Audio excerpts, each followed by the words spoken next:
Dude, I want you to be as smart as I am. Motherfucker, give me a... Dude, I want you to be as smart as I am. Motherfucker, give me a... Dude, I want you to be as smart as I am. Motherfucker, give me a...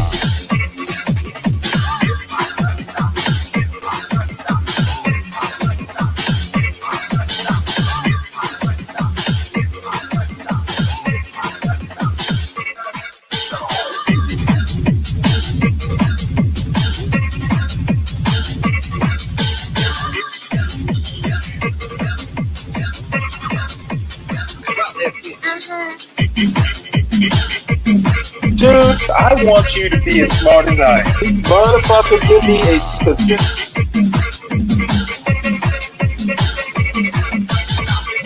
Dude, I want you to be as smart as I am. Motherfucker...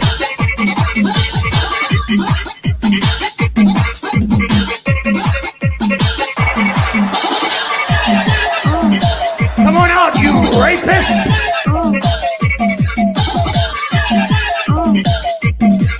Dude, I want you to be as smart as I am.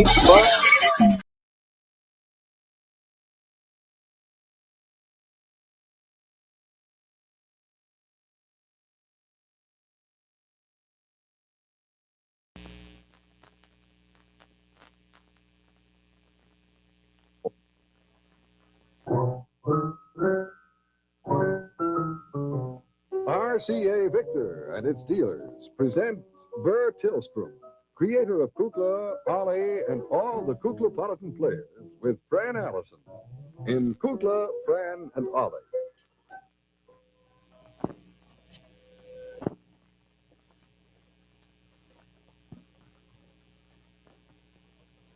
I wish I knew what to do. Jack, have you seen Kukla anywhere? No, I haven't. I need his musical advice.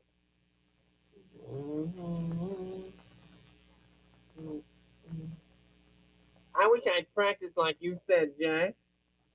What's going on? Oh, I have a problem at school and I don't know what to do for music class. Oh.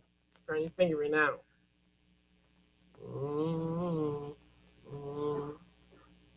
Got to learn a theme. I don't know what to do, and I've got to discuss it too. You want me, Mercedes? Oh, Cookie, could you help me? What are you going to do? You practicing? Don't tell me you're practicing. This is the end. Oh, don't be sarcastic now. I need your help. Tomorrow in music class, I have to play a theme on the piano from some American composer, and I have to discuss it, and I'm all mixed up. I don't know what to do. What's the problem exactly? That's it, right there. That's it exactly. I have to figure some theme, and I've got to play it on the piano, or else bring a record or something. Well, let me see. What have we got? American composer. Mm-hmm. Symphonic? Mm-hmm. Let me see. Hey, what about Mr. Gershwin? Which one? The Rhapsody in Blue with Jose and Amparo Iturbi. Mm. Do we have that? We got it in 45 or 78.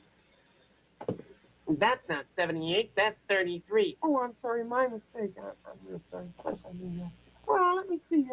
We could find a theme in that. Oh, there's wonderful music in that.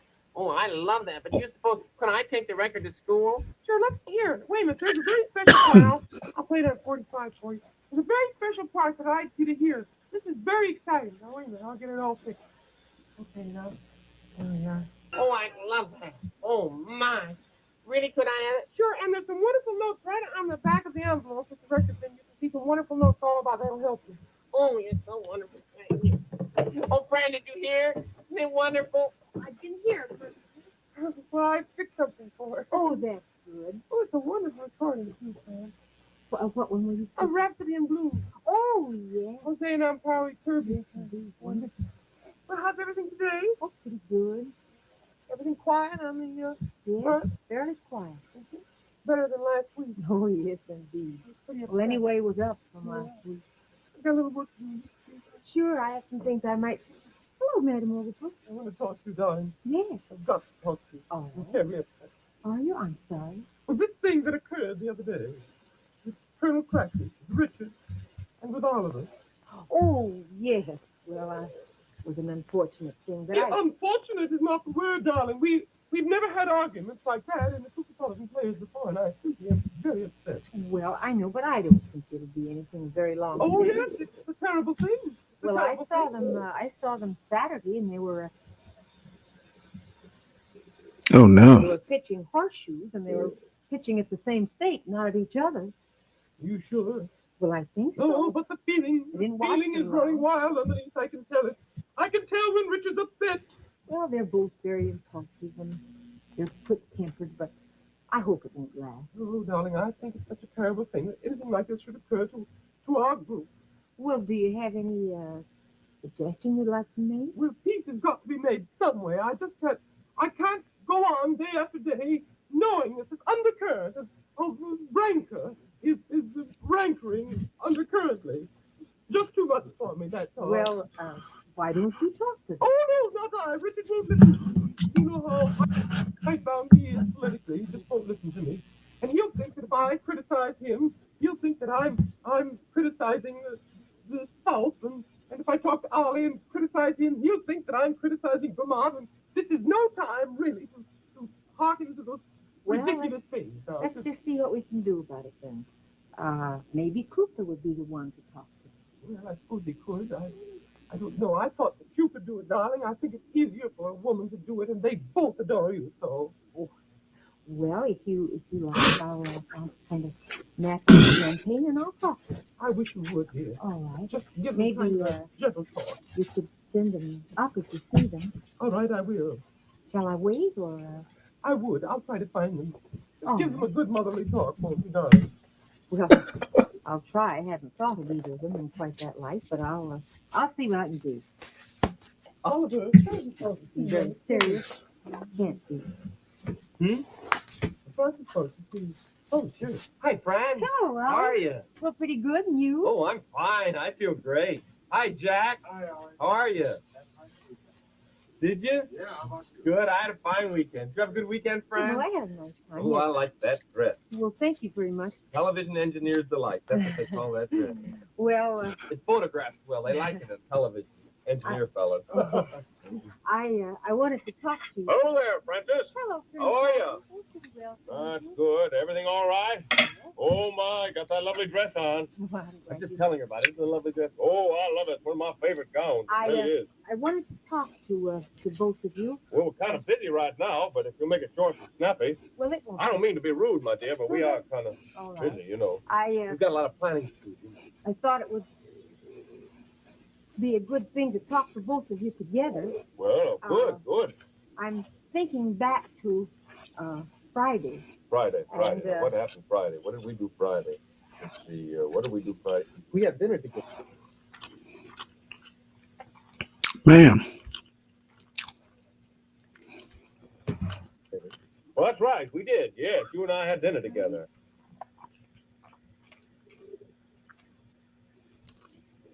Yeah, and then we went out to a performance. Yes, I remember that. Yes, oh my, yes. Then Maybe- Saturday morning we were pitching horseshoes. I remember that distinctly. Because you won. Oh, doggone, yeah, I just didn't think you'd win, but you did. Oh, well, really wasn't my fault that I won, really. It's just that, well, you know, you flipped that one time, and you should have won, really. Friday? What I was thinking, but I guess maybe it's not much point in saying what I was going to say. Probably, Oh, we want to hear what you got to say, my dear. I don't see any point in saying it now. We do have a lot of planning to do, though, for Oliver's campaign. Yes. Colonel and I are working things out together. He's going to tour the entire South for me. Yes? Yes. Oh, you bet. You bet, Oliver, old boy. I wouldn't miss that chance for the world. Indeed not. I think that's just wonderful. I guess what I was going to say really doesn't matter very much, wasn't terribly important. Oh, we'd like to hear it, my dear.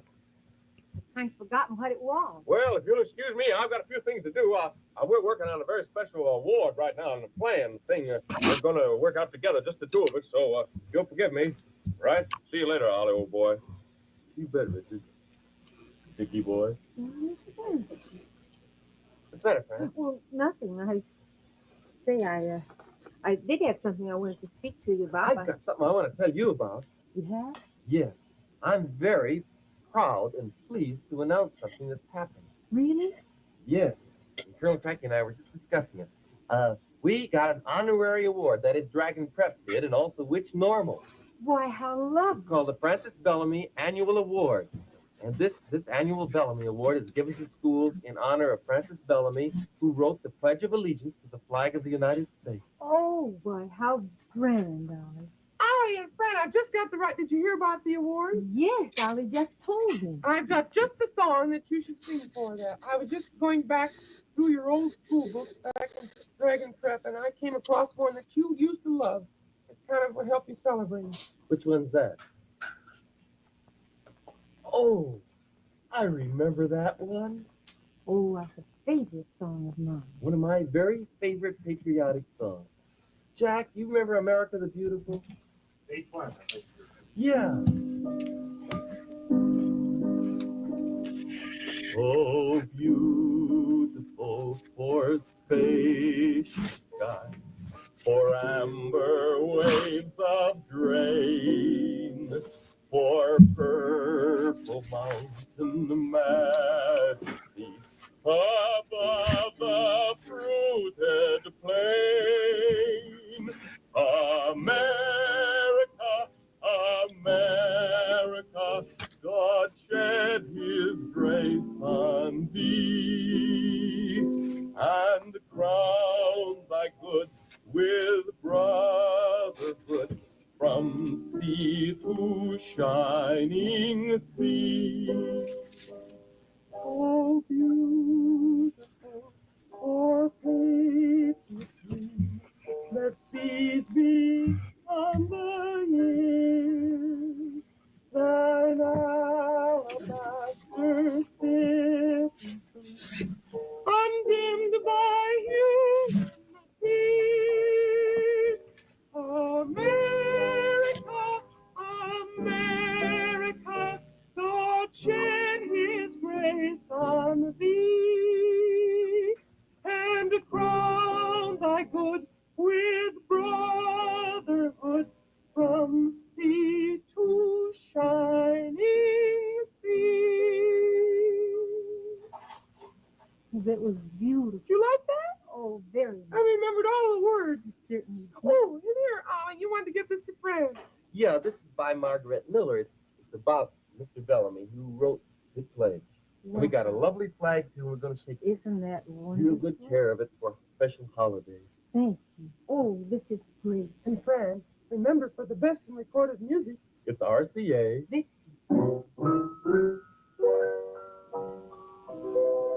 Say, there's a big weekend ahead, Memorial Day weekend.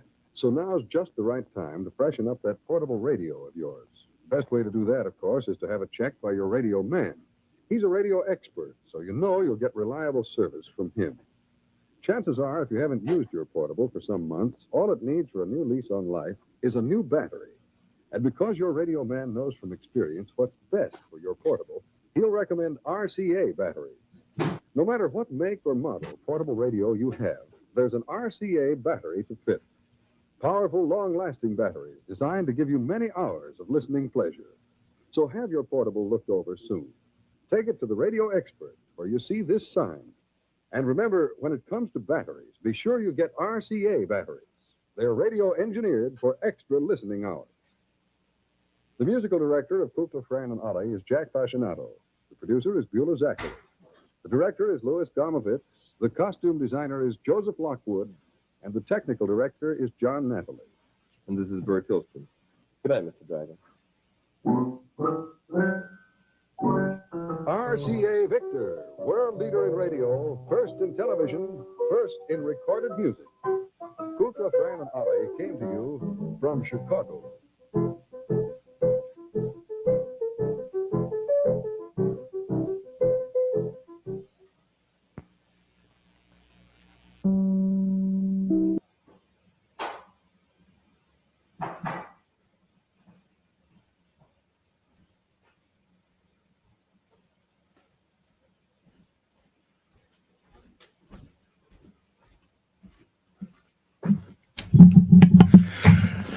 Oh, sorry about that. That is Kukla, Fran, and Ollie. When I was growing up, it was something that actually used to come on towards the end of Saturday morning cartoons. That particular show is, I think it's from the 1950s. I don't remember the exact year, but the interesting thing about it to me was the patriotic part, where they sing, they talk about Francis Bellamy, the person who wrote the Pledge of Allegiance, which didn't come about till the 1950s, by the way. And then they sang America the Beautiful. I'm guessing that's the sort of patriotic education that has been implemented in Florida, and it's pretty much what Trump wants to impose on schools.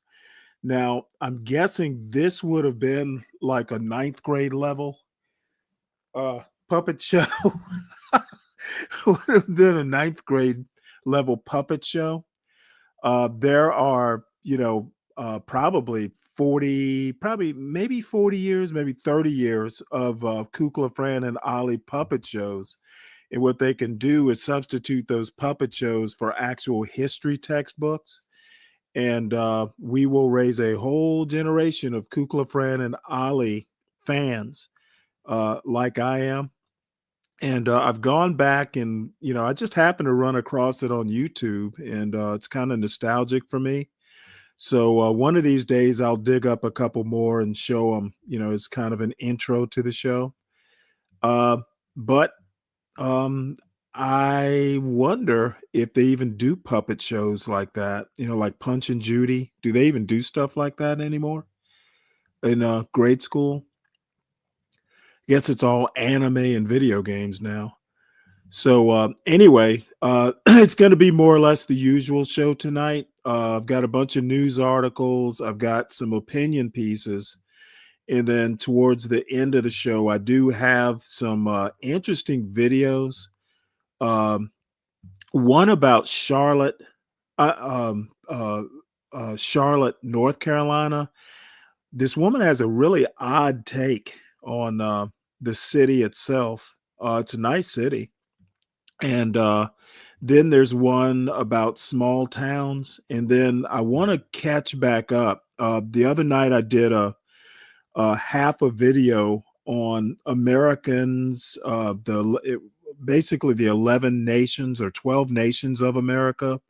Basically, it talks about ethnicity and regionality as one of the things that kind of makes America A, what it is, and B, makes America so contentious. And that contentiousness is by design. The checks and balances are basically uh, in the Constitution by design, and it was primarily North and South. But as the country has grown, there are other tensions, where regions come into conflict with each other. Preferably, those conflicts are in Congress, or at a minimum, national elections for president or something like that. But the ethnicity, the consideration for ethnicity, the consideration for region, those are baked in to the American cake, and they are not going to go away without basically a ground up revolution. I think Trump is trying, I think there's an attempt to do it with this colorblind, get rid of DEI, let's pretend we're all the same sort of attitude. And my prediction, it's not going to work. America is not a country that was built on any form of equality, let alone equal outcomes. America isn't built for equal opportunity either. And we fool ourselves if we think that. And you know what? all that said, I'm still pretty much an optimist. It can work if people actually understand American history and the nature of America. And our education system does not do a good job of that, in my opinion. So let's just go right into these news items here. Unfortunately, many of them don't have auto readers. So I will have to endeavor to read them myself. The first article, this is near and dear to all our Texans out there. I wish Portia was here. Oh, by the way, before I get into this, please make sure you all hit the like button as you come in. Also, if you're new to the channel, subscribe to the John Galt Urban Landlord channel. Also, subscribe to the Stanley Cross channel at Stanley Cross 6000, where I occasionally do video shorts. I'm due for one, but it's still in the planning stages. Unless something comes up that I can cheat with, like an interesting show or something like that, which I might actually do that. I was on T's show before this show started. So who knows? I might do a clip from that. You know, as always, I have interesting exchanges. And I will get into this at some point, but the contention over there, at least one of the contentions, was America is a business, and that is absolutely false. There's nothing in American history that suggests that America is a business.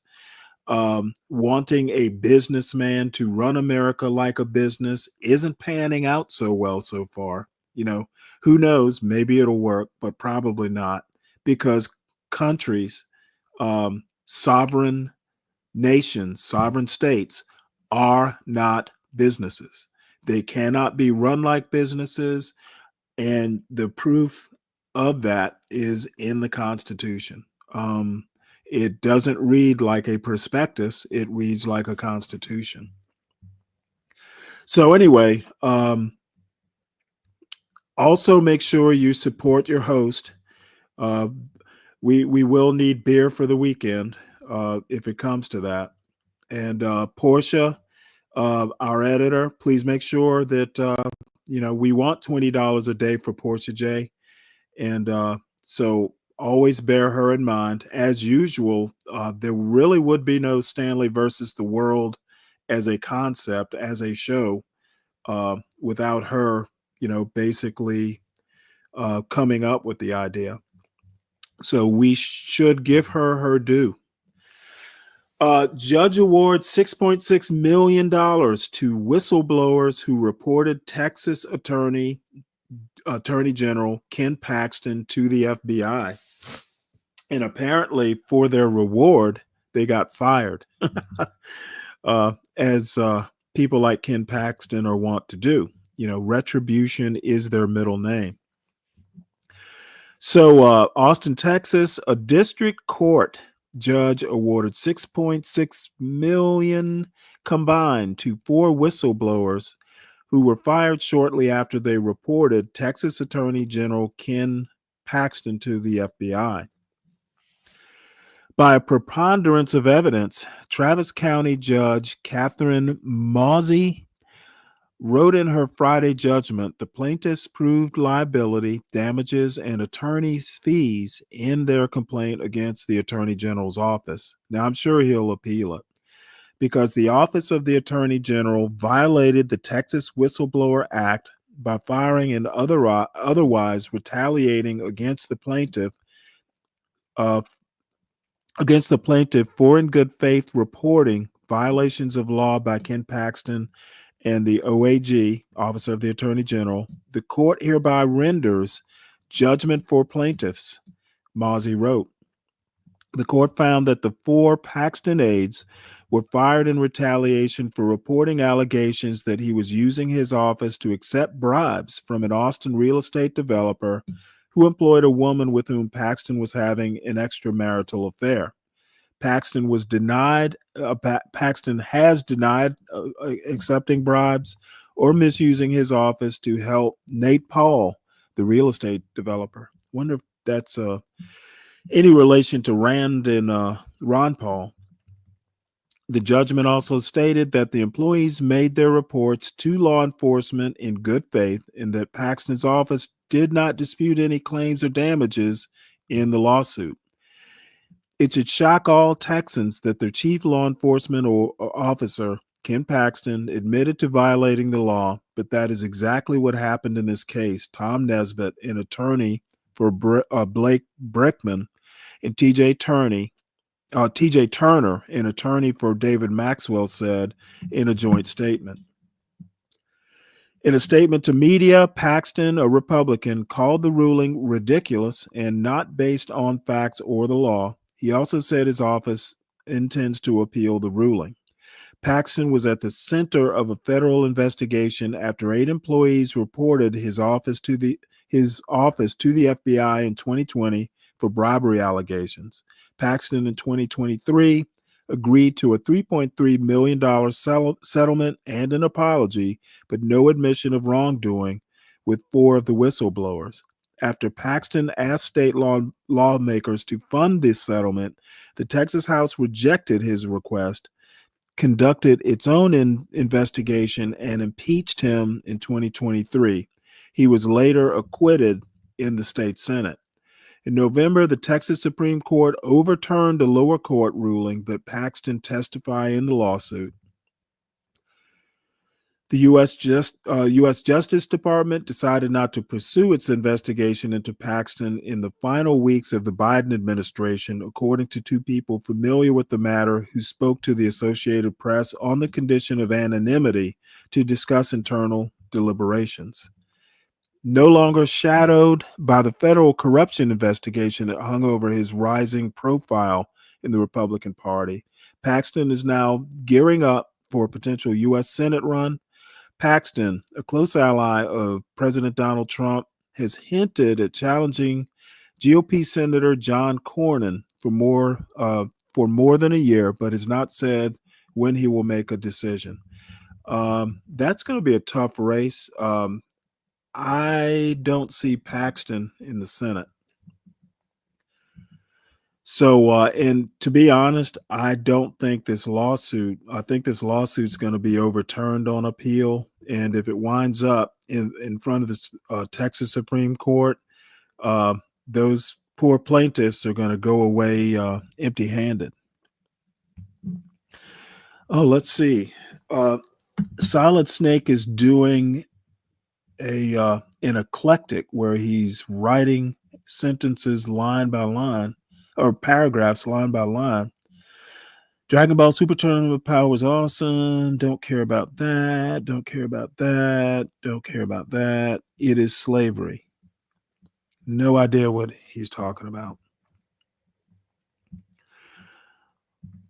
All right. Next up, 3 states that are especially stuck if Congress cuts Medicaid.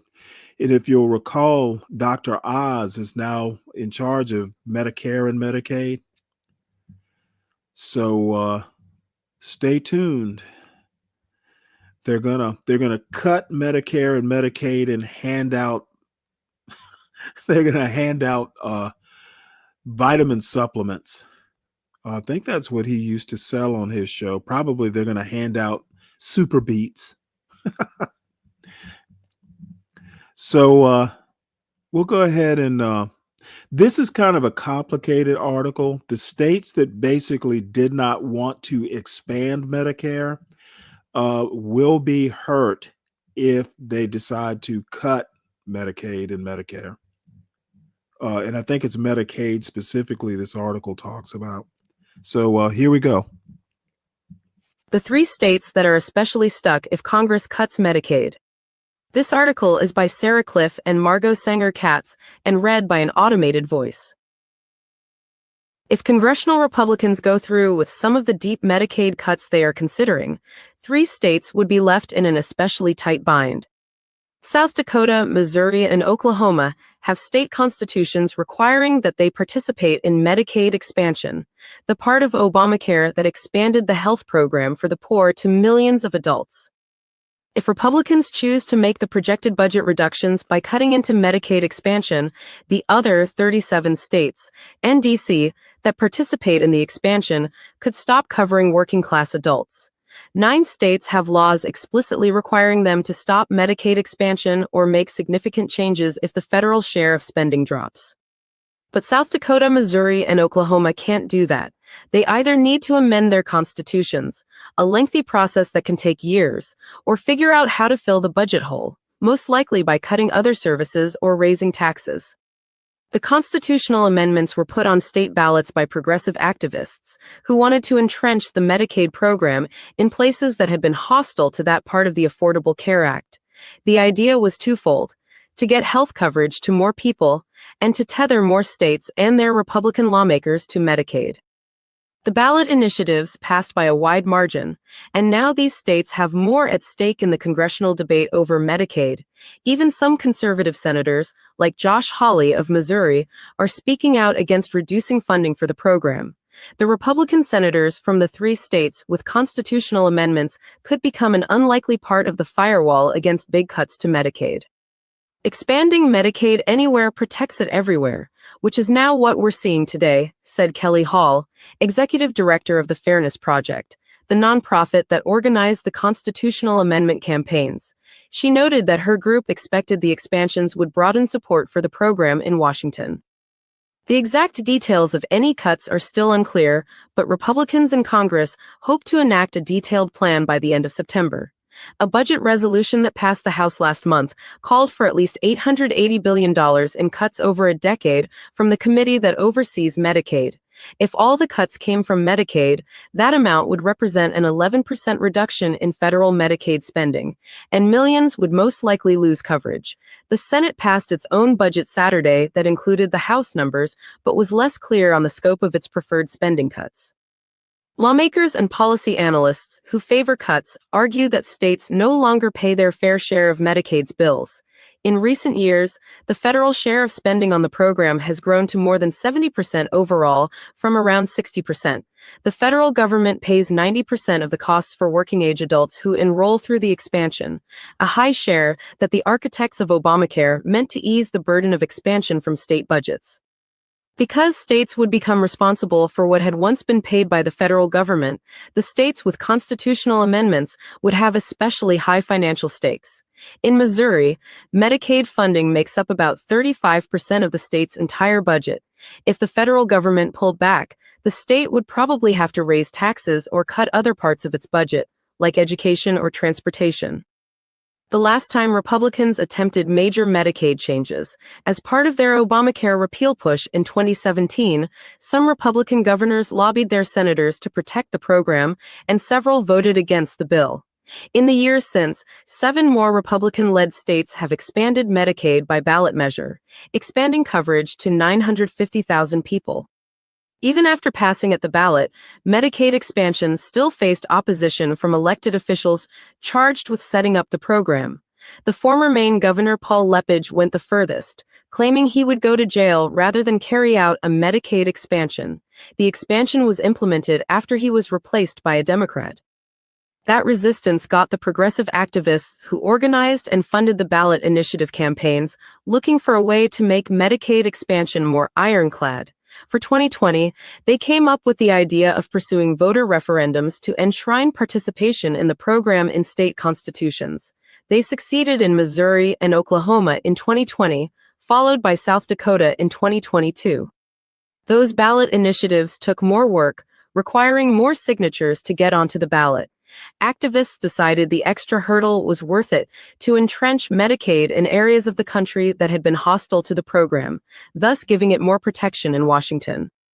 The politics of the Republican Party have changed since 2017 too, shifting from Tea Party austerity toward working-class populism. Hospitals have also become more dependent on Medicaid as it has expanded, and more effective at arguing this point to government officials. The system is much more firmly in place now than it was 8 years ago, said Brendan Buck, who was an aide for Speaker Paul Ryan during the Obamacare repeal effort in 2017 and is now a partner in a communications firm that does work for health industry clients. These are our states. These are our voters. and I think they will hear loud and clear if this does become a real threat. When he was Missouri's Attorney General, Mr. Hawley led 2 lawsuits seeking to overturn the Affordable Care Act. But in February and again this past week, he voted with Democrats on budget amendments to protect Medicaid. Those efforts were largely ceremonial. But Republicans may need his vote to advance their larger package of tax cuts and spending reductions later this year. Our voters voted for it, my constituents, by a decisive margin, Mr. Hawley said of Medicaid expansion in a recent interview, noting that 1/5 of the state gets health insurance through the program. While Mr. Hawley said he would be comfortable voting to add a work requirement to the program, he was not going to vote for cut benefits. Senator Mike Rounds of South Dakota has also opposed reducing federal funding for Medicaid expansion because of the financial burden it would put on states. That's not a cost-cutting measure, that's a cost transfer, he told Politico in February. Even many blue states that passed expansion through their legislatures will probably stop Medicaid coverage for poor adults if cuts go through. 12 states, including Illinois and Virginia, have passed legislation that would automatically rescind the expansion if federal funding dips. The states with constitutional amendments are already beginning to prepare for the possibility of a major budget hole. In Oklahoma, for example, federal Medicaid funding makes up almost 30% of the state's entire budget. A conservative Oklahoma think tank has suggested that the state cut other parts of Medicaid to make up the gap instead of dipping into funding for services like roads or schools. But reducing Medicaid services alone probably wouldn't be enough to offset the lost federal funding. There are only a handful of ways states are allowed to cut the program, such as ending coverage for prescription drugs or no longer providing insurance to postpartum women. In South Dakota, the legislature passed a law in February that would alter the Constitution to leave the program if federal funding dropped. The new law wouldn't immediately pull South Dakota out of Medicaid expansion, but would give the legislature the flexibility to do so. To change the Constitution, voters would also need to weigh in with a new ballot initiative, scheduled for the state's next election in 2026, potentially after Congress passes cuts. I'm worried it won't be soon enough, but that is when our next election is, said Tony Venhuizen, who introduced the bill in January as a member of the state legislature. There isn't another way. Katie Edmondson contributed reporting. Yeah, I misspoke. The 3 states basically had constitutional amendments to basically lock in Medicaid expansion because the legislatures were not going to do it otherwise. So I am going to be surprised if they basically cut Medicaid and Medicare. I'm frankly going to be surprised. And that's just going to be one more thing that is going to basically, at this rate, I'm thinking in 2026, if this continues, the frenetic, the chaos, that people are going to be tired of it enough, because I actually think prices will wind up going up with this trade war that's being manufactured by Trump. I suspect that one or both houses of Congress are going to wind up going Democrat. And if that happens, it's just going to, it's going to wind up being back where it was before Trump was elected. So this next story, this actually disappointed me, but it makes sense. Basically, Justice Roberts is lifting a lower court, I guess it was a district court, required Trump to return that guy they sent to El Salvador, who is a supposed gang member, by accident, by clerical error. And they were going to have till midnight Monday to get him back here. The Trump administration says, hey, that's not giving us enough time. So what they did is they went to the Supreme Court, and the Supreme Court lifted the requirement. But it's not necessarily a win. The Supreme Court is basically going to hear this case. And after reading through this Politico article, I don't know how they're going to be able to not bring him back. The guy had no criminal record in El Salvador, nor did he have a criminal record in the United States. He'd been here for a number of years. So he's got a wife, 2 kids. He's a welder or something like that. From as near as I can tell, he was living, an upstanding sort of, middle class life. And Trump fucked this up, basically. And this is just scratching the surface.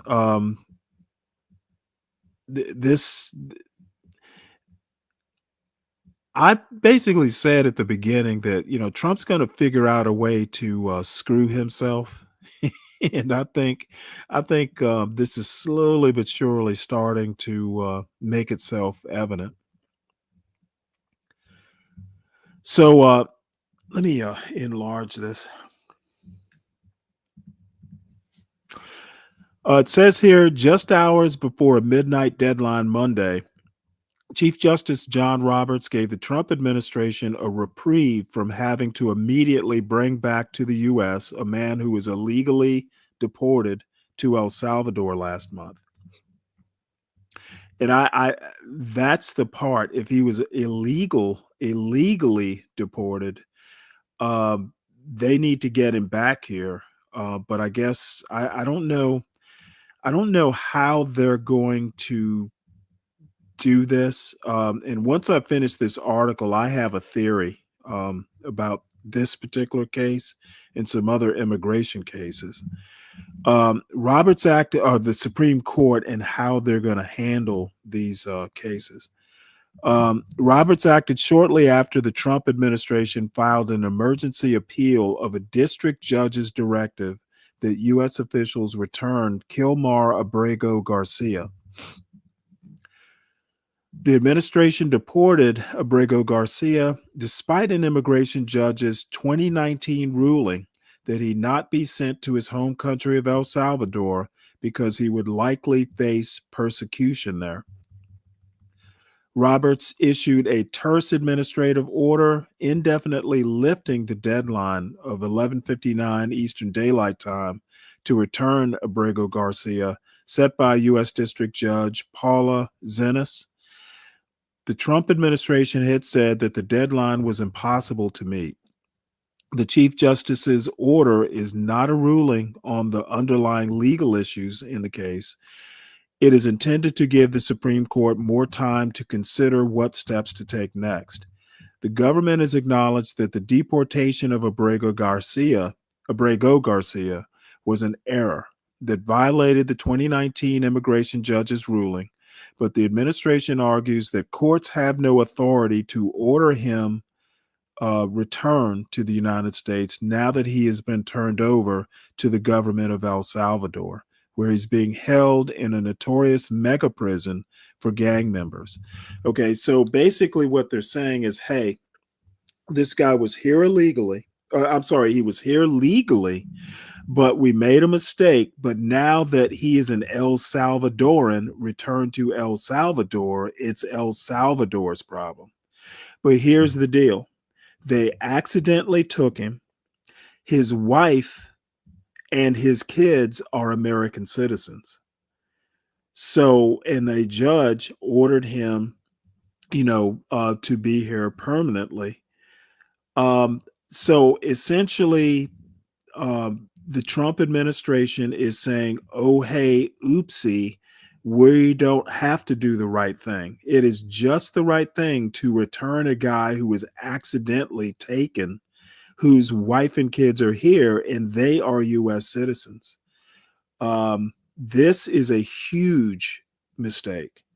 And, it is a moral problem. And I don't foresee the Supreme Court not ordering him brought back. There is absolutely no reason for this mistake not to be corrected. And you know what?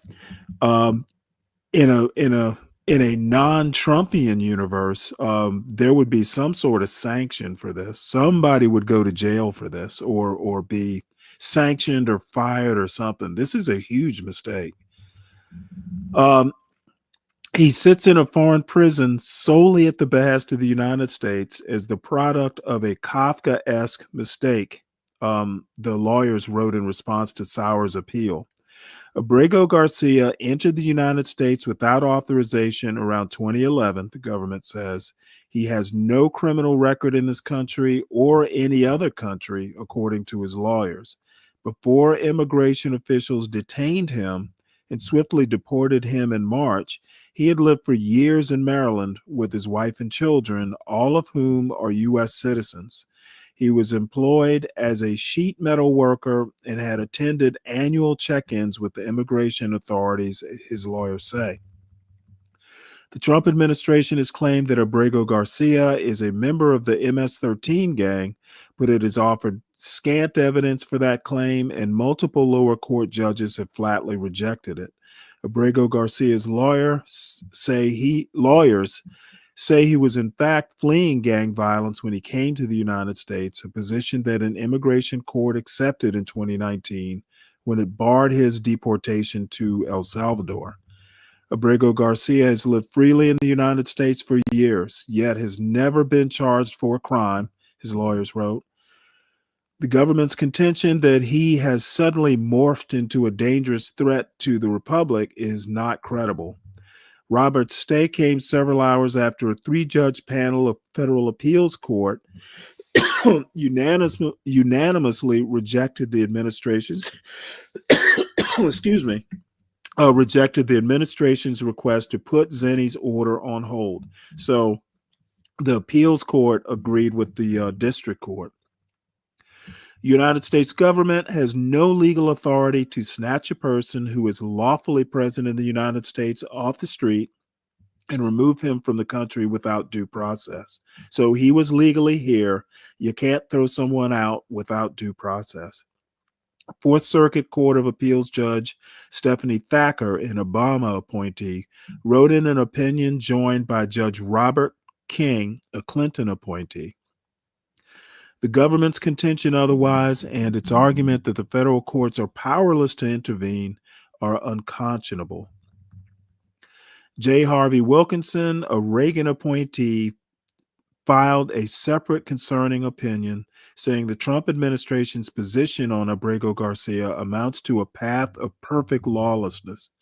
The facts of this case present the potential for a disturbing loophole, namely that the government could whisk individuals to foreign prisons in violation of court orders and then contend, invoking its Article 2 powers, that it is no longer their custodian and there is nothing that can be done.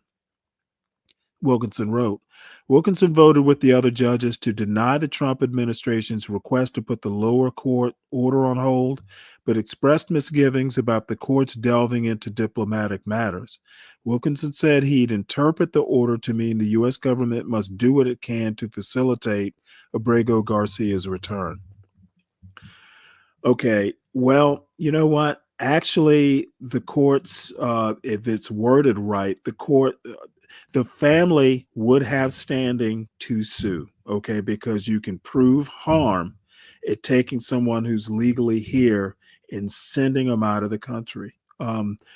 It's just that I don't know how this suit is worded, but there is standing, if the family is claiming harm. So hopefully the Supreme Court does the right thing. What's right and wrong in this case is obvious. Hey, Lawrence, how you doing? And lawless, yep. it's starting to look like a state of lawlessness. Um, Rand Paul is leading a couple Republicans and some Democrats in opposing opposing Trump's tariffs. Now, it seems what Trump has done due to this fentanyl and immigration thing, he's declared emergency powers in the case of Canada, Mexico, and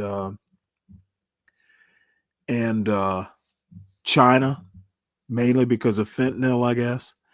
So I think I heard that there is a plot afoot in the Congress to revoke his emergency powers. I think I read that somewhere. So we'll go ahead and have the auto reader do this since it's available. This news story was written by Liz Goodwin and Theodoric Meyer. This Republican senator is leading the charge against Trump's tariffs. It's Theodoric. He is consistent. Some would say stubborn, one senator said of Rand Paul. But he stepped up on tariffs, and he tells it like it is. Senator Rand Paul, a right-wing firebrand from a deep red state, is in some ways an unlikely figure to articulate a searing case against President Donald Trump's agenda. But the senator from Kentucky is issuing a stark warning to fellow Republicans that Trump's tariff policies could lead to a generational political loss for the party. And he's raking in surprising praise from his Democratic colleagues as he pushes back relentlessly on the airwaves and the Senate floor against what he describes as Trump's executive overreach and infringement on Congress. In an impassioned floor speech ahead of his vote to roll back Trump's Canada tariffs Wednesday, the senator said members of Congress had abdicated their power over decades, and he placed the blame on both parties. I am a Republican. I am a supporter of Donald Trump. But this is a bipartisan problem, Paul said.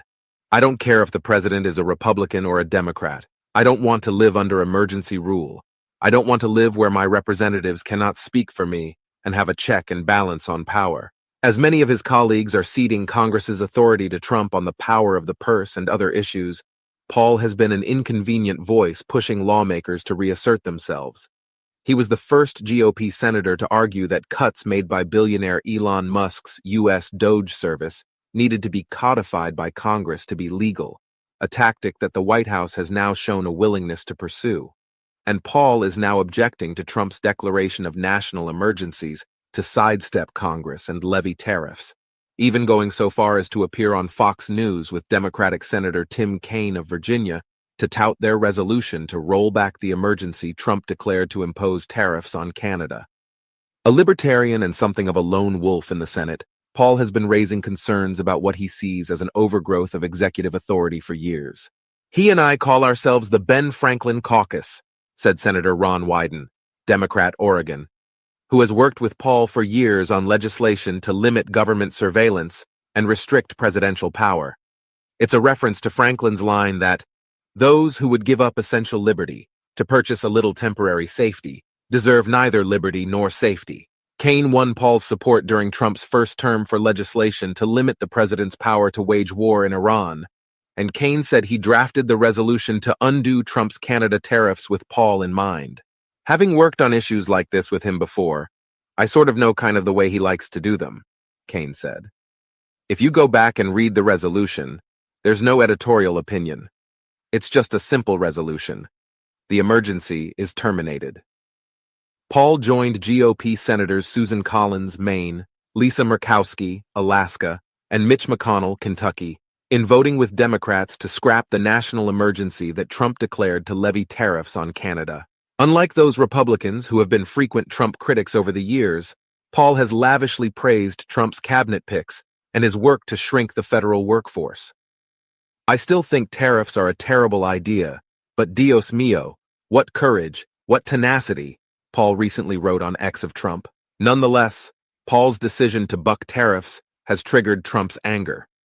Trump blasted Paul and the other Republican senators who voted to nullify his tariffs on Canada as unbelievably disloyal. What is wrong with them, other than suffering from Trump derangement syndrome, commonly known as TDS, Trump wrote in a late-night Truth Social post. In a brief interview, Paul said a handful of Senate Republicans had told him privately that they supported his efforts even if they were unwilling to defy Trump by voting to overturn his tariffs. They all see the stock market and they're all worried about it, Paul said. But they are putting on a stiff upper lip to try to act as if nothing's happening and hoping it goes away. 7 Republican senators are backing a bipartisan bill that would scrap new tariffs after 60 days unless Congress votes to approve them. Paul has not signed on to the bill yet and has his own legislation that would go further to reclaim Congress's power over tariffs. But the bill faces tough odds in Congress, and Trump could veto it even if it passes.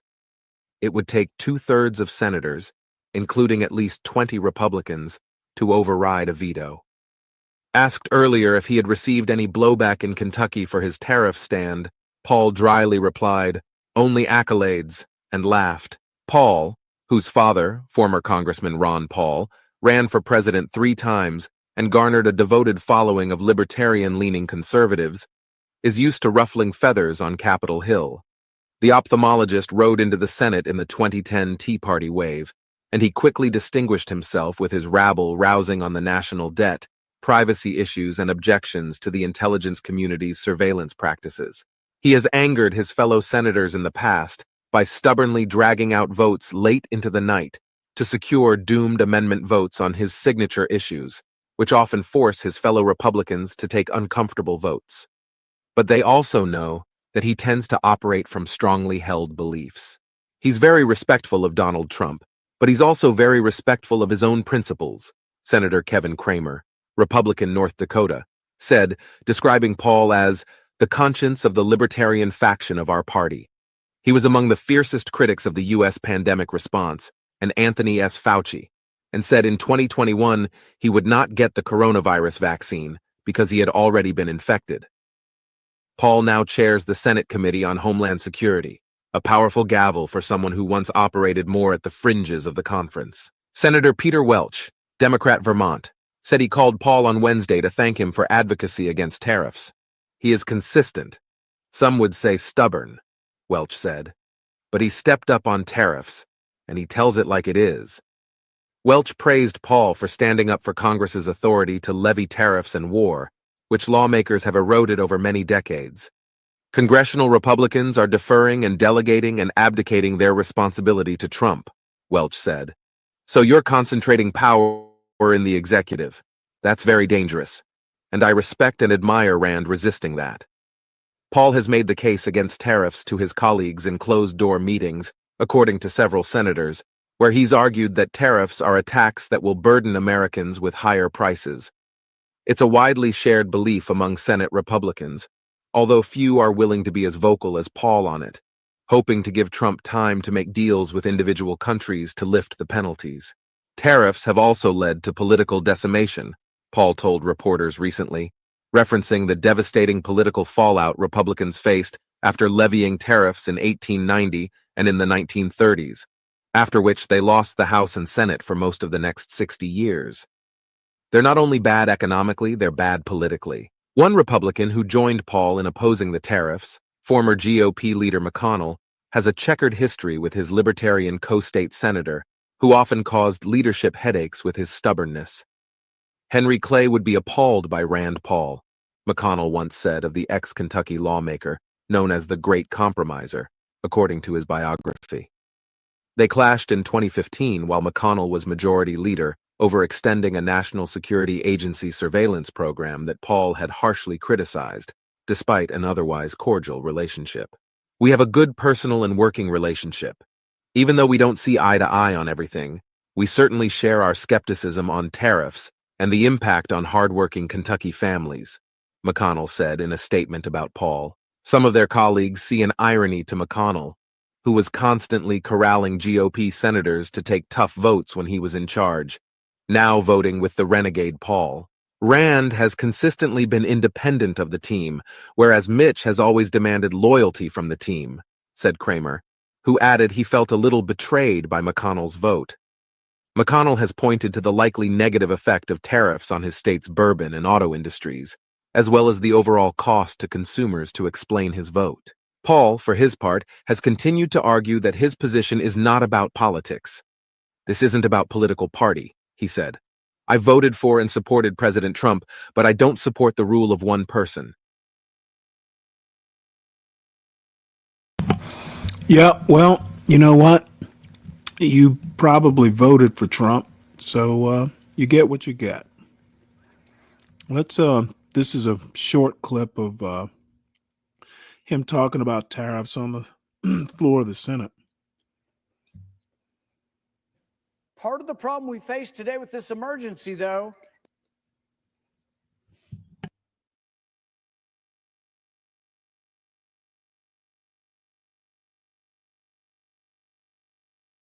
is that Congress has abdicated their power, not just recently. Man, what is all this buffering?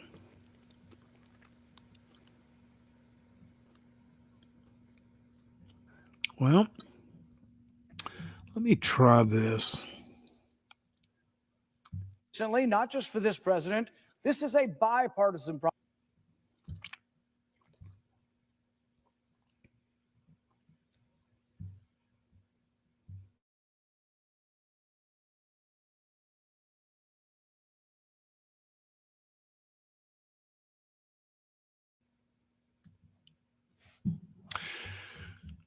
Well, we'll see if this I helps. am a supporter of Donald Trump.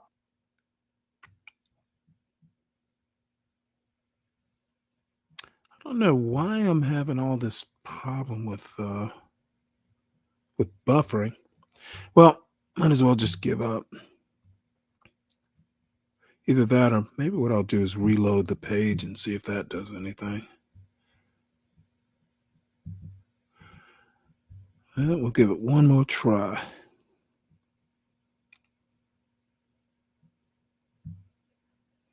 Part of the problem we face today with this emergency, though, is No, it is not going to cooperate. All right, well, we'll just move on.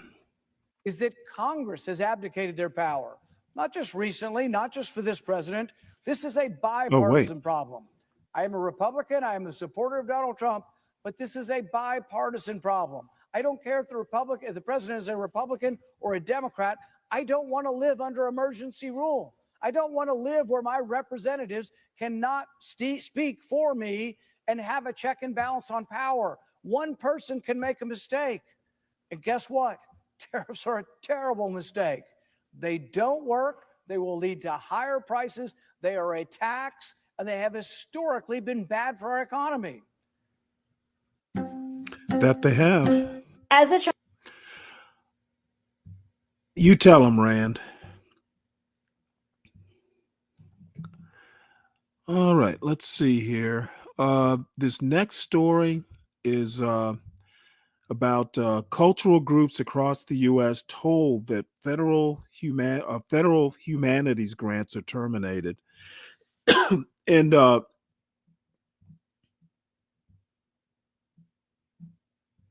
me go back and I said I was going to talk a little bit about immigration and this Aliens Enemy Act of 1798 and due process. The problem is that that act has been only used during times of war when the enemy is a little, or the danger of an enemy is a little bit clearer. If you're fighting against Germany and there are Germans that you suspect of being spies, that's a little bit easier to justify. And even then, there was due process. Now, the Japanese internment was a different thing. I don't think there was due process involved in that. But in 2025, it is a lot easier to clear known criminals. You can get away with saying they present a danger to the public. Okay. They have had their due process. They have been found guilty of some crime or another, and you deport them. They've had their due process. Picking up people just randomly off the street, like Trump has started to do with universities, and this guy from Maryland, just picking them up and deporting them, they are not presenting a danger, and due process. They're not, their countries, their home countries aren't at war with the United States. And it's just common sense, you would think, and the right thing to do to give them due process. If they're a danger to the country and it's not readily obvious that they are, critical thinking would require that you prove your case. Donald Trump is basically declaring that these people are enemies on his personal say so in deporting them. And that is a slippery slope. And America and Americans are going to find this out too late, I fear. Okay. If a guy who's legally here, whose wife and kids are U.S. citizens, can just be randomly picked up and sent to an El Salvadoran prison, that is dangerous, because Donald Trump, the next target is going to be naturalized citizens. And, a naturalized citizenship can be revoked if there's due process to prove that there was, something fraudulent on the application was, just kind of put there, or some type of fraud or falsification would warrant revoking naturalized citizenship. But if the president can just say, oh, hey, everybody from this country is a fraud on my say so, without due process, you're going to have citizens who are naturalized being sent out of the country and deported next. That is not that big a leap of logic. And I don't have faith in Trump doing the right thing, quite frankly. Yeah, they're picking random people up. They are picking up people who have committed no crime.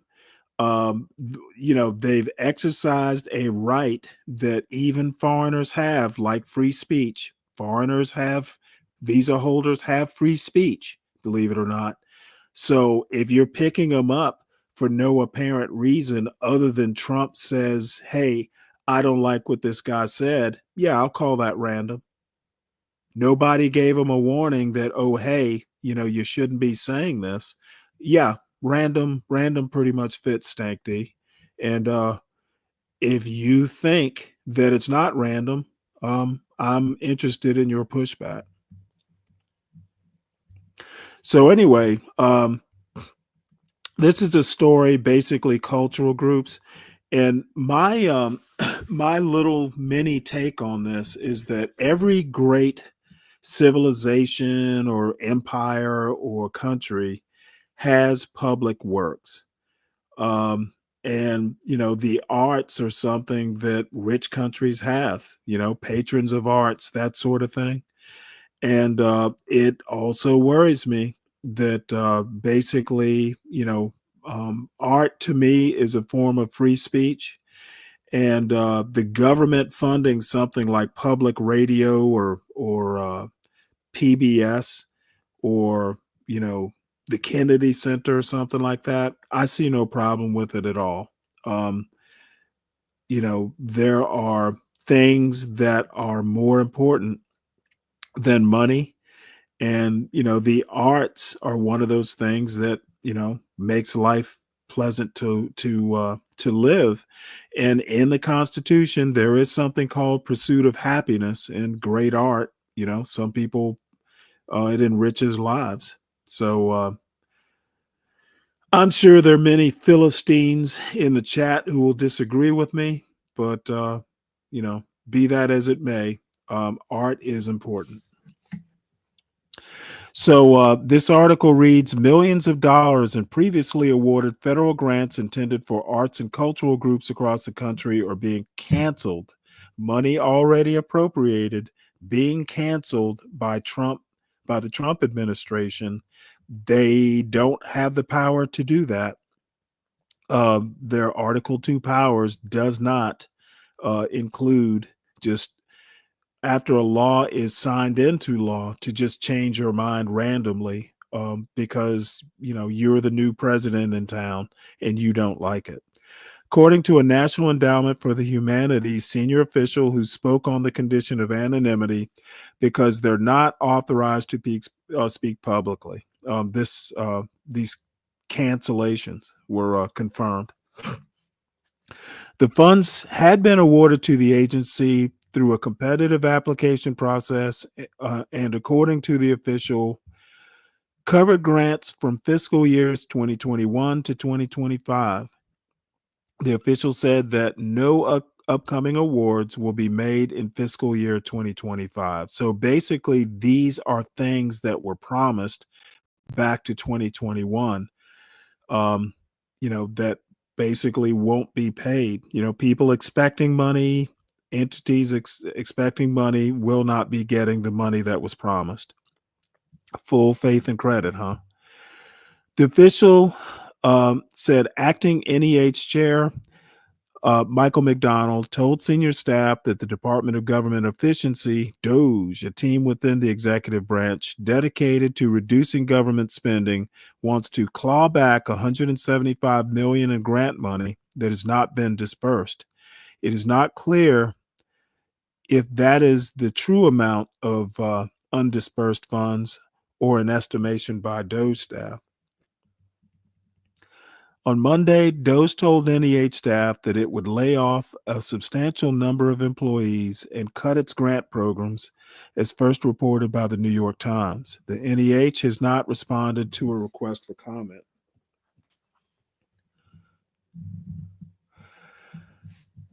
Groups are affected in all 50 states. Among the thousands of groups affected by the sudden cessation of funds are state humanities councils, museums, historic sites, archives, libraries, educators, and media outlets in all 50 states.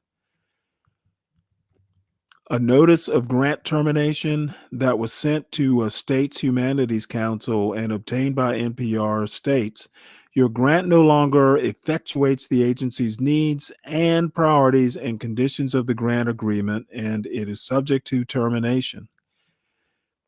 The letter continues, your grant's immediate termination is necessary to safeguard the interests of the federal government, including its fiscal priorities.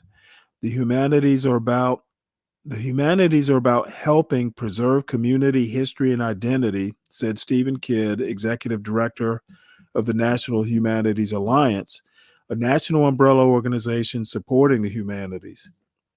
Kidd said he's heard from multiple recipients of humanities grants who told him they received the letter late last night.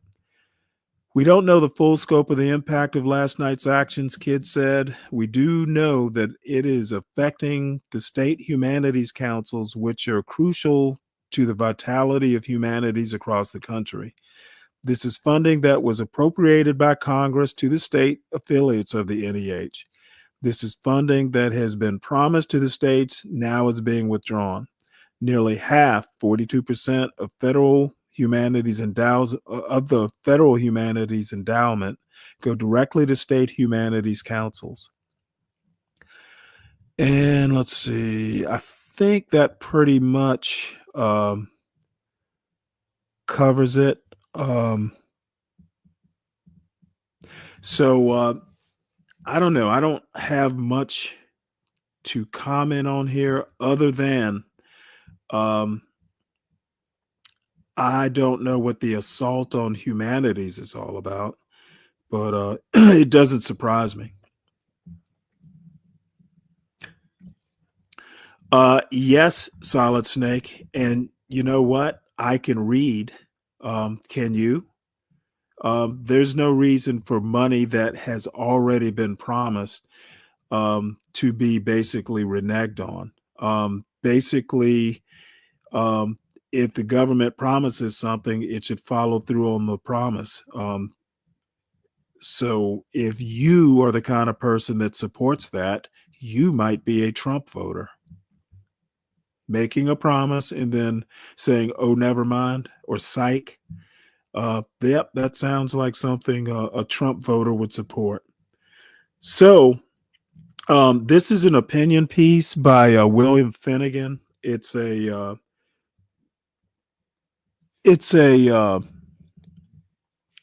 Substack kind of newsletter called Persuasion, and it's called "Eulogy for a Republic." And we are going to let the auto reader read it.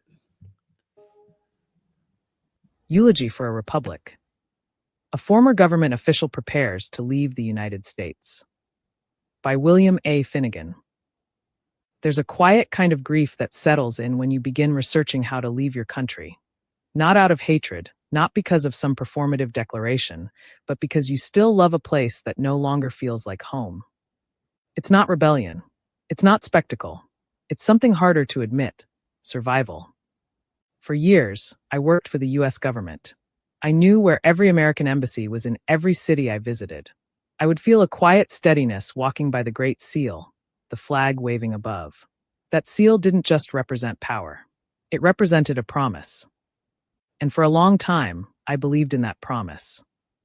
What I'm experiencing now, what thousands of others are feeling, is the ache that comes when that promise begins to feel broken. It's not theoretical. It's visceral, like watching a parent decline. They're still them, but not really. And even if they've started to hurt you, you still feel guilty for stepping away, for choosing safety over sentiment.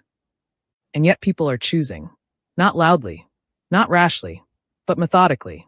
They're applying for dual citizenship, scouting schools abroad, exploring exit routes, not in panic, but with a heavy heart. It doesn't feel like liberation. It feels like loss. This grief is hard to explain because it isn't born of disillusionment.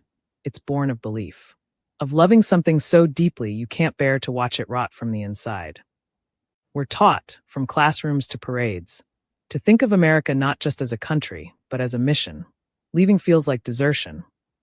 But what if staying means surrendering more? I took an oath to defend the Constitution of the United States. Not a president, not a party, not even a flag, an idea. After September 11th, like so many others, I felt called to serve. I was living in D.C., listening to the chaos unfold on public radio, trapped on the GW Parkway while the Pentagon burned. That moment, our generation's call to arms, was clear. I wanted to be part of the defense of our ideals. That journey took me everywhere: the White House, Congress, British Parliament, NATO, Brussels, the United Nations. I defended American policies in public and in private. Some I believed in, others I questioned, but I always believed the people in the room were trying to do what was right. What I learned during those years is this: our global leadership was never guaranteed. It was conditional on our commitment to our ideals. Our friends, allies, even our critics believed in the story we told. They wanted us to be the country we claimed to be. That belief held the world together. It stabilized alliances. It gave hope. But belief, untethered from evidence, becomes faith. And faith without accountability becomes delusion. Persuasion is also the home of American Purpose, Francis Fukuyama's blog, and the Bookstack podcast. To receive all of this great content, simply click on email preferences below and make sure you toggle on the relevant buttons. Maybe the truth is this: America hasn't been battle-tested so much as it's been lucky. Lucky in geography, lucky in timing, lucky in leadership at just the right moments. We've long told ourselves we're exceptional because we survived our trials. But what if we didn't survive them because of our strength? What if chance just gives us that illusion? John Adams graciously accepted defeat, making Thomas Jefferson the third president. Abraham Lincoln was assassinated, but left a powerful legacy. A wobbly chair saved FDR from being assassinated. Joseph McCarthy backed down after being shamed in a hearing, and the Red Scare effectively ended. Richard Nixon walked away, rather than becoming the first president to be impeached. Al Gore graciously accepted defeat after the Supreme Court ruled against him. We've always stumbled through and told ourselves, annuit coeptis.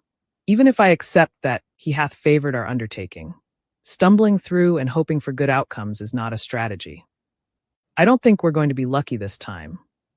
And so we grieve, not just for what we're leaving behind, but for the version of America we once believed in. The myth of American exceptionalism wasn't just taught. It was baked in. We were the shining city on a hill.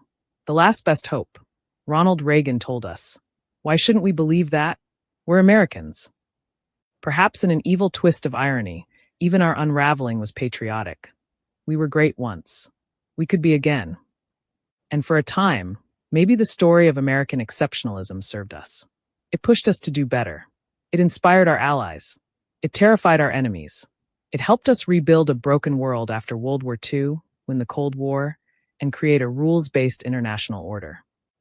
But now the myth has become armor. Anesthesia. A story we whisper so we can sleep while the house burns. People will ask, but what about voting? What about marching? What about fixing it? I've asked myself the same questions for years. I've voted. I've marched. I've testified before Congress. I've helped write legislation. I've stood in rooms where change could have happened and watched as it was delayed, diluted, or deleted altogether. I don't say this lightly. The system is no longer designed to be corrected by the very tools we're told to use. Partisanship is largely a performative art, not a real debate of policy or ideas. Reform is still discussed but never allowed to mature. We are not living in the America that taught us how democracy works. We are living in the one that quietly replaced it while we clung to rituals that now feel performative. If you still believe change is possible from within, I envy you. I truly do. But belief is not a plan, and hope is not a strategy. Behind closed doors, in meetings with our allies, I saw two reactions again and again. Some thanked us, quietly, for doing the hard things they wouldn't say publicly. Others scolded us for failing to live up to our ideals. But both reactions came from a place of belief. They believed in the story we told. That belief is dying. France is emerging as the new leader of the free world. Our former allies no longer trust us. I don't blame them. If I were writing intelligence memos today, as I once used to, I'd be issuing warnings about multipolar instability, system shocks, and the risk of great power conflict. We're teetering toward war, astonishingly, not just with our enemies, but even with our friends. The president, whether he means it or not, threatens to annex Canada. He levies trade tariffs against them. He mocks their leaders on television. NATO, for all intents and purposes, is broken. And what makes this even more painful is how fast it all happened. A few months ago, my mother died. We had a complicated relationship. I didn't cry. I didn't feel much of anything. Until the funeral. Until I stood at the lectern, reading from the Book of Wisdom, a passage I'd memorized. That moment hit me like a wave. I've written speeches for presidents, cabinet secretaries, generals. But that one, standing in front of my family, honoring a complicated life, was the most important one I've ever delivered. I had to pull it together, because I promised my father I would, because I owed it to her. That's what this moment feels like now. I owe it to my wife, to my children, to the oath I took. I can't just hope this works itself out. I can't wait for someone else to be brave. I must prepare, quietly, carefully, with the same sense of duty I brought to public service. Leaving, when it happens, won't be because I stopped loving America. It will be because I loved it too much to pretend this is normal. I'd have to deny everything I know and have been trained to do to see it any other way. But that doesn't mean I like what is necessary. It doesn't mean I don't grieve the loss. The grief is real, but so is the clarity. We don't always get to live the story we were told. But we do get to write the next chapter ourselves. William A. Finnegan is a pseudonym used by a former senior official in the George W. Bush administration.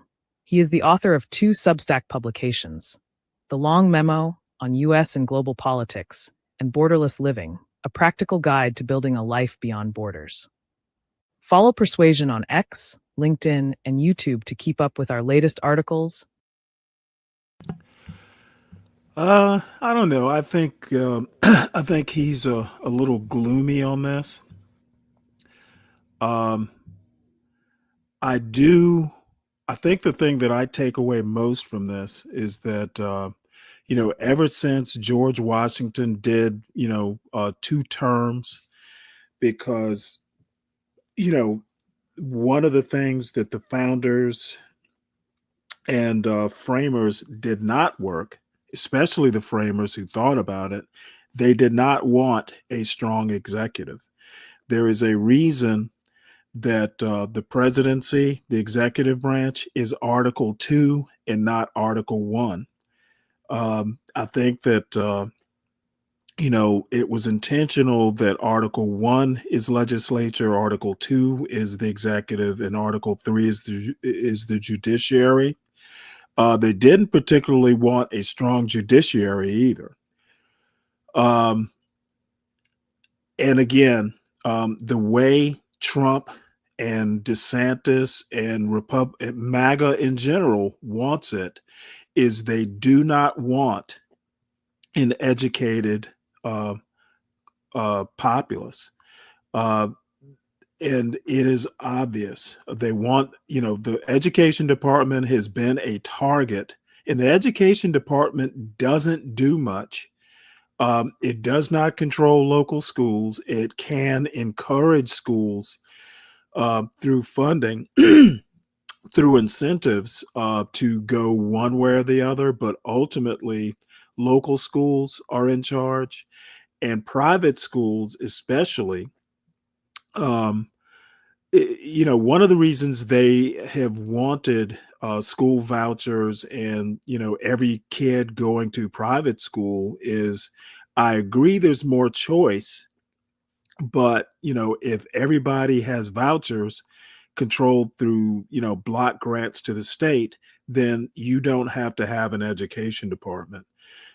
They do not want research on education, just like they do not want certain types of crime statistics. Congress has barred the NIH from keeping gun violence statistics, or at least publishing them. I think they might collect them, but they can't publish them. Republicans are in particular really bad about transparency. They say they want transparency, but there's certain things they do not want kids educated to know. There are certain statistics they do not want bandied about in public, because if the public knew or was fully educated as to what's going on out there, a lot of things would change to a point to where, there might be an actual revolution. And by the way, the thing that Madison and, a lot of the other framers feared was democracy. Basically, the common man, the working class, basically, knowing what's going on, and, demanding, certain things from their government. And throughout American history, Wilmington, North Carolina in like 1896, I think it was. This is what's surprising about, MAGA being as populist as it pretends to be, and progressives on the left are populists. Populism has always been discouraged. It is something that oligarchs and elites want to check. This money, somebody keeps, every panel I go to, someone will say, well, the money that Elon Musk is, quote, saving will eventually be returned to the public. It will not be. If it is, I would be pleasantly surprised and will be willing to say that I'm wrong. But the money that isn't being spent, because it's not being cut, it is not being spent. It's pooling up in the Treasury Department and will more than likely be used to, either it'll be used for tax cuts, or it will be used towards the national debt. I seriously doubt that there'll be $5,000 checks cut, mainly because Congress has to do the cutting. The executive branch does not control that mechanism, at least according to the Constitution. Now, that's not saying Trump can't go extra constitutional like he seems to be inclined to do. There is a school of thought in the MAGAverse And in the kind of the libertarian right, um, the Claremont Straussian, um, that it's more or less far right. It's a libertarian right, really. That basically says every now and again, you've got to set the Constitution aside and, do what you need to do. And then at some point you can, once you've got everything jiggered the way you want things running, you re-implement or you go back to the way the Constitution works. Basically, once you've broke it, in the way you want it broken, you go back to the rule of law. And we're going to see, this is actually kind of an experiment here. Someone that I listened to in the past 24 hours, some commentator basically said that every now and again, you will need a Trump, just to test the system, just to see if it holds. And he will inflict enough pain on the American people that they will know, hey, we don't want the pendulum to swing this far. We're going to tack back towards the center and maybe even, into the left part of the pendulum swing. Trump is breaking things that probably won't be able to be fixed if he breaks it right. Trump, and I fear someone, and I hate to say this, but Rand Paul is probably right. I do think Trump is going to break things to an extent that he will end MAGA. The MAGA will basically die with him because it's a cult of personality and no one else has his personality. Donald Jr. doesn't have it. JD Vance certainly doesn't have it. And I can't think of anyone. Ron DeSantis proved he has no personality. If you don't have Donald Trump's showmanship, you won't be able, people aren't going to want, this sort of breakage. And, I don't think the Democrats are any more capable. Actually, I think I might have mentioned this last night. I had a friend of mine on a political Discord say that, all these people that are pissed off at Donald Trump are pissed off because they're not used to their politician actually doing things. And my response to that is, you know what? Let me find it on this Discord, because I actually like that pithy response, and I want to make sure I read it verbatim. What was my response?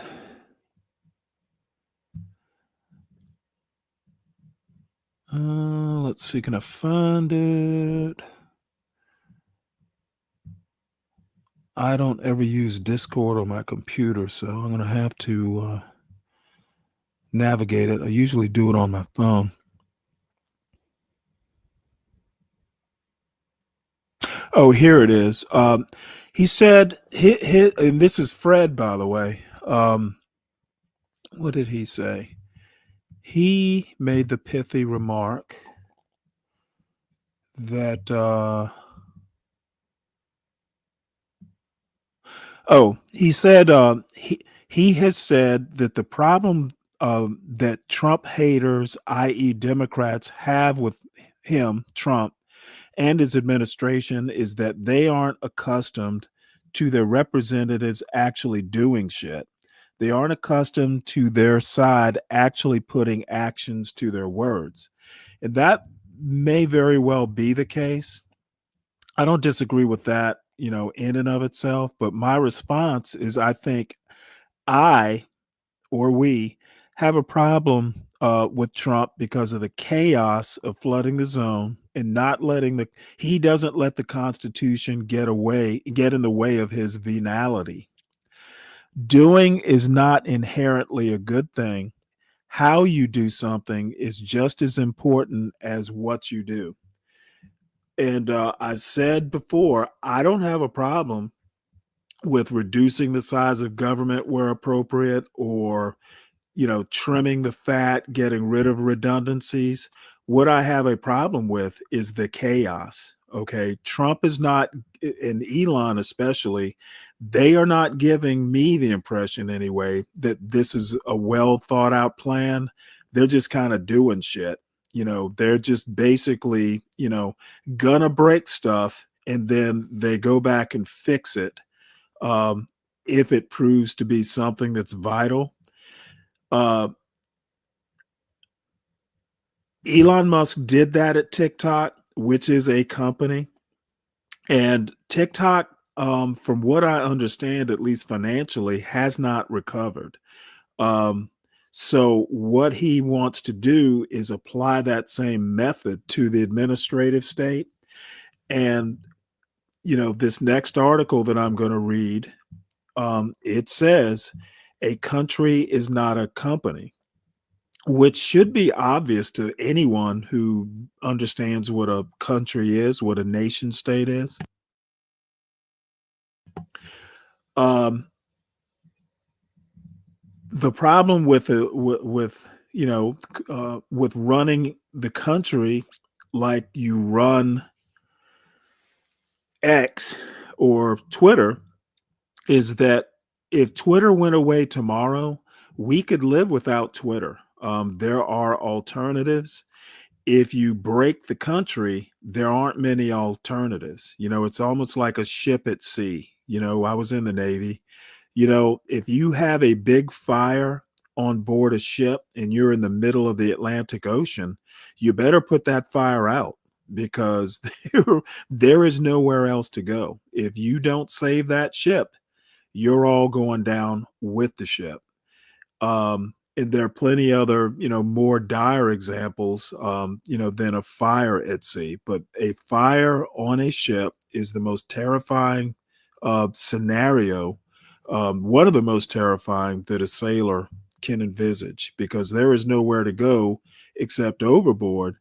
And if you're not in the South Pacific, which, by the way, if you're in the South Pacific, there's sharks down there. So, the sea is a terrifying place. And, if you have a fire in the middle of a storm, you're either going to die by fire if you don't put it out, or you're going to die when you jump overboard because you're going to drown. If there's no other ship, like, if the water's cold, you got about 10 minutes. You got about 10 minutes before you die. So, anyway, what? Hey, Mella. Hi, I'm not sure if you can hear me clearly. Yeah, I can. My Wi-Fi is messed up. But Oh, that's really? not What's wrong with it? that's not why I came up. I came up because you mentioned something really significant about Trump just winging it. I don't know that he's actually winging it, but he's just I think throwing I darts think at there's I think everything. And what does like he's just throwing darts at everything, man. There's well, no I think it's plan. I There was think never what a it plan. is, well, I think there is a plan. He knows what he wants to break.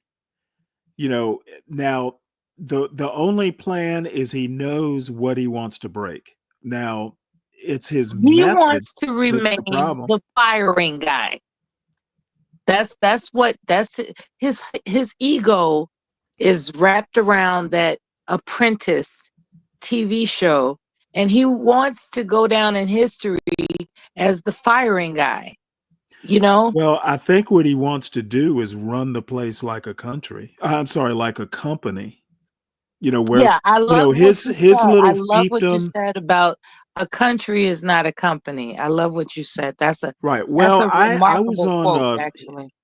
I was on Here for the Teas show before this show started. And there was somebody on there who basically, I wouldn't have even gone up to the panel had he not said this, but he said with assurance, and he's a guy with a similar background to me, up on Here for the Teas panel, that said that this country is a business and that is fundamentally wrong and provably wrong.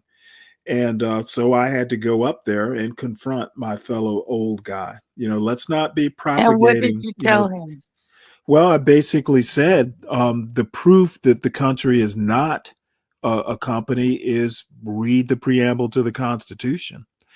And his response was, well, yeah, I know what it says, but this is how it really is. And I said, no, if you actually think about it, this country, we don't run this country for a profit. And maybe the closest you could get would be, hey, it's a nonprofit, but I don't even think it fits that bill. In theory, there are things that a government does that companies don't do, like prosecuting, like putting people to death. Companies don't have a death penalty. So You true. can't fire your citizens, and your citizens aren't shareholders. Okay, the country does not give out dividends. Well, in the case of Alaska, maybe there's some exceptions, but by and large, the country is not something that gives a quarterly dividend. Um, Okay, in Stanley. theory, the people, we're not employees of this country. It's quite the opposite. This is the thing.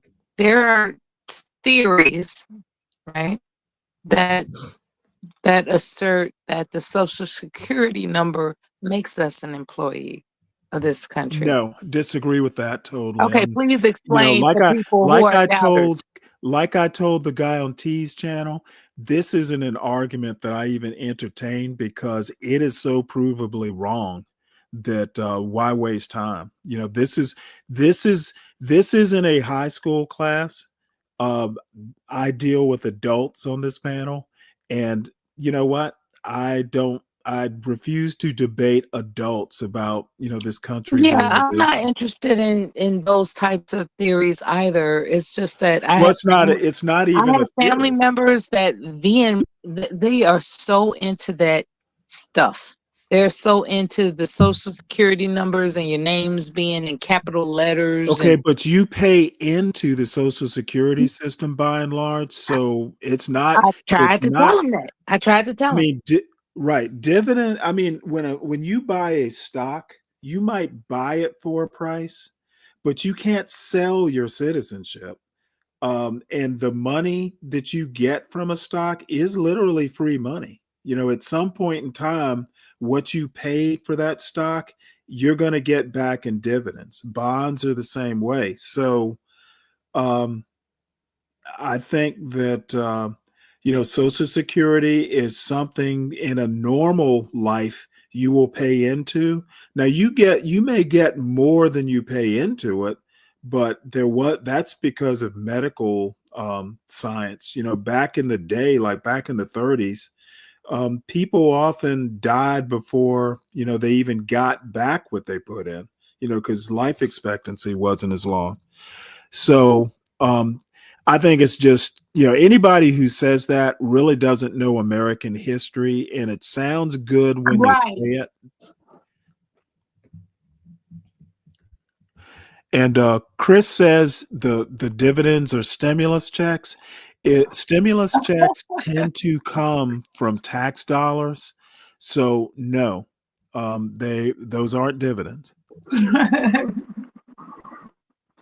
Yeah. Thank you for explaining to the public. Thank you. Okay, Solid Snake, illegals are not issued Social Security numbers. That's provably wrong. Again, see, this is what the anti-black black conservatives don't like is I actually know my shit. So I don't get deterred or spooked by things I know to be wrong. There are people who are non-citizens. If you are a green card holder and you get a job, you will get a social security number and you will pay into social security, and you may or may not collect on social security. If illegals, and I actually worked in a warehouse, Mela, years ago, and there was we had a temp service, and one of the Mexicans, because there was an ICE raid, or maybe it was the immigration service at the time. I don't know if ICE was actually, if it actually existed, but there was a Mexican guy. He had a social security card, but it was a fake, like the number was probably, somebody who was dead or something like that. ICE, or whatever the equivalent was, this was in South Carolina, came, realized it was a fake. They deported him. Now, the funny thing is that 6 months later, he was back with a new social security card, He a was new back. name. That's like, how do they do that? Well, you know what? I I've won't seen get it in. happen too with I somebody won't. that lived near a property, and it was like, I knew he was illegal, right? He was doing flooring and just Right. But labor for cash, I guess. the And point is he had an illegal social security card. It was not issued to him. Illegals don't get issued social security cards unless they're actually here legally. I mean, exactly. to get a job in theory and legally, you have to basically be issued a status, be a legal resident, under some program, and you may get a social security card then, and you will probably wind up paying into social security if you are working a regular job. You fill out the I-9 and all that sort of stuff. So that bullshit about illegals being issued social security cards is just that. It's bullshit. So let's see. Don't okay boomer me, Solid Snake. When you want to, I don't accept that bullshit that might fly on other true believer panels. I know better than the bullshit you want to peddle. So anyway, this article, it's from the Harvard Business Review, from back in the 90s. And if anybody knows who Paul Krugman is, he was a New York Times columnist for like 25 years. I don't know if he's emeritus or he still teaches at Harvard, but he's a Nobel Prize winning economist. And it's a very long article in the Harvard Business Review. So I'm definitely not going to read all of it. If anybody wants the article, I can drop the link in the chat. But again, the title is "A Country is Not a Company." In short, the U.S. is not a business, and we don't need it run like a business. College students, the article reads, college students who plan to go into business often major in economics, but few believe they will end up using what they hear in the lecture hall. Those students understand a fundamental truth. What they learn in economics courses won't help them run a business. The converse is also true. What people learn from running a business won't help them formulate economic policy. A country is not a big corporation. The habits of mind that make a great business leader are not in general those that make a great economic analyst. I agree with that. An executive who has made $1 million is rarely the right person to turn to for advice about a $6 trillion economy. And this is again, this was written back in 1995, so it's quite old. Why should that be pointed out? Hold on one second. Let me enlarge this. Why should that be pointed out? After all, neither business people nor economists are usually very good poets. But so what? Yet many people, not least successful business executives themselves, believe that someone who has made a personal fortune will know how to take an entire how to make an entire nation more prosperous. In fact, his or her advice is often disastrously misguided. Sound familiar?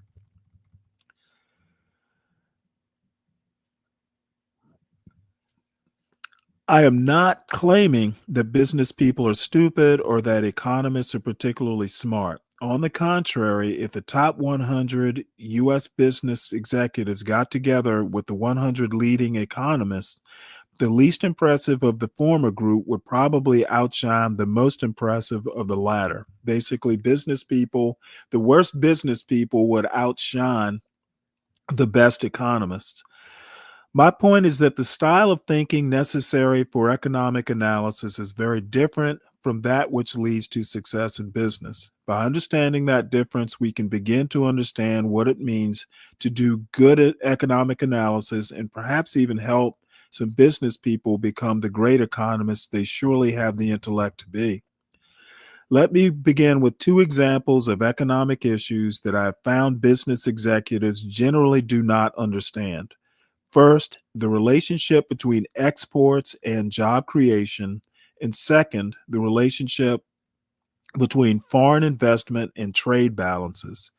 Both issues involve international trade, partly because it is the area I know best, but also because it is an area in which business people seem particularly inclined to make false analogies between countries and corporations.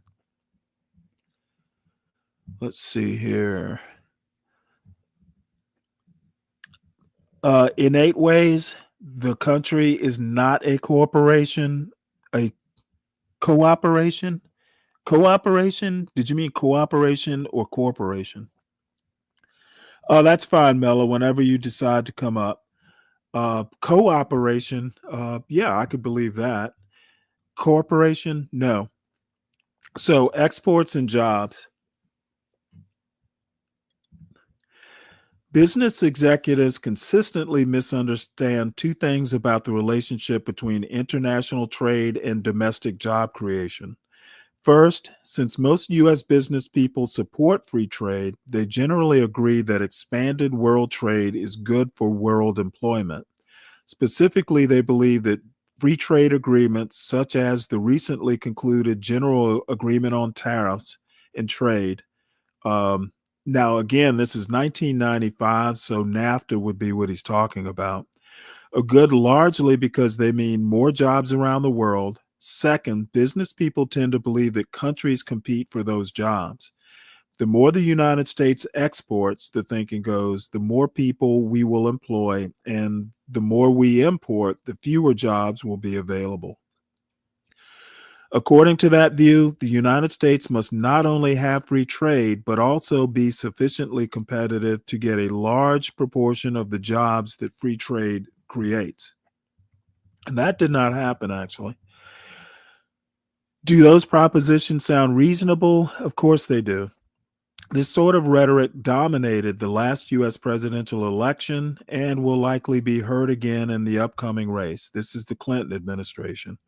However, economists in general do not believe that free trade creates more jobs worldwide or that its benefits should be measured in terms of job creation. That turned out to be true.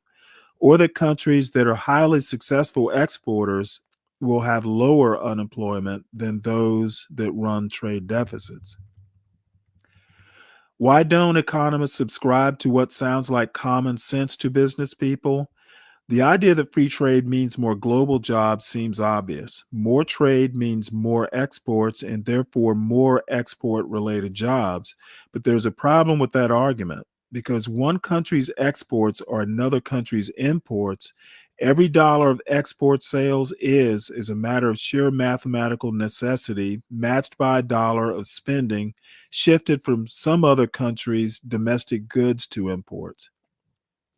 Unless there's some reason to think that free trade will increase total world spending, which is not a necessary outcome, overall world demand will not change. Basically, he's saying that there are a certain number of jobs in the world, and export from one does not create jobs. The number of jobs is pretty much static. Now that's kind of theoretical, but I understand his point. The world is a system, and shifting. Well, think of it as an equation. Shifting from one side to the other doesn't change much. 1 + 1 will equal 1, even if you break up that 1 into fractions. Moreover, beyond this indisputable point of arithmetic lies the question of what limits the overall number of jobs. What limits the overall number of jobs available? It is simply a matter of insufficient. Is it simply a matter of insufficient demand for goods? Surely not, except in the very short run. It is, after all, easy to increase demand. The Federal Reserve can print as much money as it likes, and it has repeatedly demonstrated its ability to create an economic boom when it wants to. Why then doesn't the Fed try to keep the economy booming all the time?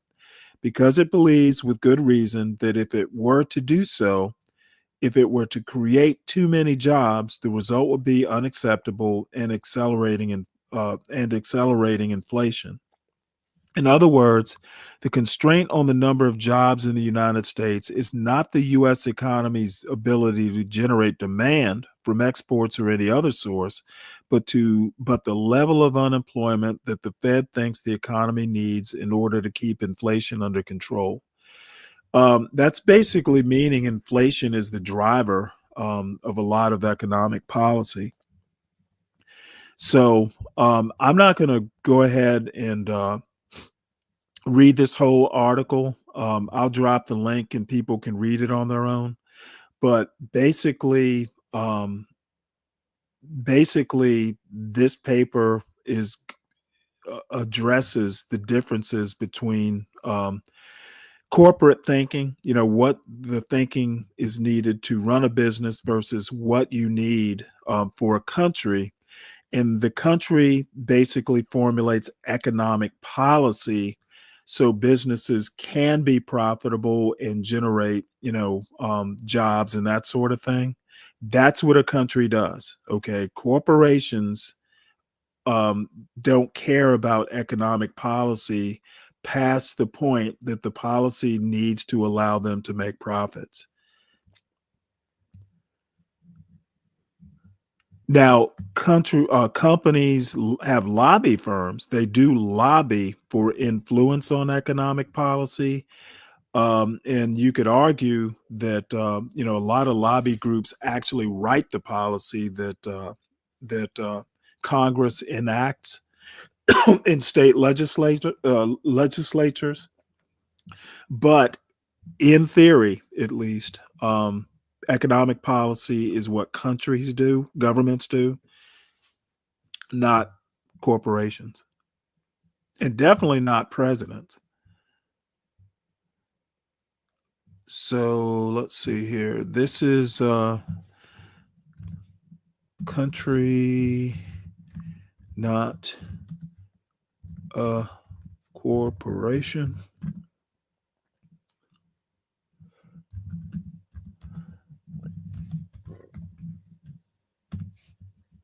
And if anybody wants to read this on their own, they can.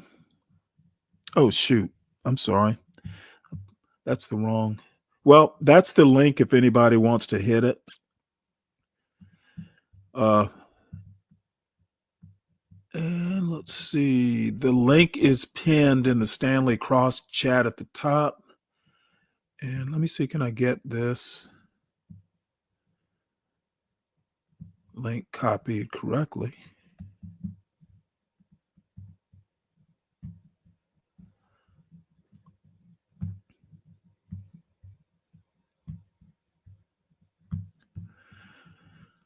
So this is country, not, oops.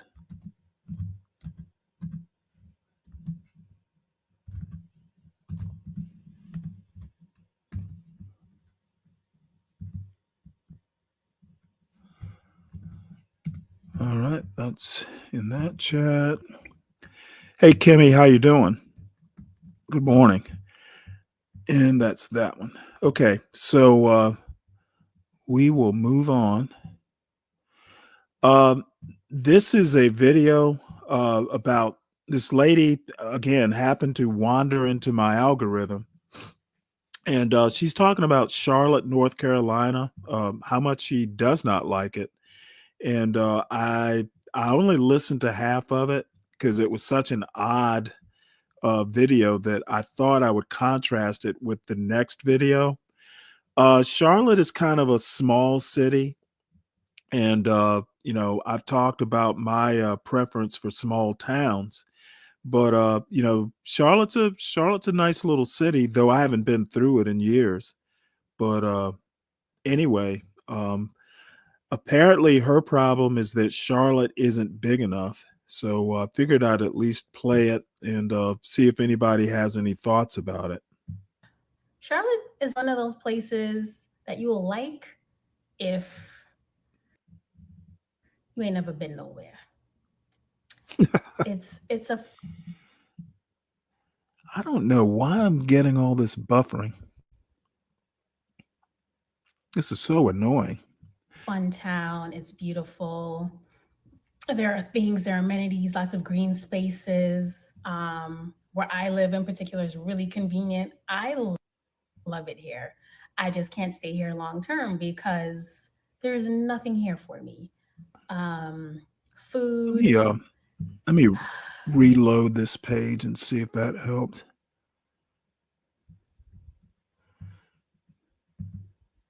Take it back to the beginning. It's one of those places that you will like if you ain't never been nowhere. It's a fun town. It's beautiful. There are things, there are amenities, lots of green spaces. Where I live in particular is really convenient. I love it here.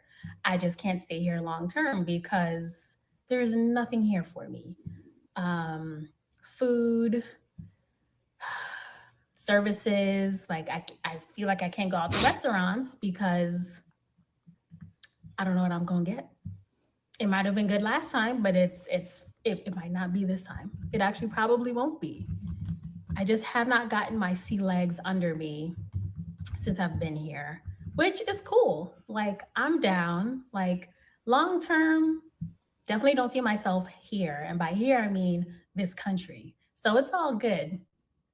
It's just exhausting to be somewhere where people don't take pride in what they do. Or at least it feels that way. It just feels like people are, again, just mailing it in. They know it's a small enough town that if you open up something, it's going to be blasted all over the place. People are going to come regardless because it's new and everybody wants to be on trend. It can be as mediocre as all get out, but you'll have a line out the door, especially if it's Black. Oh yeah, your folks are going to show up for you, which is beautiful. But definitely had experiences where the food is mid/mid, low mid, and the service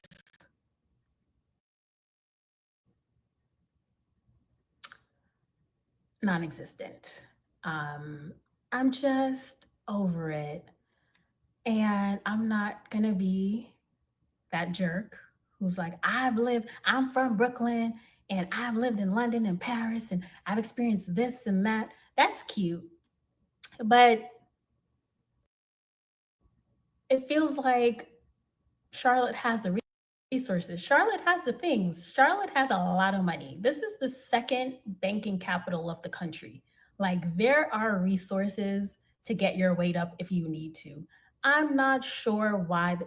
The standards are probably so low because you really don't need to put in that much effort to be successful here.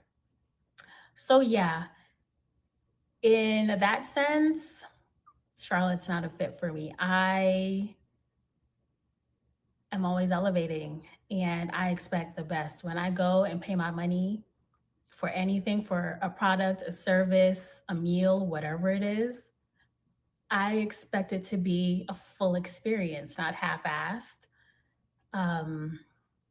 Just thinking about the back and forth I had to do with the the beauty school I've been going to get my hair colored. And my barber is fine. She's doing her own thing. She has her own little studio. But the beauty school, between the novice students and the instructors who just seem like they're there to collect a check and or make themselves feel important. It's just a lot of self-importance happening, just a lot of people walking around and not doing much.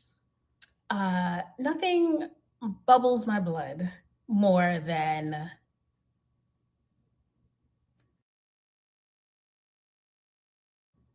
lack of service. Why are you here? Why do you work in service?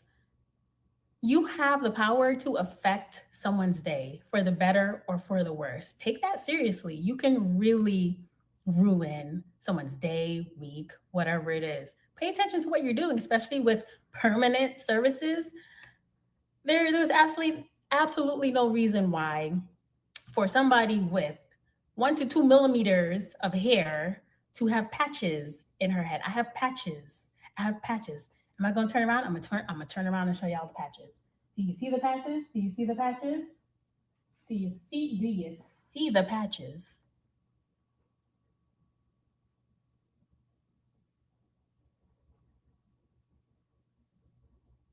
Yeah, I almost don't want to go back there, but no, I'm gonna go back, and I'm just glad that the Lord has been working on me. I have my emotions together. My emotional health is good. I'm just gonna go and let them know what happened last time. I actually did call and let them know that I had patches, although the girl who was on the phone seemed like a student and she seemed like she had no idea what I was talking about. So yeah, it's just between Mercury retrograde, Venus retrograde, and the incompetence and lack of care, lack of pride in Charlotte. This has been one of the longest weeks in recent memory.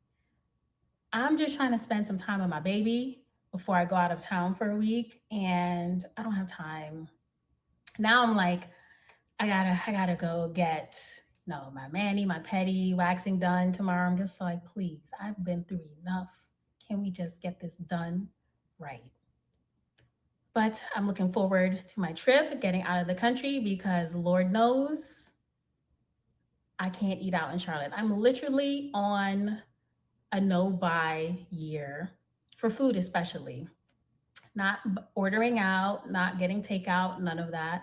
I'm cooking. I cook every day. My food is in the oven right now. I have some salmon, some roasted vegetables, and some quinoa warming up right now because I'm it going makes no to sense. make a quick It makes comment no sense getting your hopes before up, going out. she gets too farther on. And there's several things here. And thank you, Lupin.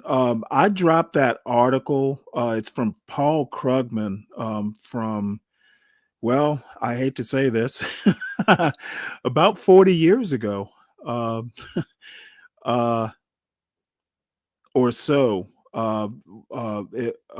Harvard Business School article called "A Country Is Not a Company." And it's stuff that you would probably understand. I understand the bare bones of economics. I can kind of keep up, but I don't have that kind of economics brain. I have to like look at something several times before it clicks. But you might like the article. Just to recap, I've been getting a lot of the country, the United States is a business, and that is just demonstrably wrong. And as I was batting around, I don't even entertain that kind of dumb argument. um, I just kind of say read the Constitution and want to move on.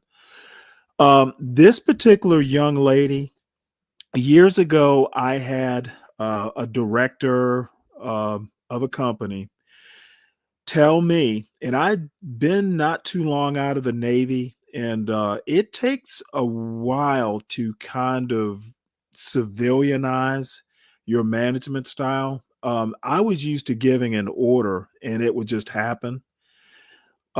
Civilians are not a captive audience like, a Navy, person might be.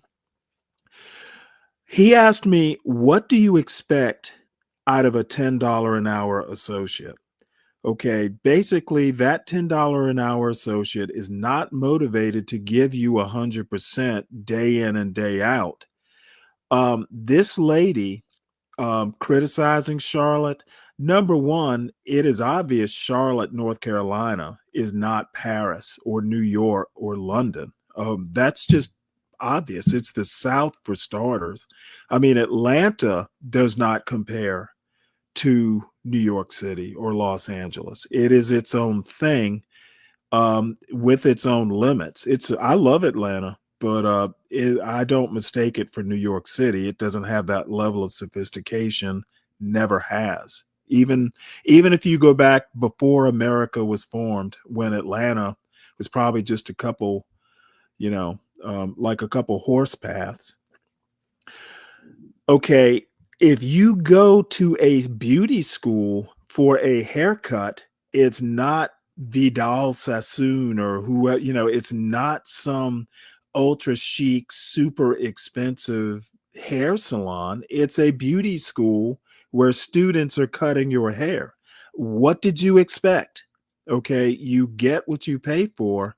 And if your haircut wasn't free, it certainly wasn't that much. And, you could have gone to a barber and got, you could have gone to a barber and probably gotten a $10 or $15 haircut with hair that length. Okay. Why you went to a beauty school full of students and expected, Vidal Sassoon type, treatment or service or whatever. You are the one who looks like they're not used to anything. What do you expect? Okay, you are not going to Michelin starred restaurants, I'll bet. You're not going to get great service from Red Lobster. Okay, you're not going to get, French Laundry type service and food on a Red Lobster budget. So I think she needs to level set herself.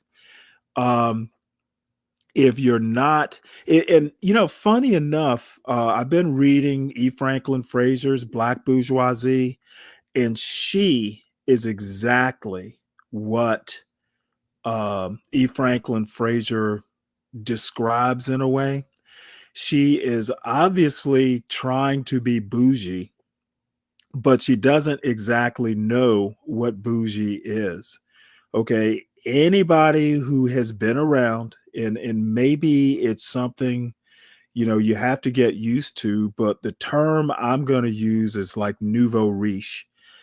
She's expecting something that just is not there, and her complaining about it just highlights her own ignorance. Some of this stuff she's complaining about, anybody who's older and more experienced would know and would ask the question, what the hell are you expecting, from Red Lobster? What are you expecting from a $10 an hour associate? What are you expecting from a beauty student? Okay, you might get patches, but that's why you're not paying top dollar, for this beauty treatment. So this rings hollow. I'm going to go ahead and let it finish, and then I'm going to contrast it to the next video. Just a little compare and contrast, and hit the link, y'all, if you want to come up and discuss this stuff. Don't let me monologue, because I'm not good at it. Out to pick up some fish tacos. You get home and and one other thing, her comment about Black people, that it's similar to arguments that get made here. Black people, again, if you go and you look, do some reading. The Black middle class is largely made of former working class people. And it's changed quite a bit since E. Franklin Fraser was writing books. But The middle class is a mix of people who have been in the middle class, were raised middle class, that sort of thing, to people who might have just gotten into the middle class out of high school, gotten the right type of job, or new college graduate. If you're the first generation college graduate, you will have to get used to what middle class or bourgeois values might or might not be. So there's a learning curve, and it looks like she's having to go through a learning curve. 10 years from now, if she goes back and watches this video, she'll probably be somewhat embarrassed. She is cute, though. I have to give her that. I don't like her hair. They're soggy. They have tartar sauce or some weirdness. As a matter of fact, she looks like Tuvok from Star Trek? One of the post Star Trek New Generations. I guess it's Star Trek Discovery. She's got that Tuvok bowl haircut. So anyway, too bad she doesn't have pointy ears. On it, it's like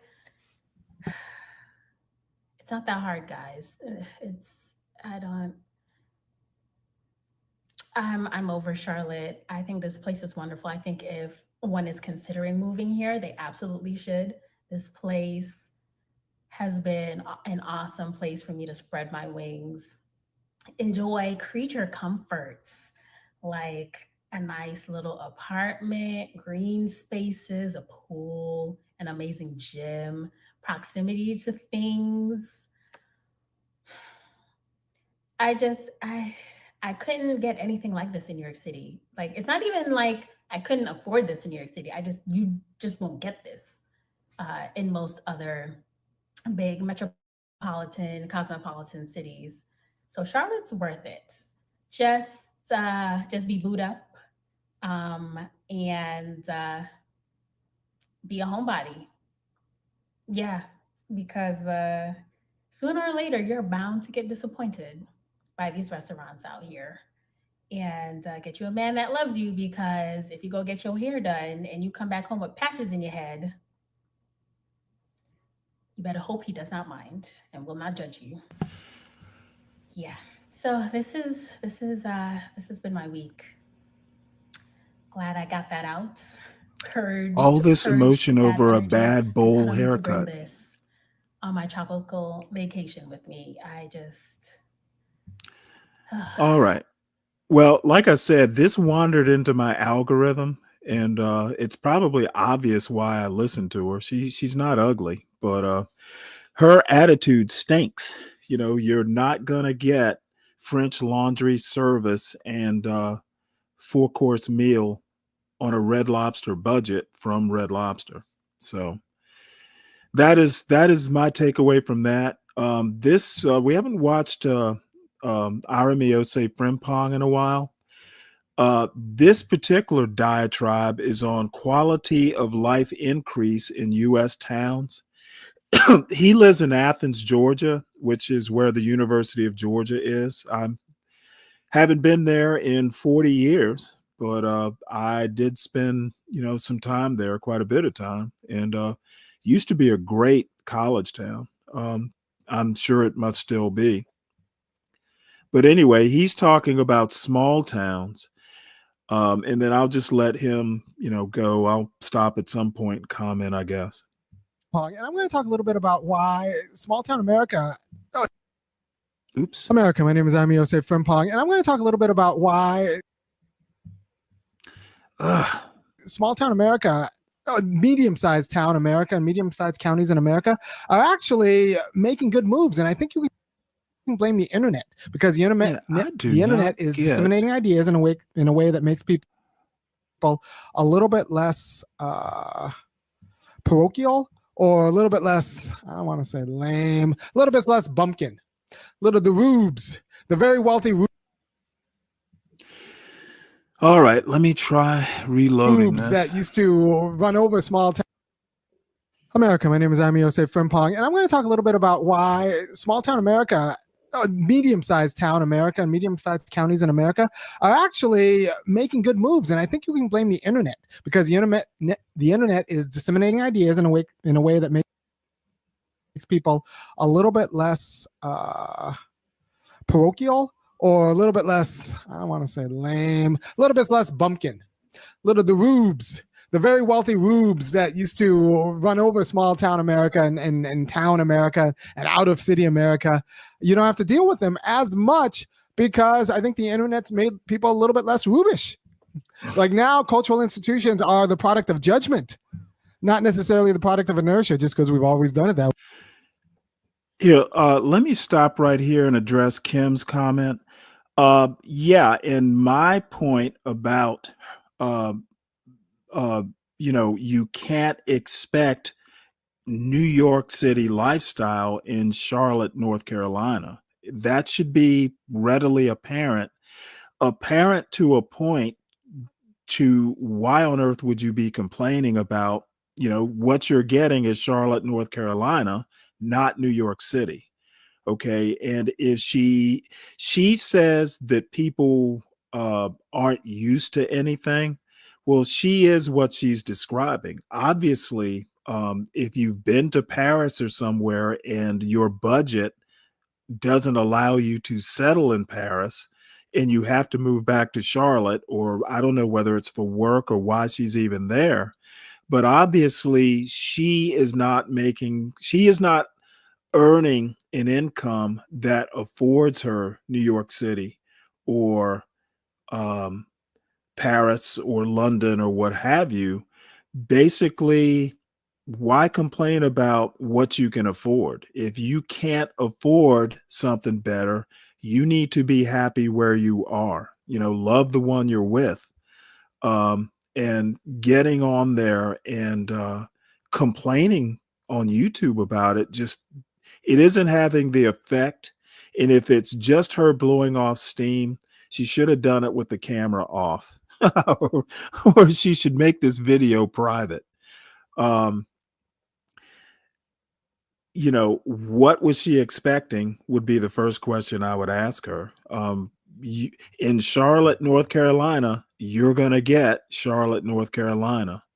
And you need to be okay with that, or you need to be working to improve your salary or job or what have you to move where it is you would be satisfied.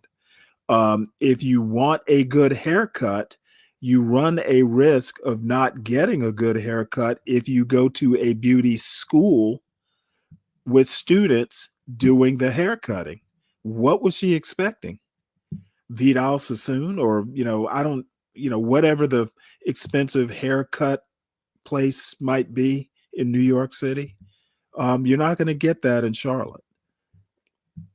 And then what I want to do is contrast it with someone who has kind of appreciates, he lives in a way smaller town than Charlotte, but he's someone who has actually kind of found, the Charlottes of the world, or the Athens, Georgias of the world, a pleasant place to live. You just have to be selective about where you go to live. You have to actually put some thought into it. Way. Now, like, people actually have access to books and learning, right? So I used to be a kind of a snob with respect to which kinds of American towns and cities I would live in. I would want bookstores, and I would want people who are comfortable with books. But now Amazon allows everybody to have access to books. So I don't need a bookstore if I want to get a book. I can just go on Amazon. And like I said, it's disseminated ideas, so people are less parochial. It used to be that, since I grew up in California, other places in the United States that weren't New York or some of the other coastal cities might have been a little bit behind, as it were, California. And by the way, this is somebody who grew up in Los Angeles. He's lived in San Francisco. He went to school he went to Berkeley, so that San Francisco Bay Area. He's lived in Chicago. He went to the University of Chicago. This is a guy who has been all the places this young lady wants to go. and he has found happiness in a small town. And in a way, I'm kind of like that. I've lived some places, I've done some traveling, not all over the world, but I've been a few places. And as I've gotten older, I love living in this small Georgia town. And, I don't want for books or clothes or anything like that. That's what Amazon is for. That's what Walmart is for. If I don't want to go to Walmart to get my groceries, just have them delivered. And it's not super expensive. And I didn't want to deal with the backwardsness. But now that's not necessarily the case, because the internet has created a kind of monoculture, so that there is cultural diversity in the United States. But like I said, it's a product of judgment, not evolution, or it's a product of people deciding this is the kind of culture we want to be. This is our values. These are our values. These are not our values, as opposed to just kind of ignorance. So the cultural diversity is a matter of judgment, not necessarily ignorance. And this isn't in all towns in America. This is just a way out. So when you see a town in America that actually has its stuff together, you won't be surprised, because they've always had money. There's always been independent contractor money or construction contractor money, but those people were always wealthy but rubes. Wealthy and uncultured. Now they're a little bit more cultured, and they still have money, so they're like building public works. So you're getting theater houses and youth orchestras, and we've gotten good at construction, so high schools actually look nice. So here's my advice: if you're going to move to a town in America, a small town in America, or a mid-sized town in America, live next to a school, because it's always going to, and you're going to move there because it's cheaper. And if you live next to a school, you'll get all of the public and cultural amenities that the school provides. Live next to the school corridor. Preferably, you can live next to the elementary, junior high school, and high school. If they're all in the same area, live right by there. And you get a grocery store too. You throw in an Aldi and a Kroger and a Publix. That's a lot of what you need, right? Because you could use the public facilities at the school while being very close to the grocery stores. So that's a lot of what you need. So you do that. And then you look to see if that town has started investing in other cultural infrastructures. Like I said, maybe a community theater or a youth orchestra, and see how much money in youth sports leagues and rec leagues. And if there's money in the rec leagues, that means that there's disposable money, and they might just need a little cultural, some more ideas about what to do with that money in the town. Because that was a problem with small town America, towns in America, many towns in America in the 1980s or even the 1990s, before the internet took off. They had the money. It was just full of rubes without appropriate cultural sensibilities. So you had to move to the city to get culture. But now the culture in the city is, one, expensive. Two, if you don't have money, you don't have access to it anyway. And also, you got to deal with traffic. And also, you got to deal with the city's predations. And if you have money, you can buy a prophylactic against the city's predations. But if you don't have money, you can move to a small, some of these towns that are just now building up or have built themselves up in the last 10, 15 years, they're doing so actually rather brightly. Now, this is different than a suburb. The problem with trying to get away from the city's predations by moving to a suburb is that it's a cultural wasteland. It's completely vacuous. It's still, it's a predatory relationship on the city's culture, but it's just farther away. So you're in a zone, and that's the ticky-tack houses of weeds, for example. That's not the quality of culture I'm talking about.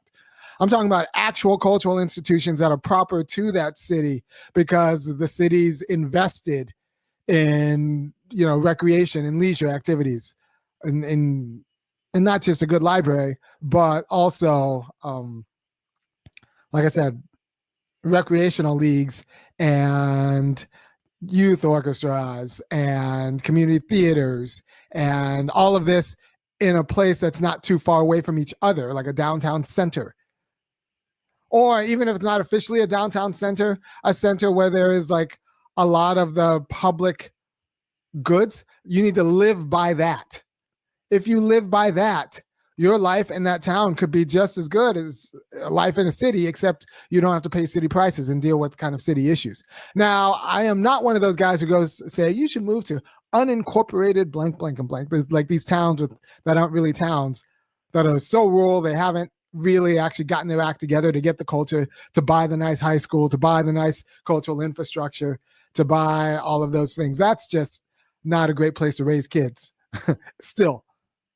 But there are some towns, some counties who are investing in their public infrastructure because like they're not, all the money in the town is not just rube money. It's actual people with who are interested. They just wouldn't have known a generation ago.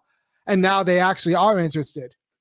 And also another thing that helps this, I think, is the disintegration, immigrants from Southeast Asia or Europe, or immigrants come here and they have like extensive cultural sensibilities, but it's not getting fed by maybe a NASCAR track 10 yards away, right? So they'll start a Kumon, or they'll start a youth organization. Like immigrants, between immigrants and the internet, some of these counties are getting the memo that they could actually spend money building public structures and it'd be better for everyone involved. And I appreciate that. And I think it solves a problem for America. The problem is none of these towns vote blue. So, you know, they're going to say, well, they're full of racists. Yeah, but, you know, they'll have public goods that work. Before they wouldn't have public goods at all. Now they have public goods that work. And I appreciate that. And I'm just going to shout out to say that my family last week had a track meet in Havisham County in Georgia, and then we went over to Helen in Georgia, and then we kind of went by Cleveland in Georgia, and I was like, okay, I could see why people move here. I could see why people wouldn't move here, you know, 20 years ago.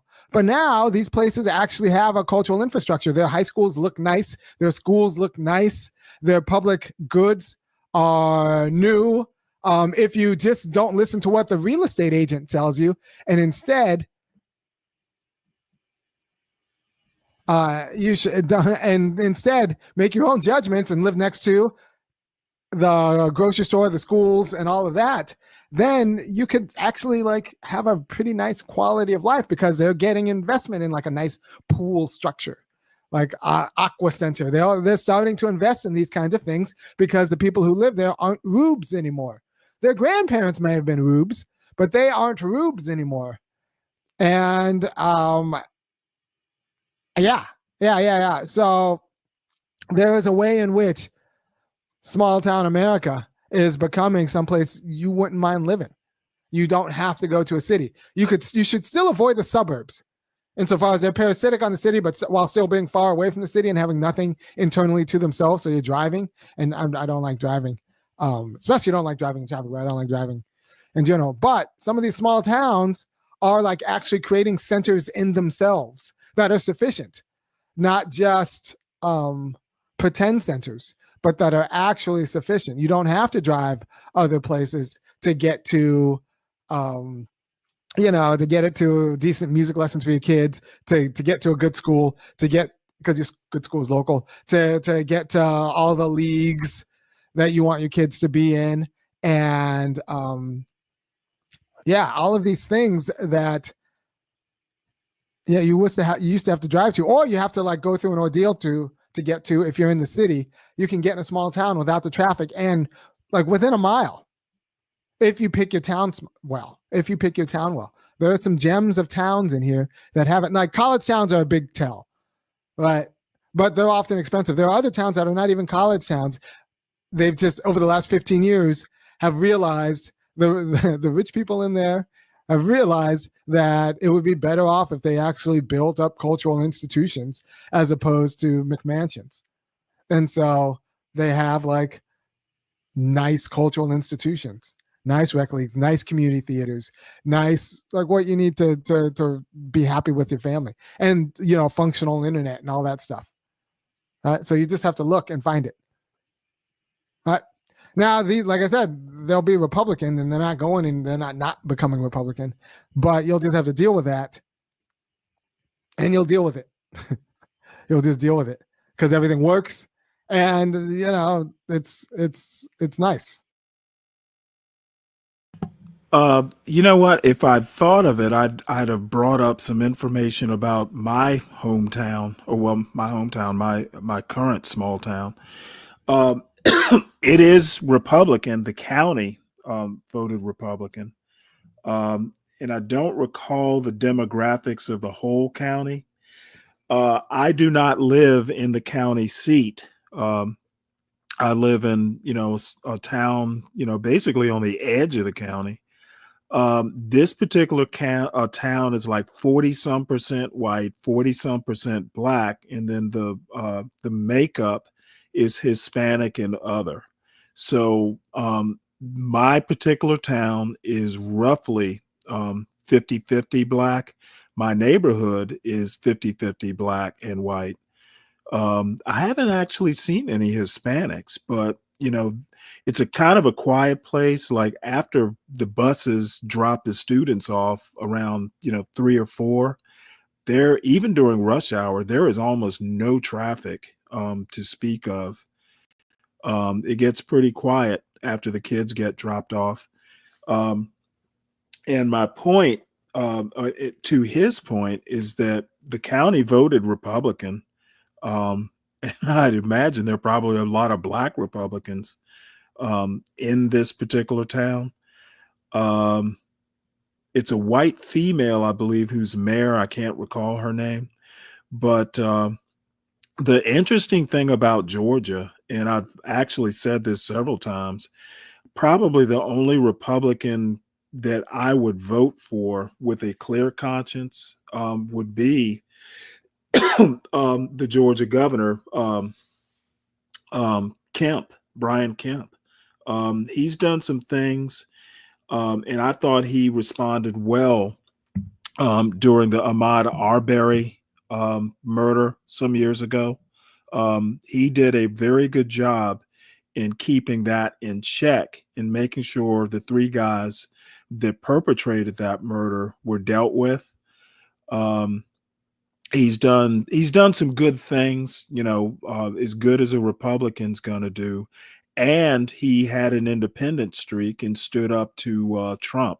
So what more can a man ask for out of a Georgia Republican? So I would actually say, and I've never actually lived in Mississippi as an adult, Alabama. I have experience with South Carolina mostly, and some with Tennessee, but I would put Georgia up there with any of the southern states as far as a place that doesn't have a hell of a lot of racial tension. I can go into Atlanta and walk through a white neighborhood and have done it because my sister, my sister's neighborhood is mixed. You don't have any trouble, as long as you're not acting a fool. So anyway, living in a Republican state is what every black person, most black people live in the South. And I can't think of a Southern state that's Democrat off the top of my head. So it's not that big a deal. It's nice. And you'll deal like their low-key racism is going to be different than other people's racism, the Democrats' racism. But I can just see why people would move to small town America, especially if you can get one with a huge immigrant population. Yes, because that breaks up the whiteness. That's what you need, right? So I hope I made my case clear that what is different between 1988 small towns and towns now, some of them, I think COVID like kind of gave them a shot in the arm to build up, but they're starting to build up culturally. They're like, and we're pretty good at construction now, so the cultural institutions and the buildings are actually pretty good. Now there are some towns with no cultural institutions, stay away from them. But the ones that are building up their cultural institutions, they might be worth a second look. And I'll go ahead and just stop it there because he tends to repeat himself the last part of his shows. But this contrast to the young lady, the contrast is he is getting close to 50 now. He's got, 3 kids, a wife, kind of lives in a college town. I think as you get older, and, I'm another example of this, you tend to want more peace and quiet than, the fast city life. That young lady in the video before is obviously younger, and she's looking for, a more urban life. And my experience is once you kind of settle down, you tend to not want to live in an urban area. There are, of course, exceptions to that rule. So maybe what that young lady should do is find a husband and settle in a small town. And anyway, so the next thing, I've been talking about this occasionally, that most Black people do not live in urban areas. And I don't know if I can blow this up enough. This top line here, the green is rural. The 40, I'm sorry, the little kind of beige is suburban, and the gold is urban. And they don't break down the urban into, inner city or what would be considered the hood versus, a place that might be a bit more gentrified. But by a very narrow margin, if this is to be believed, and this is from 2022, I'll go, if I think of it, go and see if I can't find something that's a little bit more updated. And there's some side numbers here. Let me see. Anyway, 18% of Blacks in 2022, Black Americans, said they lived rural, 40% suburban. Now, I do know that, there can be kind of like, kind of hoodish places in suburban environments. But I'm just going to take the numbers down and dirty because, I'm not a demographer. And, quite frankly, the down and dirty numbers are good enough for my argument. So you've got roughly 58% of Blacks saying they don't live in urban areas. 41% of Black Americans in 2022 lived in urban areas. So I would prefer to have that urban broken up into inner city or what have you, but let's just not do that. Let's just say urban. So that's 58% of Black Americans, 41% of Black Americans say they live urban. And then there's some, let's see, there must be an other category because those numbers don't add up to 100. And then if you look off to the side, they do break it down between women.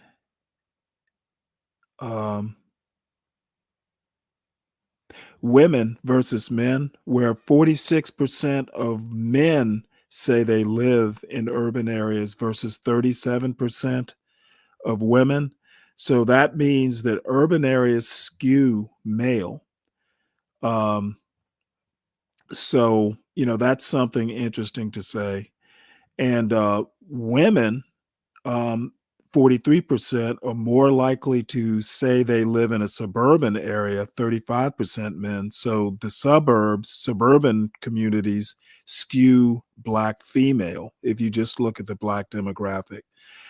And again, I can drop this into the chat if anybody wants to take a closer look.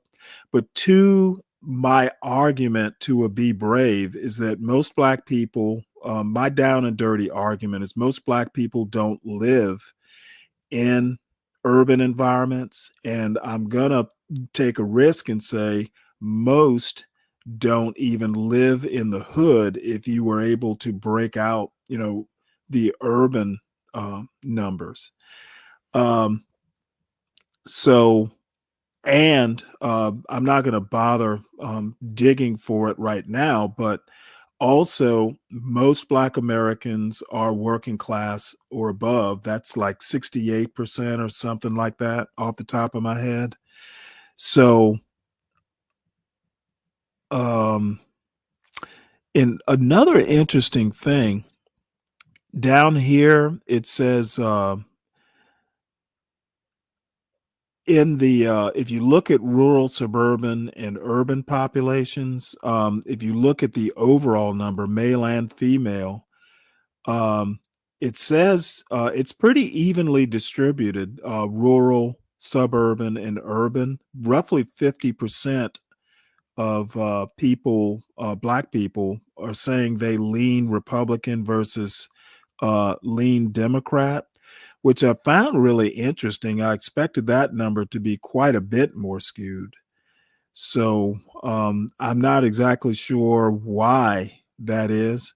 And again, at some point, if I think of it, I'll find something more recent, because I'd be interested to know how this breaks out post election. Because the skew for Republican voters in um, um, uh, the vote for Trump skewed Black male, if you're just looking at the Black demographic. So anyway, my conclusion from all this, I think that the older you are, if you are Black, you might wind up preferring suburb or rural living. Um, most Black people don't live in an urban environment. So, but it's not by much, 58 to 41. So, there's some arguments about, whether those people who don't live in an urban environment even care what's going on in the urban environment. That's really, some of the stuff that's up in air, and some of the stuff that gets contentious around here. My thinking is that if you're not from the hood, or you have moved away from the hood, you're certainly not obligated to give back. Um, if you choose to do it, that's fine. I'm also going to say that, you know what, if you're living out in the rural areas, you may or may not, depending on how you grew up, you may not even care or even identify with Blacks who, grew up or live in an urban environment. So that's it. That's a down and dirty. And, I'm sure there'll be some people who have questions or, something like that. And I'll field them if they're good questions. I don't care about safety, HB. It's, where people are that matters. Why they're there, I don't really care about. I leave that to the experts like you. All right. So, and then on the topic, but slightly different, this is a video we looked at. The last half of it we looked at. This is Who is America and why we are so divided. And I wanted to look at the Thomas Sowell version, because I've never read this book, and I wanted to see what he has to say. The book is called Ethnic America: A History. Oops, let's go back a little bit. Did I get that right? Let me reload this. Gruesome to even attempt to understand or. All right, let's try this again. Okay, so again, this book is Thomas Sowell, Ethnic America: A History. I guess it came out in 1981. So let's have a look at it. I have not watched this portion of the video, so I have no idea what it says. But if it's Thomas Sowell, I'm sure I'll have comments. While Albion Seed focuses on America's influential and earliest British settlers, Thomas Sowell's Ethnic America: A History focuses on non-British ethnic groups, both those with early origins in the British colonies and those who have migrated to the US more recently. Some of the 9 ethnic groups mentioned by Soule straddle between these two time periods. Soule was partially inspired to write this because he realized that the United States no longer had an ethnic majority. Although the country used to be of overwhelming Anglo-Saxon genetic stock, only 15% of the nation claimed to be of English descent at the time of this book's publication. He thought that there were key differences in the cultures of America's modern inhabitants and wanted to study which cultural practices are more beneficial for modern Americans to practice. Ethnic America uses not just the lens of history, but also of economics and social science. Because this work, or at least portions of it, And this is what economists always want to do. They've got to figure out how to get some cost benefit analysis in there. I find that economists, especially people like Thomas Sowell, right wing economists, make the worst social critics. And, you know, like I said, I'll make that comment. I'm sure I'll have more. have a political aim, I would recommend thinking through Sowell's conclusions yourself. Regardless of your own politics, though, this book is full of useful information and will certainly give you plenty to think about, regardless of your own political opinion, or if you agree or disagree with Sowell's more prescriptive takes. Sowell starts the book by addressing diversity within each of the groups he mentions. Older immigrant groups always had tensions with newer immigrant groups of the same ethnicity. This book, however, focuses more on the differences between groups. He is forthright in his sociological approach to this work, so it tells the reader that he will be observing the differences through various data sets of different American ethnic groups, both in the past and in the present. He finds the likelihood of biological essentialism playing an important role in ethnic disparities as very unlikely. The differences in instances of prejudice, education, cultural differences, health, time of immigration, and median age is instead the key reasons that ethnic groups have different outcomes, according to Sowell. The Germans and the Irish were two groups that came with the English during the colonial era, but these groups also continued to flow into the country for centuries to come. They are two of the most numerous ethnic groups in America outside of the English. These two groups faced severe discrimination from Anglo-Americans at different periods of time. They also struggled with issues such as poverty and high crime rates. These ethnic groups were successful in eventually reaching similar outcomes as their Anglo-American neighbors. Sowell explains, I want to stop this here. Again, poverty and crime are linked in groups that, had nothing to do or don't have the same history that Black Americans do. This is something that certain people who shall remain nameless don't seem to be able to comprehend. And maybe they don't know, maybe they just discount it. Why they would discount it, frankly, they're not qualified to discount it. But I just want to point out that poverty and crime are correlational, whether you like it or not. that they were able to do this because they had centuries and a great multitude of generations of natural and forced assimilation.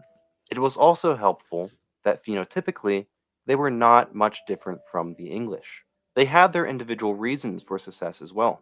The Germans institutionalized themselves in the colonial period by expanding into the wilderness and creating large swaths of successful farmland.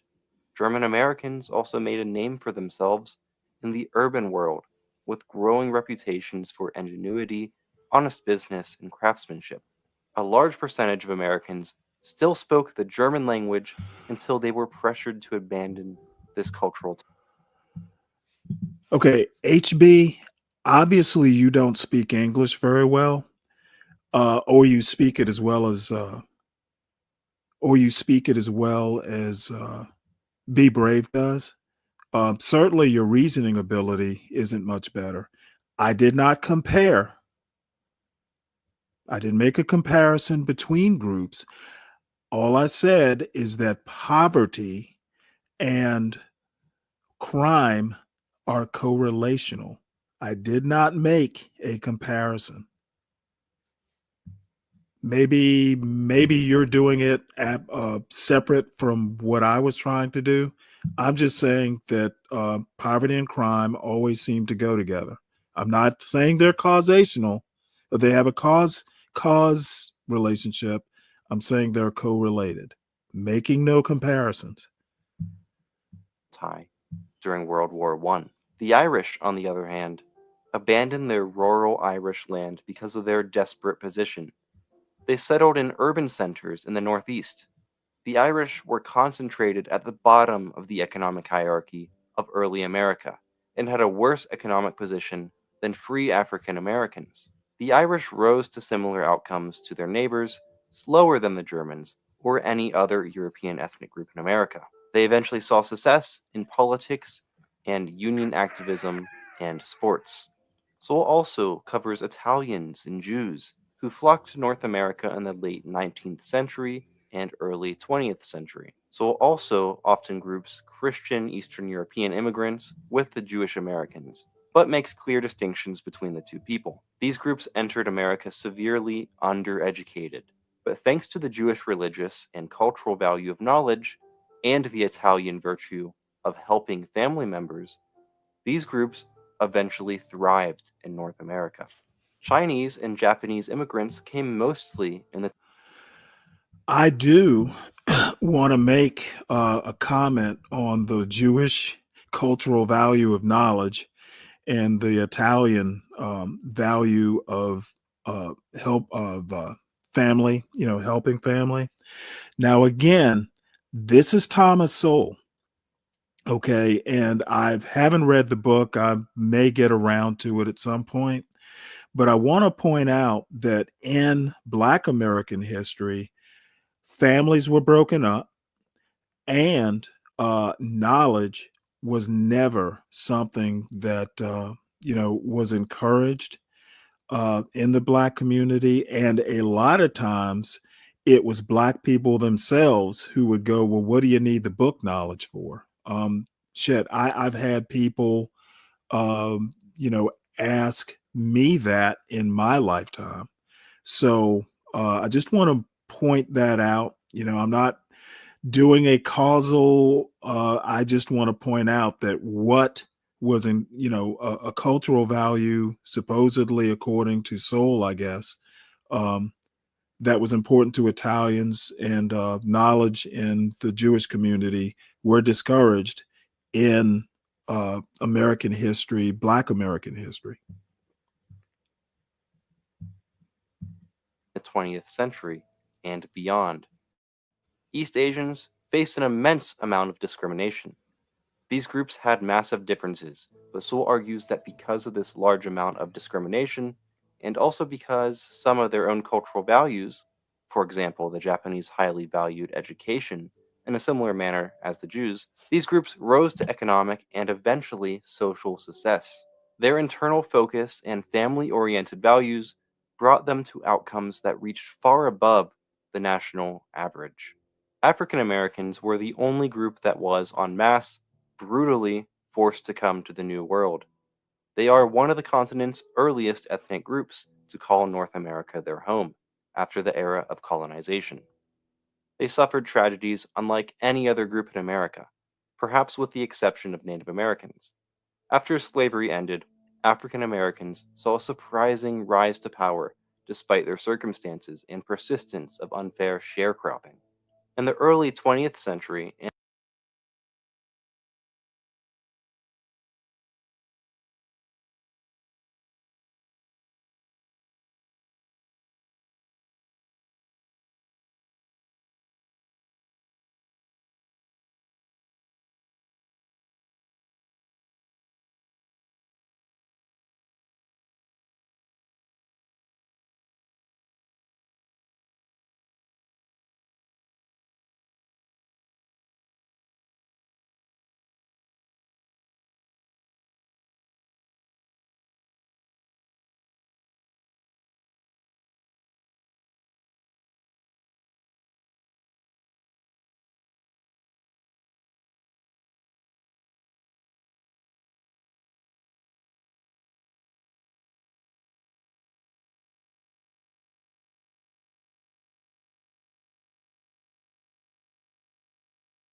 and beyond, African Americans on average experienced economic and social stagnation, and sometimes even economic and social decline. Many of these forces were out of the group's control, but Soule argues that African Americans adopted many Southern white cultural elements that were frowned upon by Northerners, and this made their struggle to reach equal outcomes even more difficult. A large portion of negative stereotypes about Black Americans were synonymous with negative stereotypes about white Southerners, what Fisher referred to as the cultures derived from Southwest England and the Scots-Irish. When Blacks moved into the northern United States and Canada, they had trouble adapting because of some of the more incompatible elements of this Southern culture. Northerners often discriminated against Blacks for these reasons. African Caribbean immigrants had less trouble reaching equal outcomes in America than legacy African Americans, because their culture equipped them with skills that allowed them to adapt and to prosper. Latin Americans from Mexico, Puerto Rico, Central America, and South America are some of the US's most influential modern groups. According to Soule, these groups. This is the sort of argument that Soule makes in Black Rednecks and White Liberals. And I've always been kind of on the fence.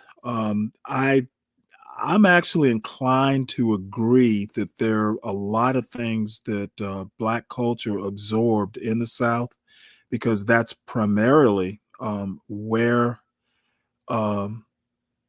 they were concentrated. And if you read, if you kind of take that, and I'm sure he must have read E. Franklin Frazier, I don't necessarily, over the years, I've kind of come to buy his argument. Now, the thing is that, the Black population in that historical South were basically three groups, roughly, maybe two groups that, turned into three post Reconstruction. So I'm actually more inclined than I was, say, 10 years ago to buy that Black Rednecks argument. Groups often struggle to reach equal outcomes for various reasons. Once again, discrimination plays a large part, but also Latino cultures vary. But many, according to Soule, also have unproductive cultural elements as well. An example of this is the preservation of outward sexist attitudes within some Latin American communities. Gender roles are often severely reinforced, and a machismo culture takes Latino men away from pursuing what is beneficial, and instead forces them to comply with a toxic culture of showcasing masculinity. Many times, these particularly sexist Latino communities also hinder women from developing and reaching their own goals. Overall, Ethnic America is great for the skeptical reader. Regardless of Soule's own conclusions, the book will show the reader a multitude of reasons for the differences between ethnic groups in America. The data in the book is, however, becoming increasingly dated, but the methodology still stands. The methodology will help the reader observe and make their own conclusions about the various reasons for disparities between different American ethnic groups, even if they weren't covered in this book. Let me stop it right there. Let me go back, because this is a book I'd actually never heard of, called Albion Seed. And we'll see what it has to say. I like I said, I've never read it. So maybe it's something I should read.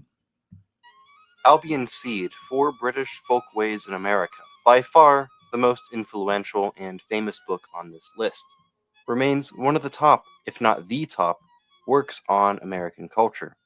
David Hackett Fisher provides almost 1,000 pages to explain what he perceived to be 4 rival American cultures that come directly from 4 corresponding rival regions of Britain.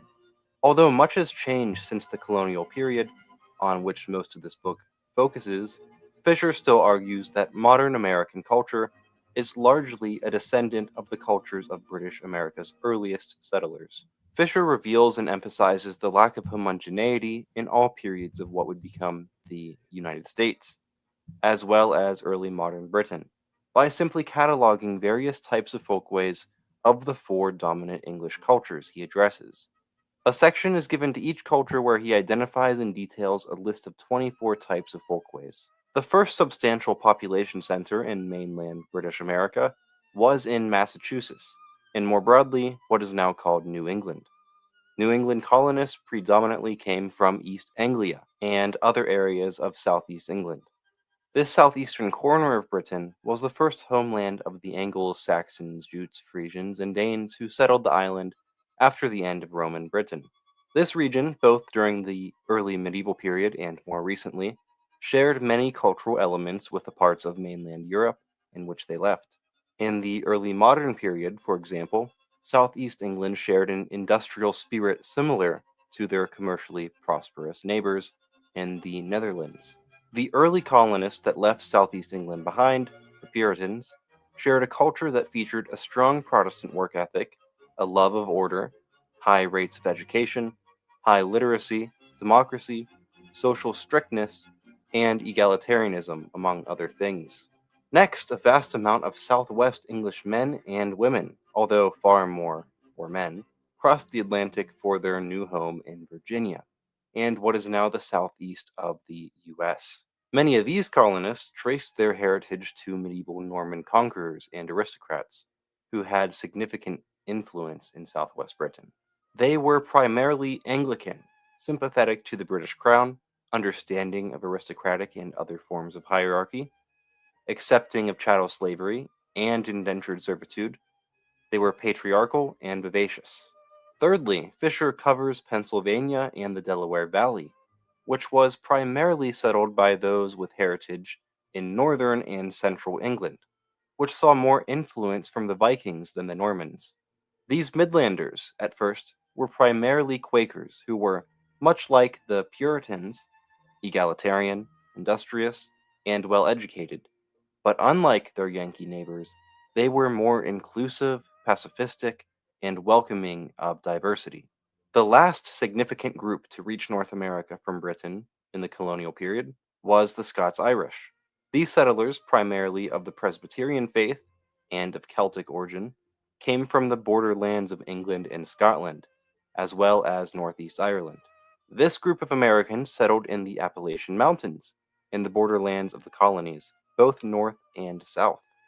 They, according to Fisher, were the most ruthless of the four groups to Native Americans. They tended to be less wealthy than any other group and had a culture that promoted blood feuds, superstition, pride, ruggedness, and the wish for decentralized power. Understanding America's early and most fundamental cultures are not just for the sake of novelty. For one, it helps the reader understand just how connected North America is with Britain. Before these cultures split and developed into their own, they were transatlantic. It demolishes the myth of a homogeneous WASP culture. The transatlantic nature of the British people, both in the fatherland and New World, still exists to some extent, although our culture evolutionary paths have split since the period of colonization. Fisher spends a great portion of his work focusing on the stark contrasts and tensions between these groups. It should be noted that these people and their cultures of 3 centuries ago were completely in charge of the fate of English-speaking America. Their cultures and the interaction of their cultures caused the creation of the United States and transformed North America into what it is today. The way Americans live their lives today is a result of actions taken by individuals who were galvanized by their culture. The culture of the American Southeast and British Southwest perpetrated chattel slavery into the time of the founding of the United States. The culture of the Scots-Irish borderlands reinforced a decentralized United States. The culture of New England and the British Southeast brought with it ideas of federal unity and fast-paced global market industrialized capitalism. The culture of the Midlanders of Pennsylvania and central Britain brought with it tolerance, ethnic diversity, and religious acceptance. The battles between these cultures are not confined to the early history of our nation. Fisher and later authors featured in this video argue that the culture of America's most dominant ethnocultural groups are still battling in the political and cultural spheres to this day. Overall, Albion Seat is a fantastic start to one's journey into the ethnocultural makeup of North America, or historical anthropology. There is no explicit bridging of how these historical cultures connect to today, but it seems as if there is an overall implicit purpose to show the reader how little these cultural groups have changed in the last few hundred years. An active reader will be sure to make connections on their own, most of which, though, seem to be implied by Fisher. All right. Well, if anybody wants this video, they can ask me for it. I will drop it in the chat. Let's see. That used to be an old school come up, is to go to beauty schools to get free or low price. Oh yeah, my father and my brother-in-law still do it. Occasionally, their older cars, they'll send to trade schools. Because it helps the students out, and if you buy the parts, a lot of times you can get the labor for free. And both my brother and father are good with cars, so but you don't necessarily expect Lupin. You don't necessarily expect a Mercedes mechanic level job done on your car, because these aren't professionals working on it, they're students. So let's see, what else do we have on the docket here, because I'm out of material. 12th Man wanted to watch this sea turtle thing yesterday, so I don't know if he's in the audience, but we'll have a look at it. It's a When you think of a sea short turtle, do video. you picture it laying eggs on a tropical beach?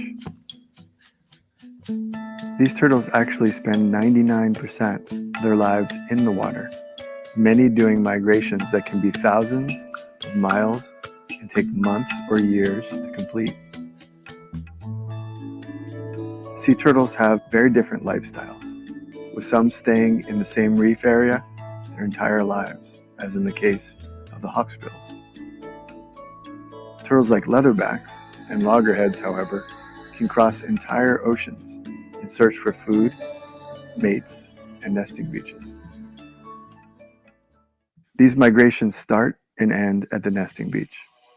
Depending on the species, female sea turtles will return every 3 years to mate with male turtles offshore and lay their eggs. Once finished laying their eggs at the end of the nesting season, they return to the water and begin the next part of the cycle. Many turtles follow currents to save energy. Sea turtles migrate to find abundant sources of food such as crabs or jellyfish. They need to eat large amounts of food to build up fat for the migration and nesting and for mating, which require tremendous amounts of energy. The leatherback turtle has one of the longest migrations of any animal on Earth. These huge creatures can weigh more than 1,000 pounds and measure 6 feet in length.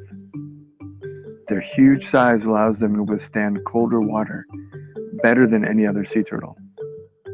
From their nesting beaches in the Caribbean, the leatherbacks of the Atlantic migrate all the way north to the cold waters off of Nova Scotia, Canada, in search of giant jellyfish.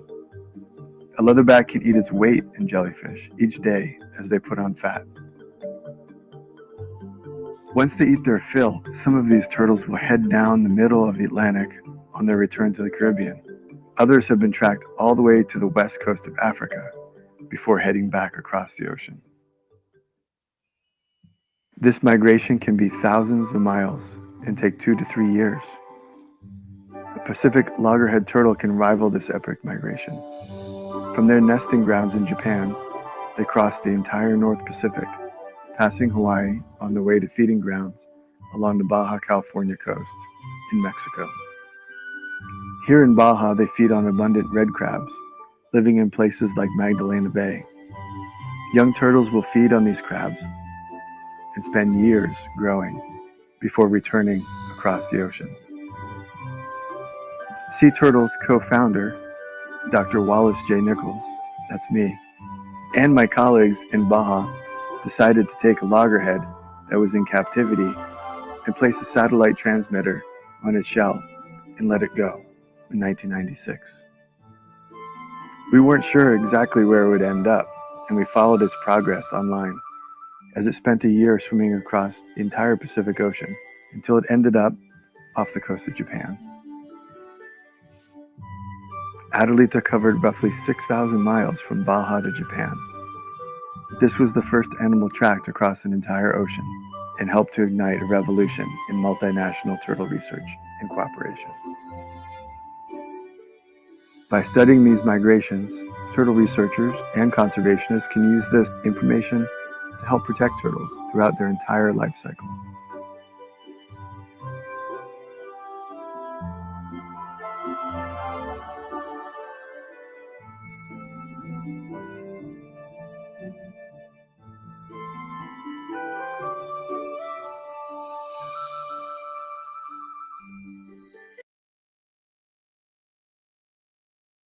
Lupin, that's why I was saying, I'm thinking that she ascended into the middle class. Who knows? Maybe she's a first generation college person or something. But she's expecting, like I said, she's expecting French Laundry service and food, and basically she's expecting Michelin star service at the Red Lobster, and she needs to learn that sometimes you get what you pay for, or you get what you can afford. And those patches in her head from the student beauticians are what you get when you can't afford some fancy salon. She'd have done better just going to a damn barbershop.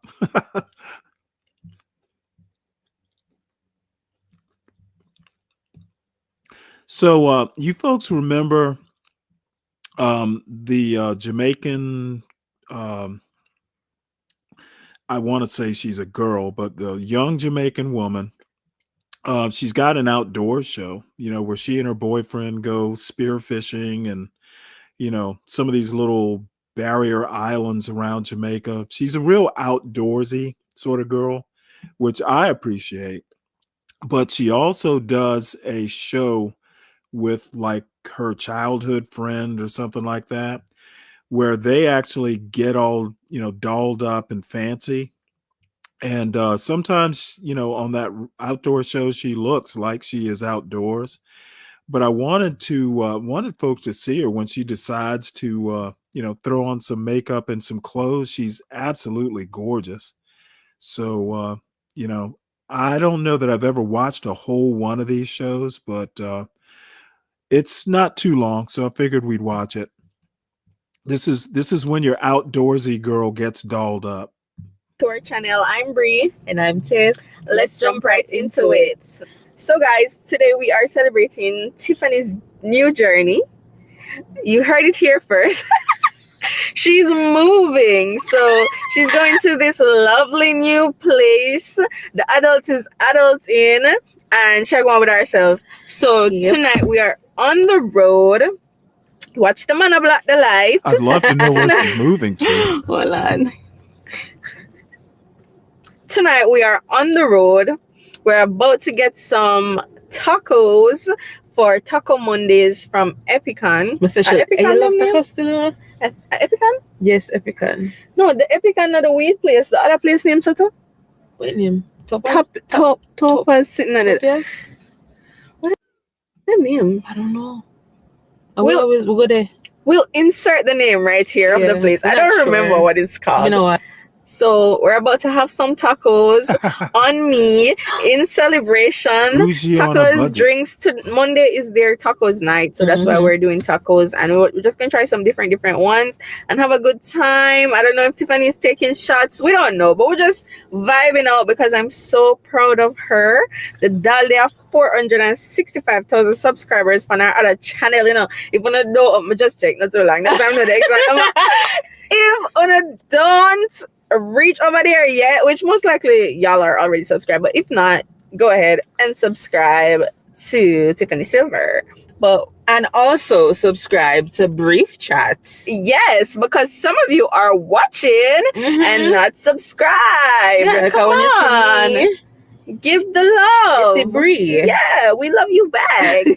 So we're gonna head inside. So come along with us and celebrate Tiff. Comment congratulations, Tiff, down below. Oh no, we still want to go vlog one next time about that. But yeah, see you soon. Hard to get, tease me, boy. I'm a Mr. Brave Bird.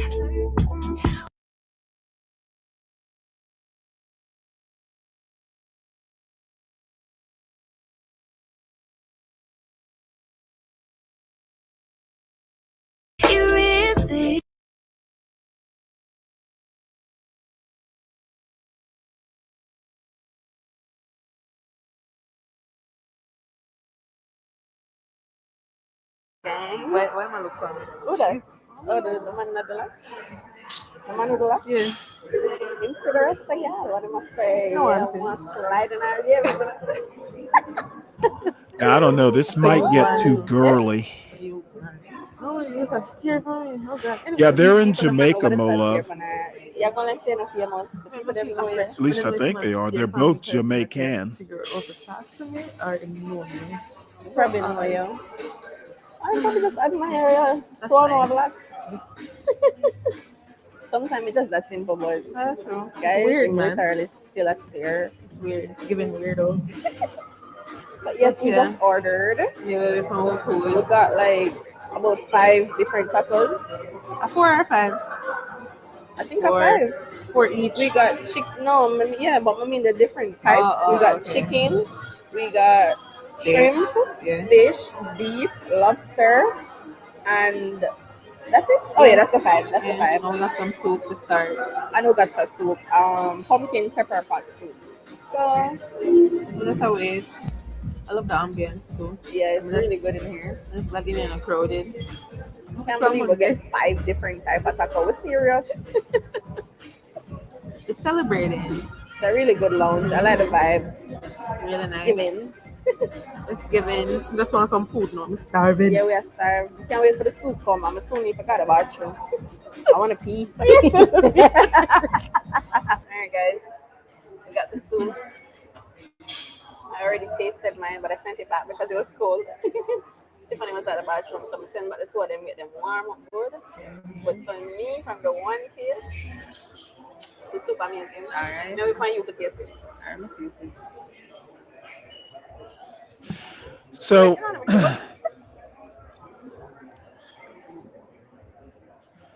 what is PTB? I have no idea what that is, Kelvin.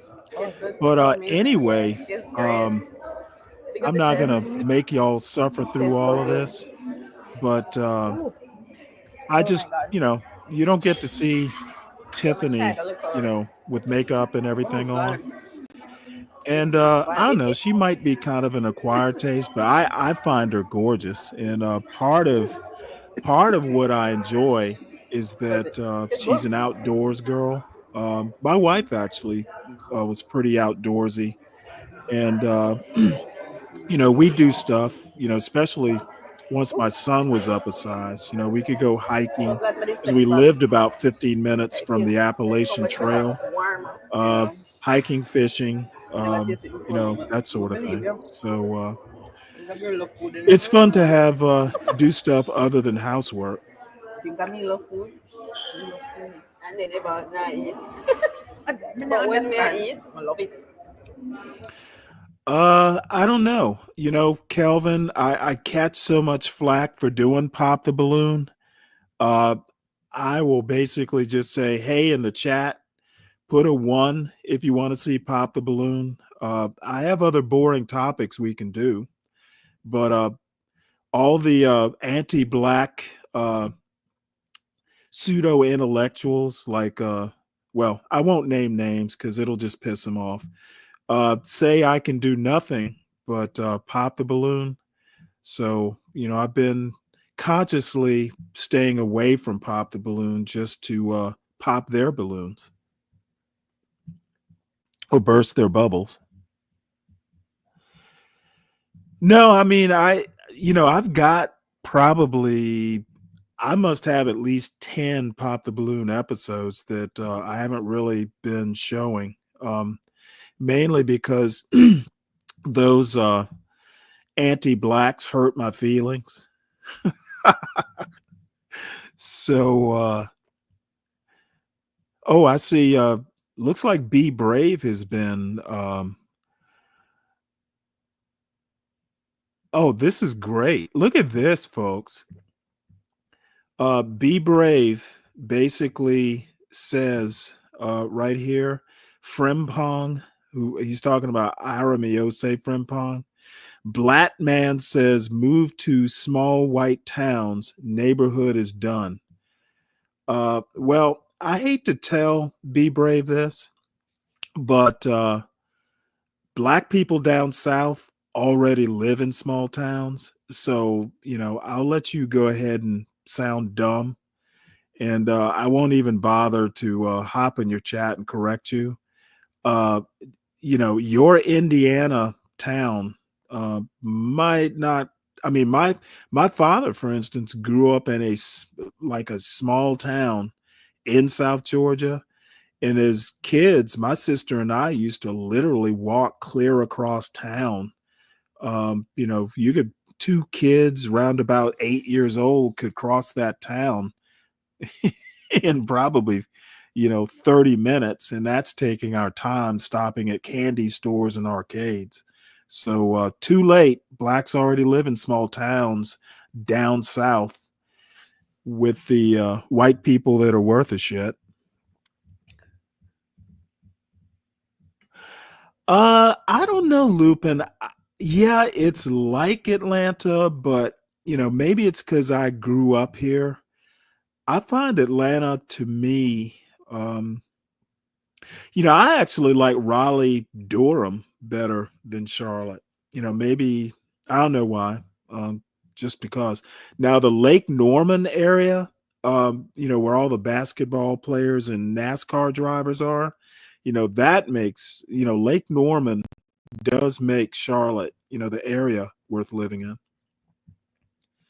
So if anybody goes over to Be Brave, tell him that black people in the South, at least, already live in small towns. There are all black small towns. Maybe John Galt can let him know, because John Galt's from a small town in Alabama. So anyway, let's see, what else do we have here? And we can do this while we're kibitzing. I'll drop the link in the chat because I don't think it's pinned in the John Galt chat. If anybody wants to come up.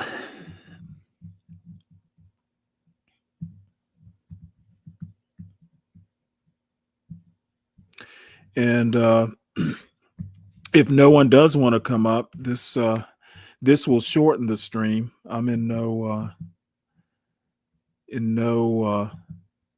now that my agenda is accomplished, I don't really have a reason to be up here.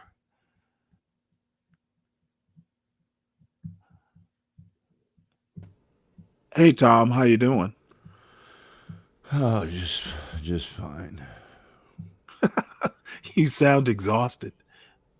Yeah, I've been doing a lot of stuff here lately. A lot of stuff.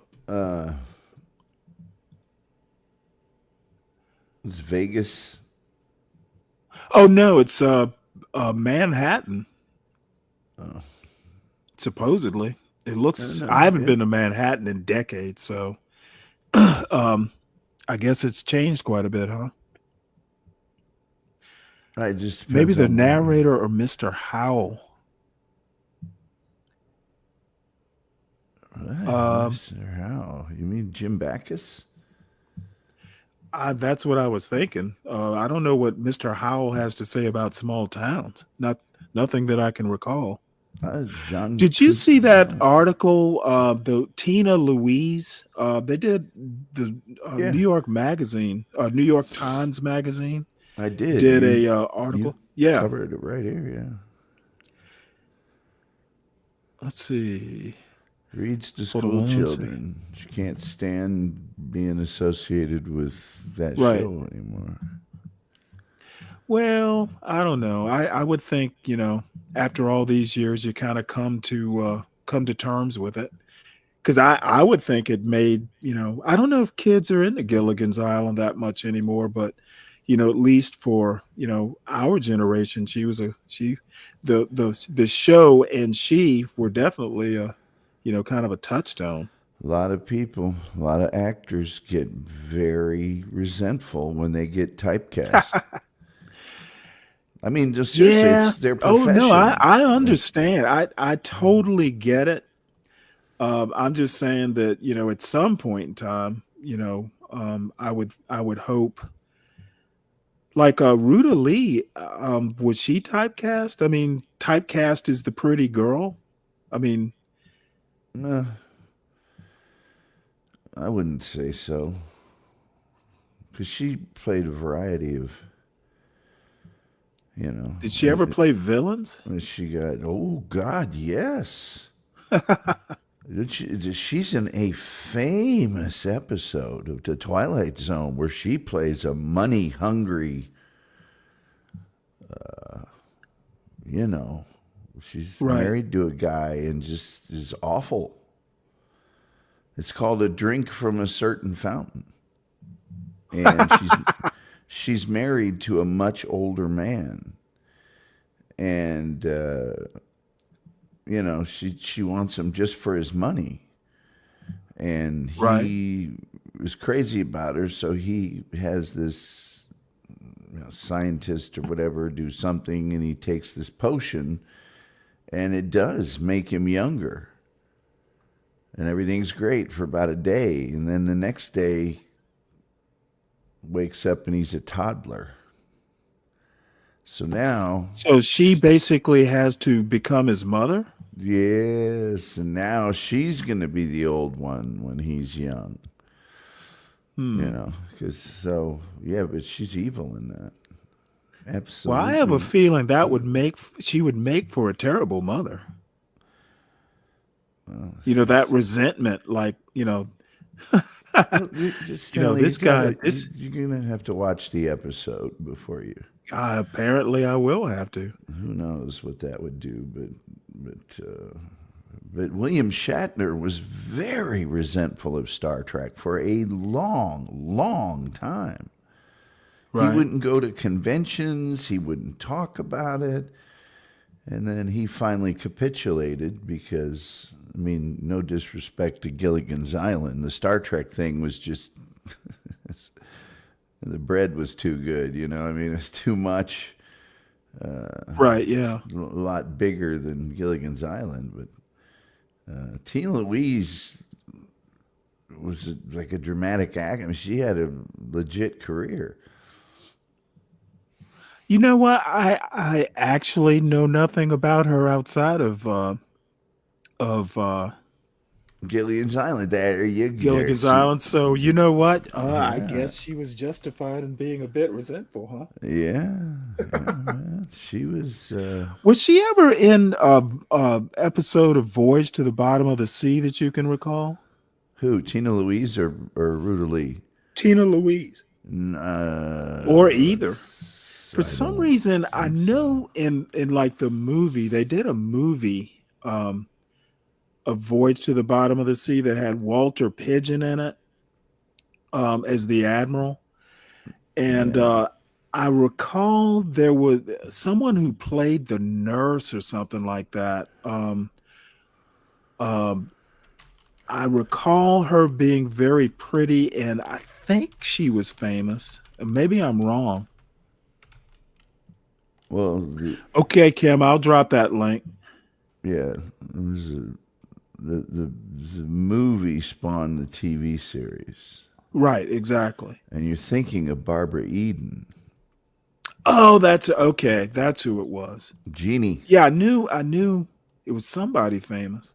So like Tina Louise won a Golden Globe for crying out loud. Really? New Star of the Year. She was in God's Little Acre. Which was Erskine Caldwell's novel. Yeah.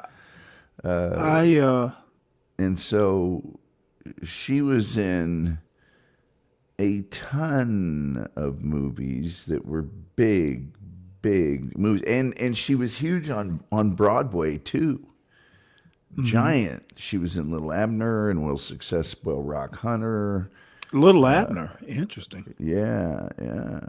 But her movie debut. Now, didn't they make a movie out of that, Little Abner? I seem to recall a movie. Little Abner? Yes.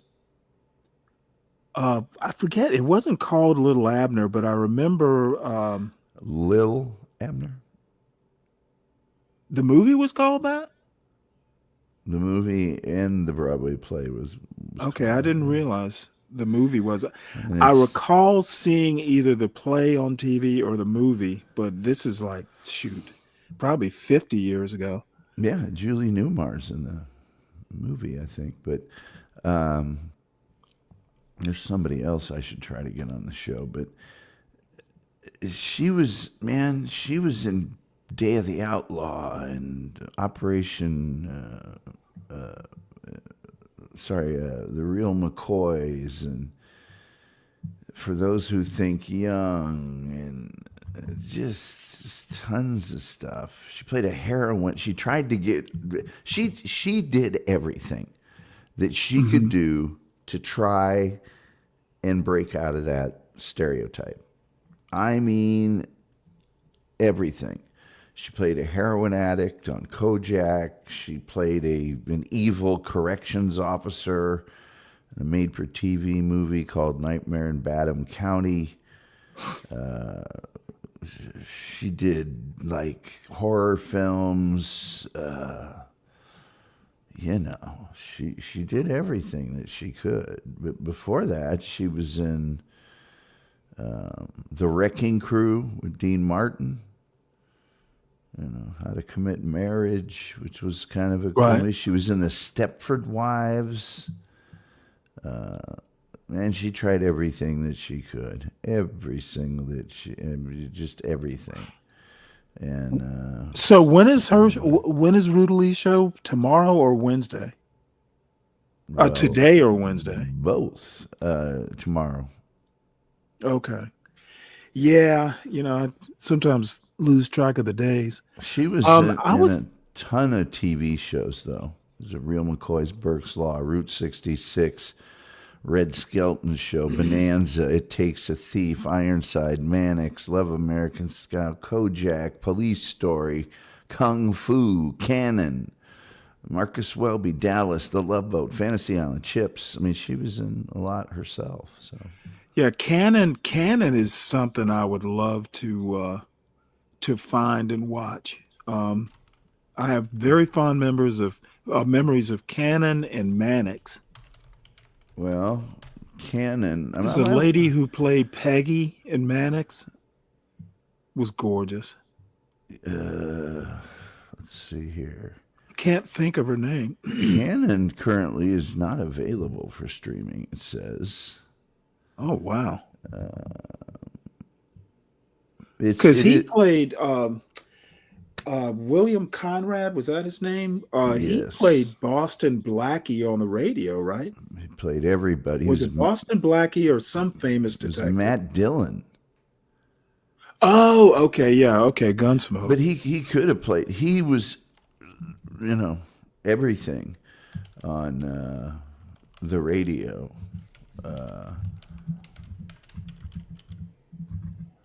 Where can I watch Canon streaming free? Oh, it says you can see it free on Philo and YouTube TV. Oh yeah, well, YouTube TV you have to pay. I think it's $30 a month. Yeah, it's ridiculous. Oh, it says it's on Plex, Plex.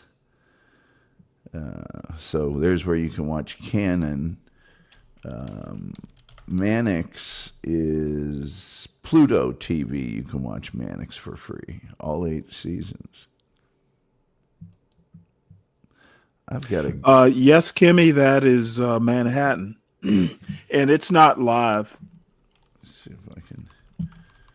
I've got a guy. I'm trying to get him to work his magic on a Rudely Photoshop for me. It doesn't look like he's had a chance. Daggone it. But anyway, that's tomorrow. That's going to be a big show. Big show. Famous movie actress on my show. Woo! Oh yeah. You know what? Have you already scheduled it? I can drop that link in the chat. Oops. Oh, yes, I have. Hold on. It is. It was scheduled last week. Right. Yeah. That was all. Let me see.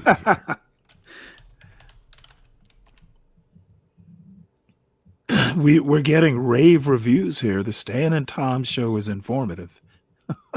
Well, thanks, Deacon Dave. Thank you. Appreciate Coming that. from Deacon Dave, who is my most constructive critic, actually. Well, and he has a high standard of information, you know. A high standard of informational demands. Let's see here. I'll put this link in the back chat.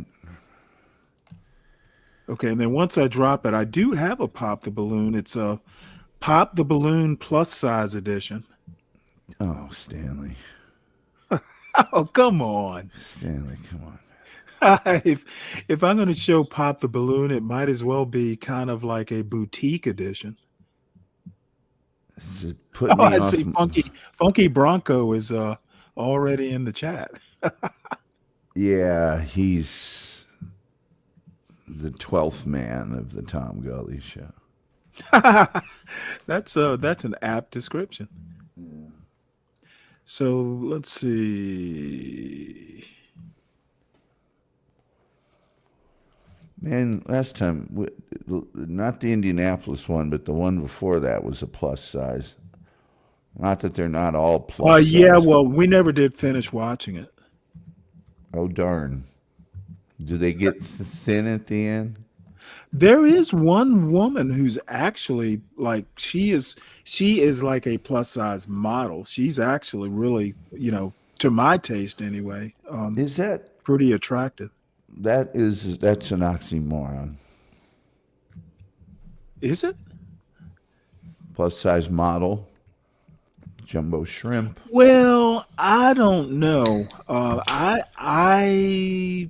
They exist, but it's just how about they should call them Rubenesque? No, they should call them bad examples. Oh, come on. The heart disease, the diabetes, the... No. I mean, these are curvy women. Like, if you took, somebody like, who's the lady, the Hispanic lady who was in Modern Love, or whatever it's called, the TV show, Modern Family? Sofia Vergara. Yeah, some would consider her a plus size. Oh, or God. what's Are the you lady's crazy? name? The lady's name, damn it, she's Hispanic too, who is definitely curvy. There was some, I know who you're talking about. Who would consider her plus size. No, those are women that are just curvaceous. Right. But those aren't They're plus size is... Well, no, I said plus size. Like, someone who's weighing like 160 pounds, there are people who would consider them plus size. Those people are dumb. Plus size is, the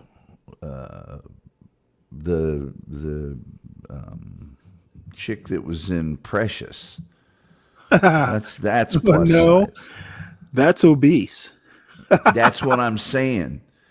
That's what I'm Well, saying. no, but plus size models, I mean, they're plus size like magazines. I know. There's plus size everything. That's what I'm saying. It's a bad example. Oh, okay. It's not Sofia Vergara or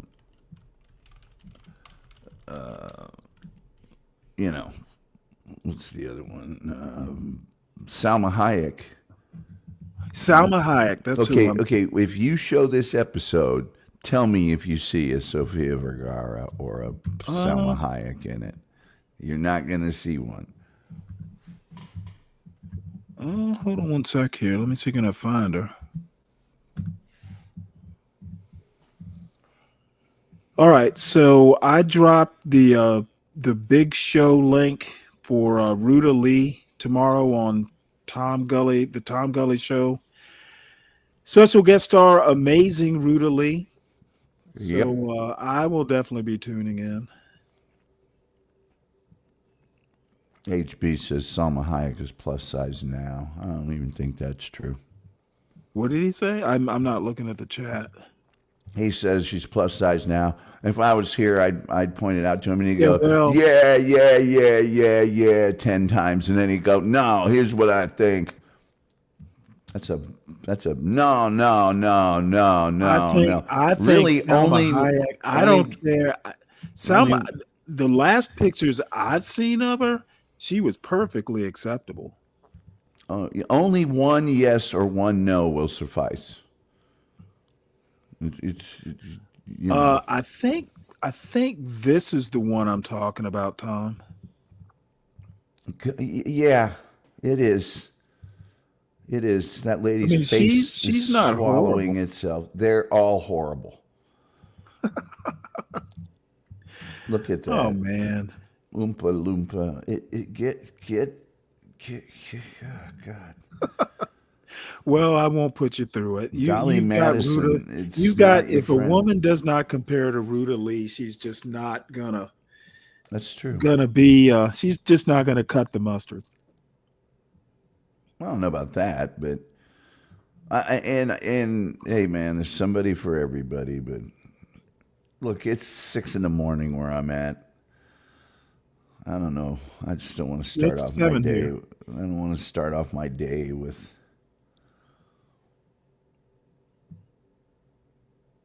But hey, man, it's your show. If you want to show it, you go right ahead. No, I mean, it's not hurting my feelings not watching Pop the Balloon. Like I said, I have many haters.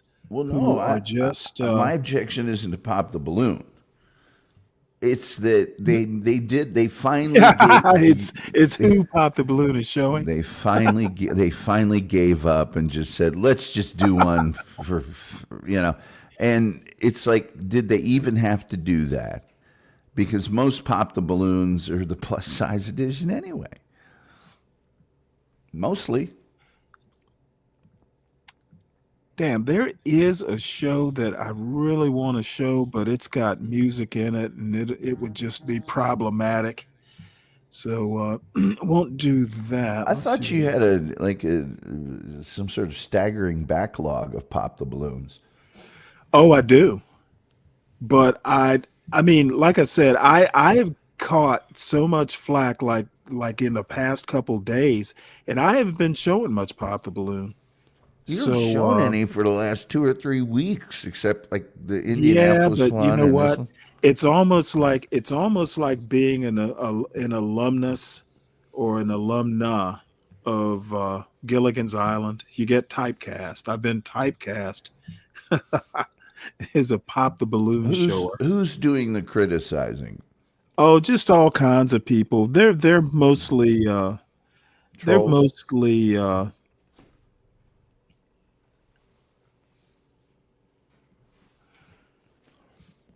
I love the people Mostly that people like, I don't know if you remember Truism, Be Brave has made comments. Who cares So I what mean, I those don't take idiots it, think? I don't take it to that, level. Well, I'm doing it just mainly to spite them. oh, well, here's the thing. There's a lot of people that complain, but they won't say, instead of this, why don't you do this? It's just bitch, bitch, bitch, bitch, bitch, bitch, bitch. And it's like, at a certain point, it's like, you're not going to be happy with anything. So I'm going to do what I want. I'm not sure what you're talking about as far as race, Kimmy. Can you hit the link and specify or do it from the chat? The one thing about the Caribbean is that a lot of the Jamaica, I think especially, had Scottish influence. So I don't know, I'm sure there were British there too, but I mean, the Jamaican accent has a lot of Scottish and maybe Yorkshire, I don't know. But people, like a good example is John Locke, for instance, had interests in Caribbean plantations. He wrote the charter for colonial South Carolina. So the Scottish and the Scottish Enlightenment, but the Scottish in general had a major influence in the Caribbean. So I'm not exactly sure where you're going with race.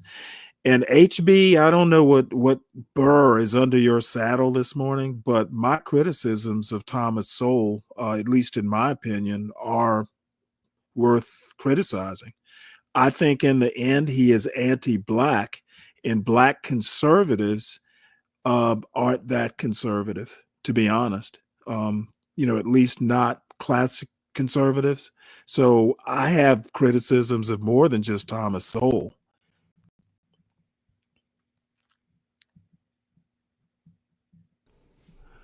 I don't buy the idea. Let me put it to you this way. If the Midlands, I think they talked about the Midlands, English people from the Midlands of England being more racially tolerant, doesn't mean shit to me, because the ones that were enslavers wound up running the country up until the Civil War, and arguably they won the culture, arguably they won the Civil War and are still running the country. So I don't, that thing about the British being tolerant or a portion of the British population, because I know New England practically, like, they gave up slavery first. And, there was, now part of the reason there wasn't a whole lot of racial tension in New England is there were hardly any black people at all. But that being said, it was the English that were enslavers that were the problem, because they eventually they pretty much forced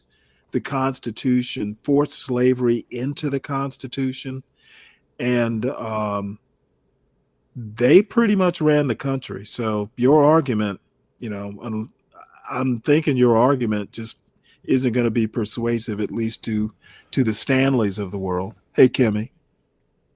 Good morning, Stanley. I was just Hey there. referring. Good morning, Tom. Good morning. I was just referring to the section of the video that talked about acceptance, like racial acceptance. The Midlands. Yeah, and then when they got to the between the Americans and British, not to compare them, but they were saying that the British were a bit more accepting than Americans, who kind of were like very rigid Well, and not yeah. accepting at You look all. at England. I think I'm correct, that England was the first European country to ban slavery on its home soil. The Somerset decision, 1772, which was a minor cause of the American Revolution. So, yeah, you can make that argument, but they kept slavery in the colonies.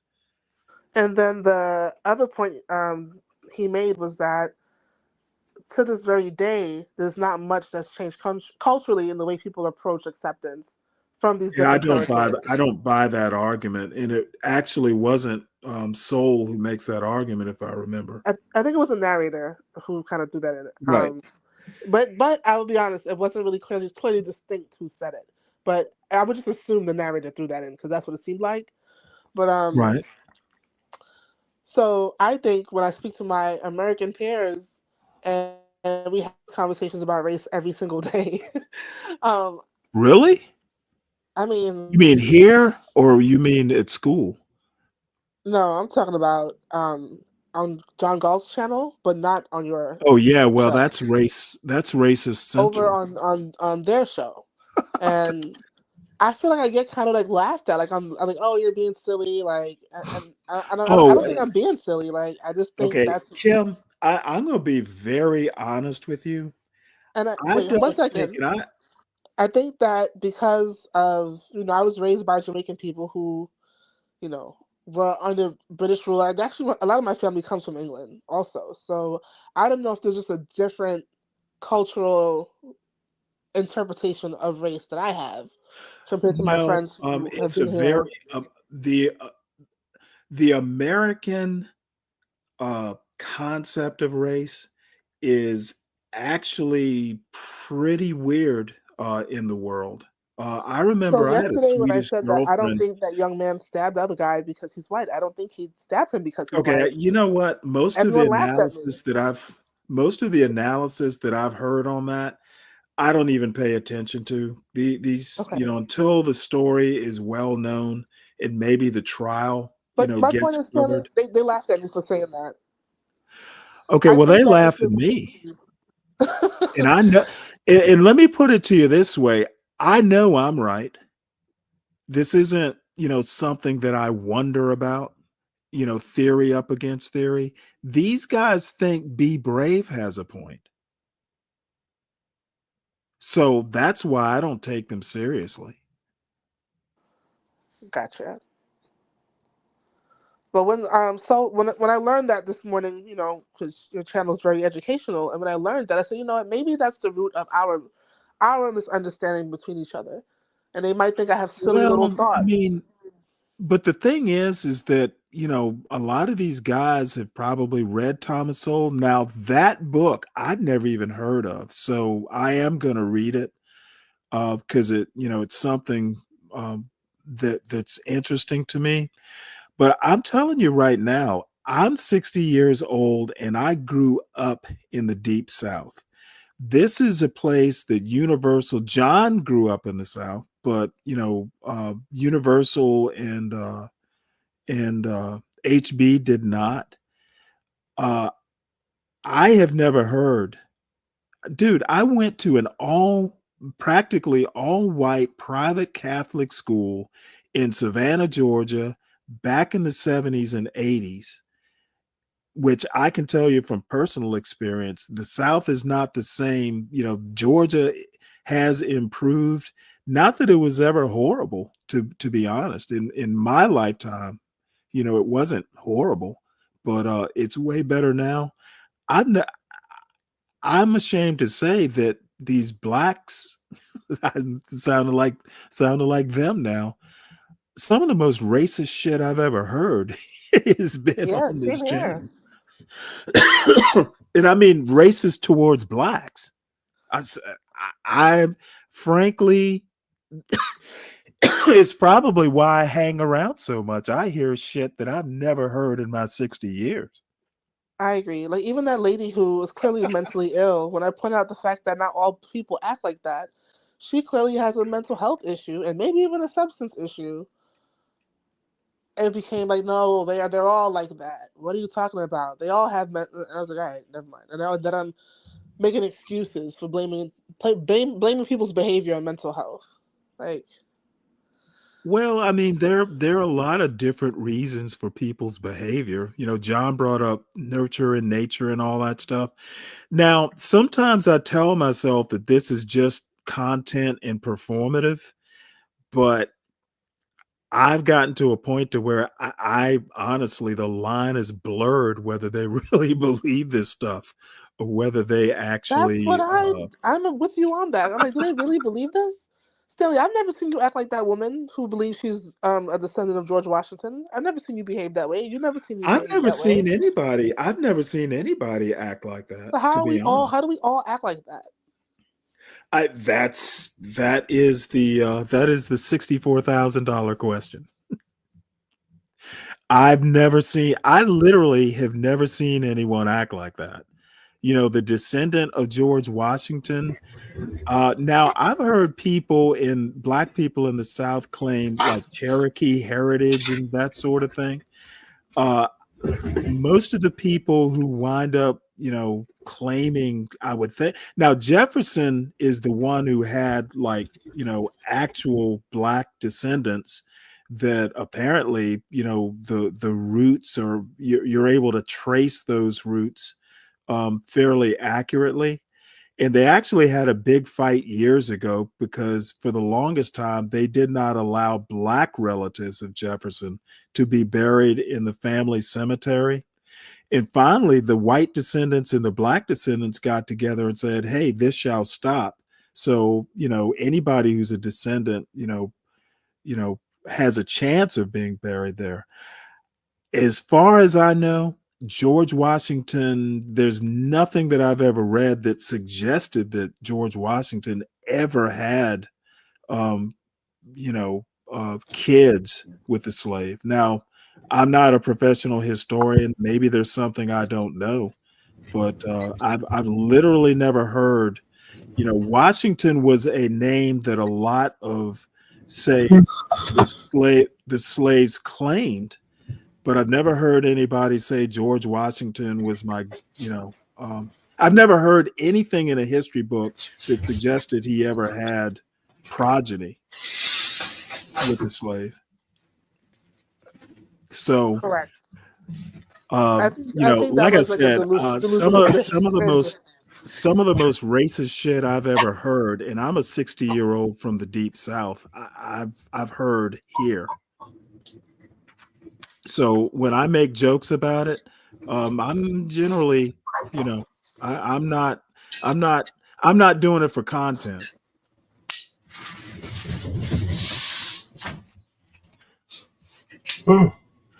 Okay, HB has something for you. He says, "Look how he treats John, and tell me it's not mental illness." You know what? Oh, there I am. Anyway, I just wanted to make that distinction based on that video you showed us from Thomas Sowell. And I know your programming is hard Well, for many to HB, catch why because of don't the you come up hours, here and but get some of I the do encourage treatment people too? to try their best to be here because you always learn something. Even if you don't agree, it is new information. At least for me, I've learned a lot, like whenever I tuned in. So thank you for that, Stanley. Now But I I've said got maybe the HB difference in saying, like me having more of a British background versus American, maybe that mindset, and especially if the narrator is correct and that it has okay, too well, much to I say. don't personally buy your argument that your British background has anything to do with it. Are you saying it's genetic? I don't think it's genetic, but I do think like Did you grow up in Jamaica? no, I grew up here, but my parents are Okay. 100% Jamaican, and my mom's family are British Right. and Scottish. Like Right. my mom grew up in England until she was 12 with all her siblings. Then they moved back to Okay, well, there's Jamaica. bound to be there's bound. I mean, the Windrush. Was she part of the Windrush generation? I could ask. I'm not sure. Because there's a whole history that I'm not that familiar with, other than I've known people, who were descendants of the Windrush generation talk about their parents. I don't claim any sort of knowledge of that, but what I'm saying is that if your mother grew up in England, there's bound to be some sort of influence.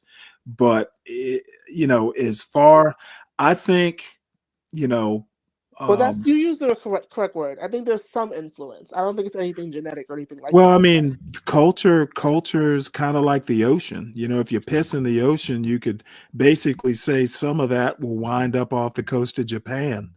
Yeah. And historically, I don't have a all American background. I just don't. Not because it's just the way life Right. turned out for me. Yeah, I didn't choose that, but Right.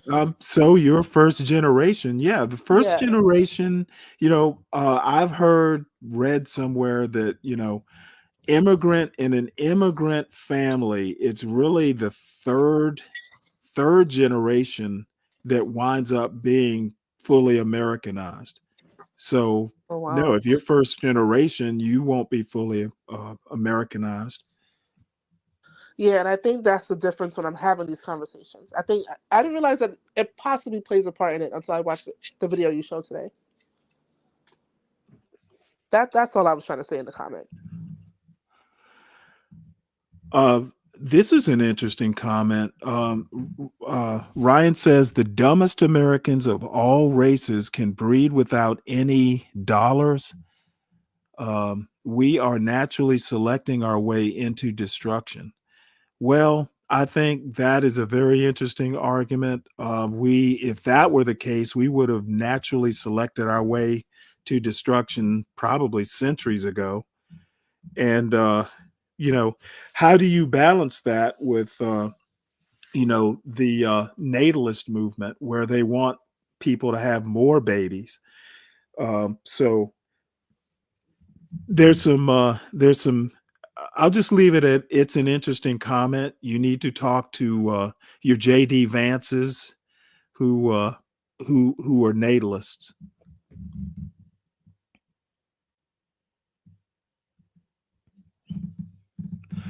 And HB says, Kimmy, I've learned a lot from the people Stanley criticizes. Well, are you implying that the people you learn from are above criticism, HB? Because that seems to be what you seem to be hurt that I criticize people you learn from. Nobody's perfect is all I can say. So that aside, what's up, John? One day at a time, man. One day at a time. Well, we can generally kibitz, or we can watch this catching up with Josh and May, which I remember this couple.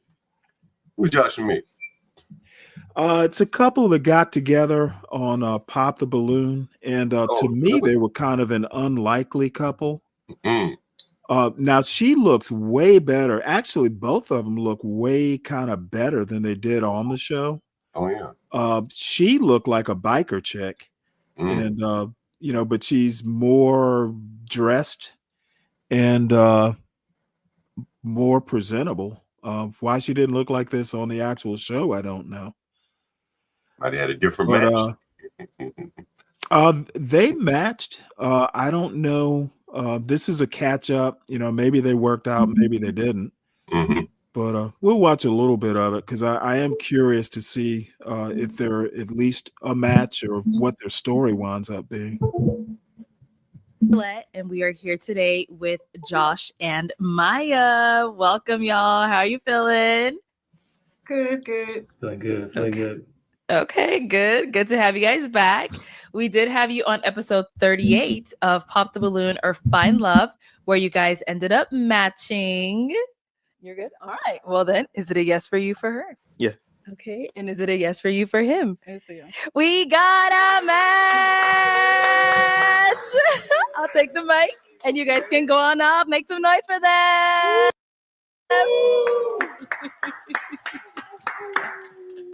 Now, remember thinking, all right, so I didn't think on they the show, would wind up together. Josh, so the first young lady that came out, our first contestant, you almost matched with her, but there was a comment she made that I guess in your head, but like, you know what? No, I'm not going to match with this young lady. And ended up popping. She told another guy like, oh, so you got 2 kids. So what about that made you decide like, yeah, I'm going to go ahead and pop?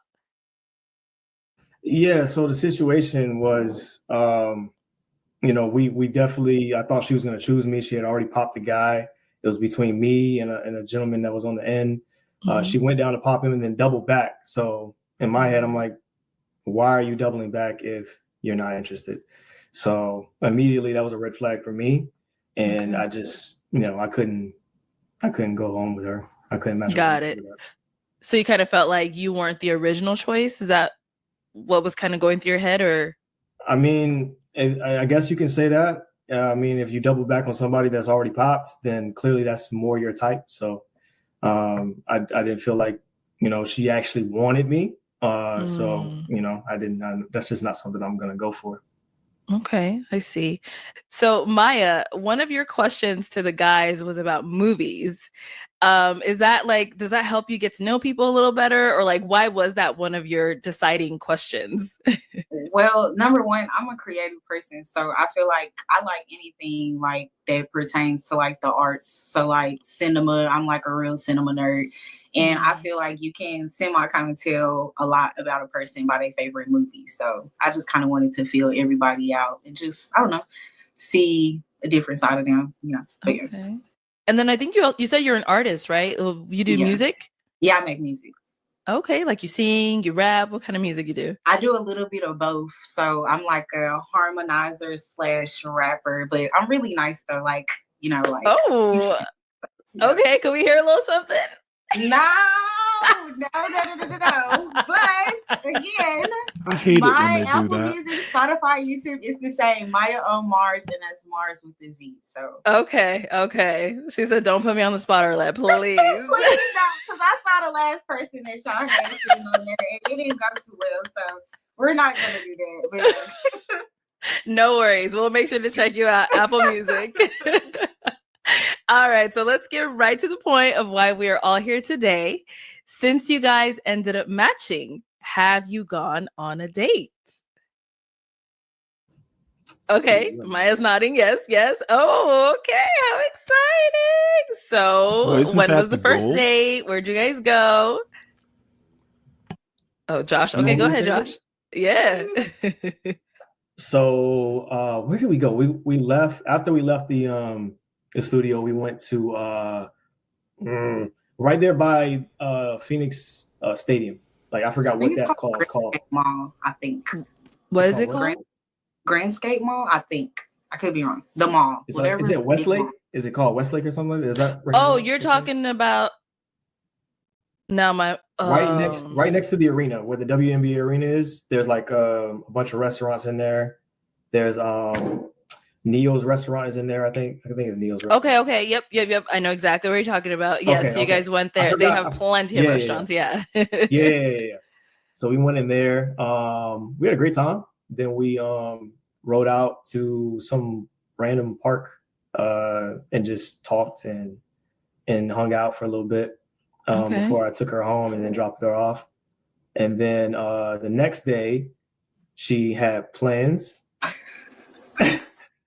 Okay. The next day she went horseback riding, and then I picked her up from horseback riding. We went to go eat, and what else did we do?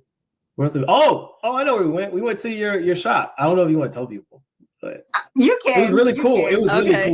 really cool. We went to an Astro 420 shop. Yeah. Oh, what? Oh, you said 420. Like you said. Oh, you're talking. Oh, okay. Oh yeah, no, that was the night before. That was the night before that we went there to this. Yeah, you can mention that too. It doesn't matter. I didn't butcher the whole thing up. So that was the night before where we went there and then we had fun. And then the next day we went eating, and then we went to the place, the Astro shop. Did we go anywhere else after that? I think we just went out and watched a movie. Was he on this date, for Christ's sakes? Yeah, and then I took her to the airport. Wow. So you guys have apparently she was only there in spirit. So how was all that for you, Maya? So Josh talks about it a bit. How was that first few days? I guess it was 2 days you guys got to know each other. How was that for you? I mean, it was cool. Like I feel like, the vibes were nice. The conversation was nice. I feel like, I did get to kind of like know him a little bit more, just outside of like filming and stuff like that. Like I said, I feel like he had like good hospitality, treated me real nice, gentleman. So, I mean, it was nice. It was a nice little vibe. Okay. So now he dropped off at the airport, and you're in Texas, right, Maya? Yeah, I'm in Texas. You're in Texas. And Josh, you're in? I'm in Miami. Miami, okay. And so you stayed in Arizona for a bit after, or? How long Yeah, were you? so I was there for a few days, because my family stays out there. So she got to meet my cousin. We were at his house. And then when she went and left, I stayed in Arizona for a couple of days, and then I went back home. Okay, nice. So after you guys went back to your homes, how was the communication? Okay, let's hear from Maya, because she's making a lot of faces over there. Maya, let's start with you. Okay, we did talk about this. We did have a conversation about this. But if I'm being honest, the communication, I do feel like, before us like returning back to like our home states or whatever, like I said, I do feel like the chemistry, it was good, it was there. But I do feel like after the fact, I don't necessarily feel like there was like a build up of chemistry between us. But like I said, we did have a conversation, so I'm not sure if it was due to me a little bit and like our schedule conflicts or whatever. But I mean, yeah, the communication, it wasn't like the best, but yeah. Okay. I'll take some accountability. Like, okay. We talked about it. It wasn't like consistent enough communication for me to feel like we were moving or we were progressing. But she explained her perspective, and I understand her perspective. So I'll take some accountability that I didn't really take enough initiative to make sure that the communication was consistent. So I can't put it on her. Okay. So what were you guys doing? Were you texting? Were you calling? Chivalry is FaceTiming? not Like dead. what was not working? I mean, we was all over. Honestly, the communication was like all over the place. It was sometimes we would talk through text, sometimes we would FaceTime every now and then. Sometimes I'll talk to her on Instagram. So it was like, is that a lesbian? Oh snap, my bad. But yeah, it was. That's what I'm saying. It was inconsistent. Like we didn't. It wasn't like we were talking every day. Oh. Okay. So what would you say changed?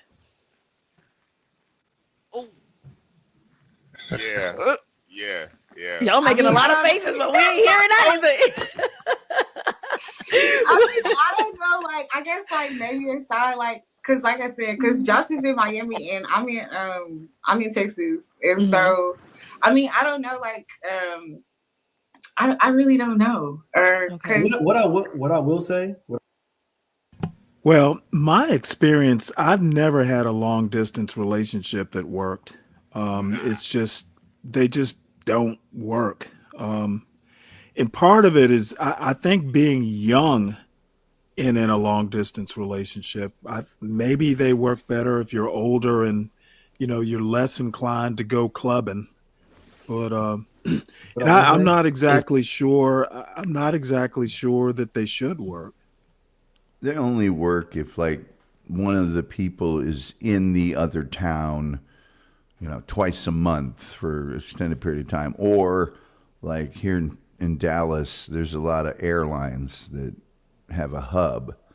So instead of what they call deadheading in a town, if you date somebody that lives in, say, Miami, but there's 2 times a month where they're going to spend 4 days solid in Dallas in between scheduled flights, and they usually will rent part of an apartment with another person or something. But even if they're not doing that, you can have kind of a casual whatever with them, but it ain't gonna work if it's long distance. Yeah, I don't think it works. And I agree with Virgo. This guy looks like a lesbian. I'm not sure if that's actually a man. It's another thing that I find on this channel. It's like if you don't look like, you aren't bearded out and the girl doesn't have a snatched waist and giggles flirtatiously constantly, you start questioning, trans, and I can never figure out whether it's a joke or whether these people are serious. But Stanley, you have to. I think. Hold on, before I'm not done yet. You fell for it. I tend to not care. Sometimes the first question I want to ask is, why do these people care so much about other people's business? Stanley, you fell for it one time, and we were trying to tell you. So fucking what? So HB, Are you trying to make a point that I fell for it one time? I Yeah, fell for it a man. online. It's not like it was in person. Yeah, but you said a man was hot. Okay, We were trying to protect who you gives a from fuck? that. We were trying to protect Okay, you from I know that you guys, you guys are this online shit is really important to you. I didn't fall for anything. I never met the person, didn't shake a hand, didn't ask for a date. What exactly did I fall for? You said the man was hot, Stanley, and I mean, there is no and after that. Okay, well, I fell for somebody who was made up and I saw on a computer screen. Yeah. Okay, so what? That proves the point. The thing I'm trying to convey is I find people online and black conservatives in this space are entirely dude, we literally just had the conversation. Okay, I know you want to fucking overtalk to make your dumbass point. No, my point is it's the internet. Okay, what I fell for was on a computer screen, if you want to call it falling for. Okay, it's not like I was at a bar and took the guy home. I mean, you might have. Okay, and once again, to get away from my point, you want to move the goalpost. My point is that why do y'all give a fuck so much? What is it in you that makes you care whether this is a guy or a trans guy? Why do y'all care so much? Because I had two brothers. We used to tease okay, each other hold on, about that. Dave. Let HB answer. These people go out of their way to trick people into believing that they're a man or a woman. They go out of their way. Okay, well, I'm going to leave you to your paranoia. It's not a paranoia. I'm just for it. It is paranoia, and it is far right paranoia. This is, folks. This is your brain on MAGA. You vote MAGA, vote MAGA, and become hyper paranoid. Now this is political. Does he look like it's going to be political. It's going to be a lot of things before it's over. Man voted for? You don't know who he voted for. I'm not the one who started I'm not the one who started wondering who's trans and who's not. HB, y'all have this fascination. Y'all have this fascination with who's trans and who's not. And I'm beginning to wonder whether you're trans. Why do you care? Is it trans comparison? Stanley, I got a full beard. What about you? Okay, dude, you also have locks or braids or whatever. Yeah, you got long, beautiful hair too. Oh, yeah, you know what? But it's not in braids. Hey, you still got long hair. Okay, dude, you've never heard of men with long hair? I can ask you the same question. Okay, but your hair is braided, kind of like that Shirley Temple look. Yeah, it's a proud African. Go ahead and sing the Good Ship Lollipop for us. Proud African look. I know you. Okay, a proud African look is braids. This is a Wakandan hairstyle. Yeah, okay. Well, I hate to tell you this, but Wakanda does not exist. Black hating Negro. You hate Negroes. That's why. You hate Negro hair. I hate Negro hair. Yeah, and Negro hairstyles. Well, why would I hate my own hair? I'm a Negro and I have hair. I'm asking. I don't know why. You tell me. Yeah, here you go. Here you go. Now Virgo's asking if you're a Decepticon. See, now people are questioning you. Does the guy HB to you look like he's a lesbian in the photos or on the previous show? That was Virgo. No, I'm asking HB. Yeah, he does kind of look like a lesbian. In the photos and on the show before? In this picture right here? No. I'm saying they've shown pictures in what we're watching, and he was on an entire episode. Does he look like a lesbian in those to you? No, I don't remember him. I don't remember this guy. No, okay. Okay. All I have to say is I will never for the life of me. When I was a kid, my parents used to tell me to mind your own business. Keep your nose out of other people's business. They will keep their nose out of yours. And apparently that hasn't gone down the line as far as home training values. I don't care whether he's a lesbian or not. I would have never even thought of it. I'm probably never going to meet him. My dad taught me. Why would I care? He taught me, he said, look, if you're going to accuse a guy who says he's a guy of being a lesbian, you better never have gotten beat by a chick in hoops. Wow. I remember he told me that. I remember he told me that. Deflected.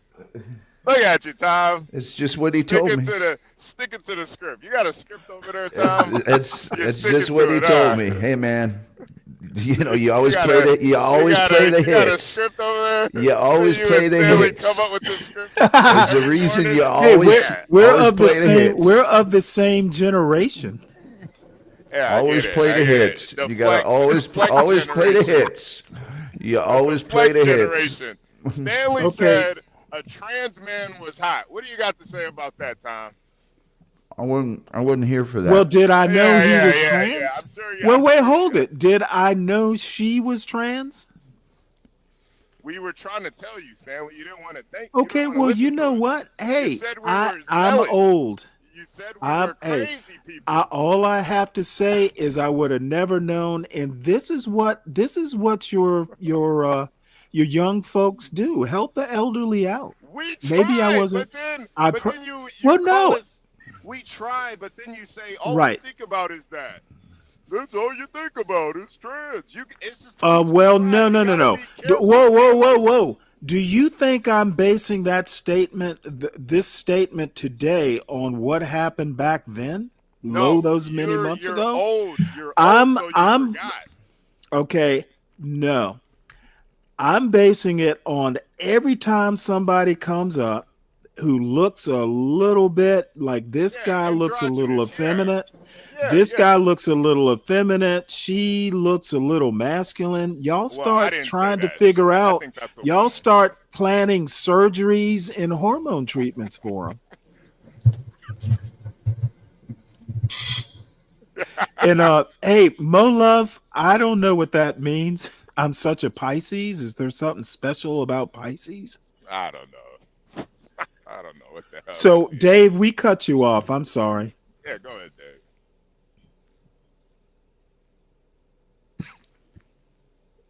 He probably forgot what he was going to say, too. I think Dave is breastfeeding right now. And DJ MFB, that could be a whole trans. See, what is it? What is it about these MAGA types? Wait a minute, the guys are trans? No. We don't know. I just got back for this. Oh. Well, no, I'm going to go ahead and say he's not because I have no reason to think he is. You've done that before, Stanley. You've done that before. And you know what? I give people the benefit of the doubt. And you know why I give people benefit of the doubt at least most of the time? There have been exceptions because I don't give a fuck. What if he's trans and she's trans and they transgender roles? What do I care? How is it going to hurt me? Well, we're watching it to comment on it, so it'd be interesting if that were the case. Okay, and I'm commenting on the comment. I am commenting on the comment. Is that allowed? Yeah. Okay. If you don't care. I'm just checking. So what? So I'm wondering why you care so much, Stanley. If he is or not. You know why I care to comment on the comments? Because I don't like to. I'm going to be like you, HB.